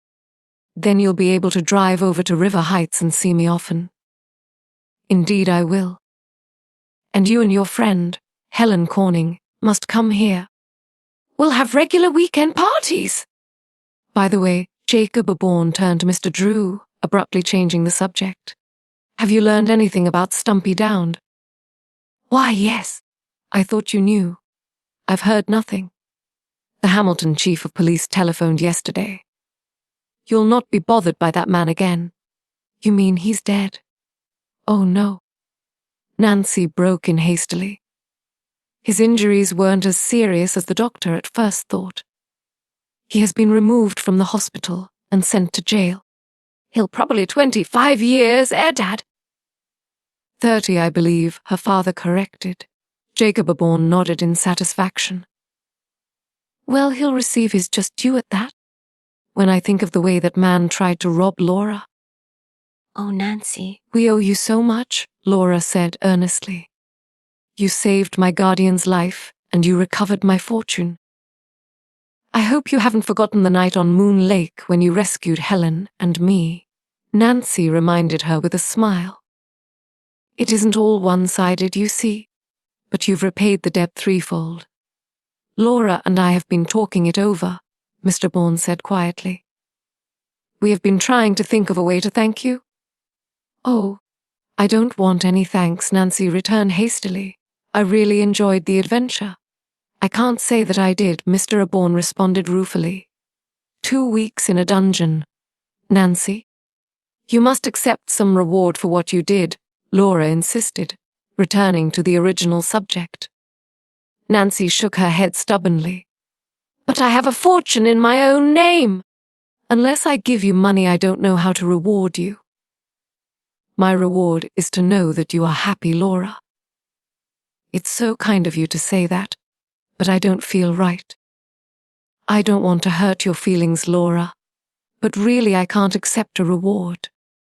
My daughter has solved a number of baffling mystery cases and has made a point never to take pay for her work," Mr. Drew explained, coming to Nancy's rescue. "It doesn't seem right not to give her anything. Nancy has accepted a number of souvenirs as reminders of her various adventures." "Oh, I remember now," Laura cried eagerly. "Helen Corning told me. I did take an old mantel clock for solving the mystery of the missing Crowley will," Nancy admitted. "And I accepted a silver urn for discovering the ghost of the Turnbull mansion. Then it's only right that you accept a souvenir for solving the mystery of the deserted bungalow. Will you?" "Well," Nancy hesitated. "Say yes. It will make me feel so much better." "All right, I agree." Laura sprang from the Davenport and hurried upstairs to her room. In a few minutes, she returned, bearing a tiny jewel case. "It isn't half enough," she declared, handing Nancy the box. "Oh, Laura, I'm afraid you've given me something expensive." She lifted the cover of the box and gazed at the contents. The jewel case contained a beautiful pendant of precious stones. Nancy gave a little exclamation of surprise and delight as she held the necklace to the light. "Oh, Laura," she breathed, "it's gorgeous. But of course I can't keep it." "Oh, you must. Why, you promised." "I said I would accept a souvenir, but I never dreamed you would give me anything so expensive. Didn't this pendant belong to your mother?" "Yes. But that is no reason for you to refuse to take it." "She would want me to give it to you. But it's such a precious keepsake to give away." "It is precious," Laura admitted quietly. "But I have other pieces that Mother left me. There is no one in the world I'd rather see have it than you. If it were not precious, I would not offer it. Please take it, Nancy." Laura's expression was so earnest and pleading that Nancy Drew could find it in her heart to refuse. After all, she had given her promise. "I will keep it," she said, with sudden decision. "And I'll always prize it highly." After that, the conversation shifted to less personal subjects, and the afternoon passed quickly. Before Mr. Drew and his daughter departed, Laura escorted Nancy about the place, showing her the garden, the new boathouse, and the site for the tennis court. "Only a week ago I fairly hated this place," she said thoughtfully. "And now I love it." "A great deal has happened since that stormy night on Moon Lake when we first met," Nancy returned musingly. "As I look back, it doesn't seem possible we could have packed so much adventure into one short month. No, It doesn't. But the adventures were mostly yours. I seem to have a way of getting into thick of things, Nancy laughed. Oh, well, everything came out right. And the nicest part of all is that you have found a happy home. And wonderful friends. An understanding silence fell upon the two girls, and for several moments they stood arm in arm, looking out across the lake. Presently, as they slowly moved on again, Laura Pendleton turned to her friend with a twinkle in her eyes. You've started quite a career for yourself, Nancy. I wonder if you'll have any more adventures. Nancy gave a tired sigh. Oh, I think I've had enough to last me for the rest of my life. But in her heart, she knew she had not. The love for mystery would always be with her. And Nancy Drew's adventuring days were by no means over. It was written in the annals of the future that before many months had elapsed, she would be engrossed in a problem as puzzling as the bungalow mystery. A problem which would tax her mental powers and an ingenuity to the limit. But for the present, Nancy Drew was not pining for excitement or adventure. The prospect of a restful summer with Laura Pendleton and Helen Corning satisfied her completely. The end of this wonderful story. And so, our journey through this timeless fiction comes to an end. If you enjoyed this audiobook, please consider liking the video and subscribing to our channel. For more golden tales like this one, feel free to explore the playlists on our channel.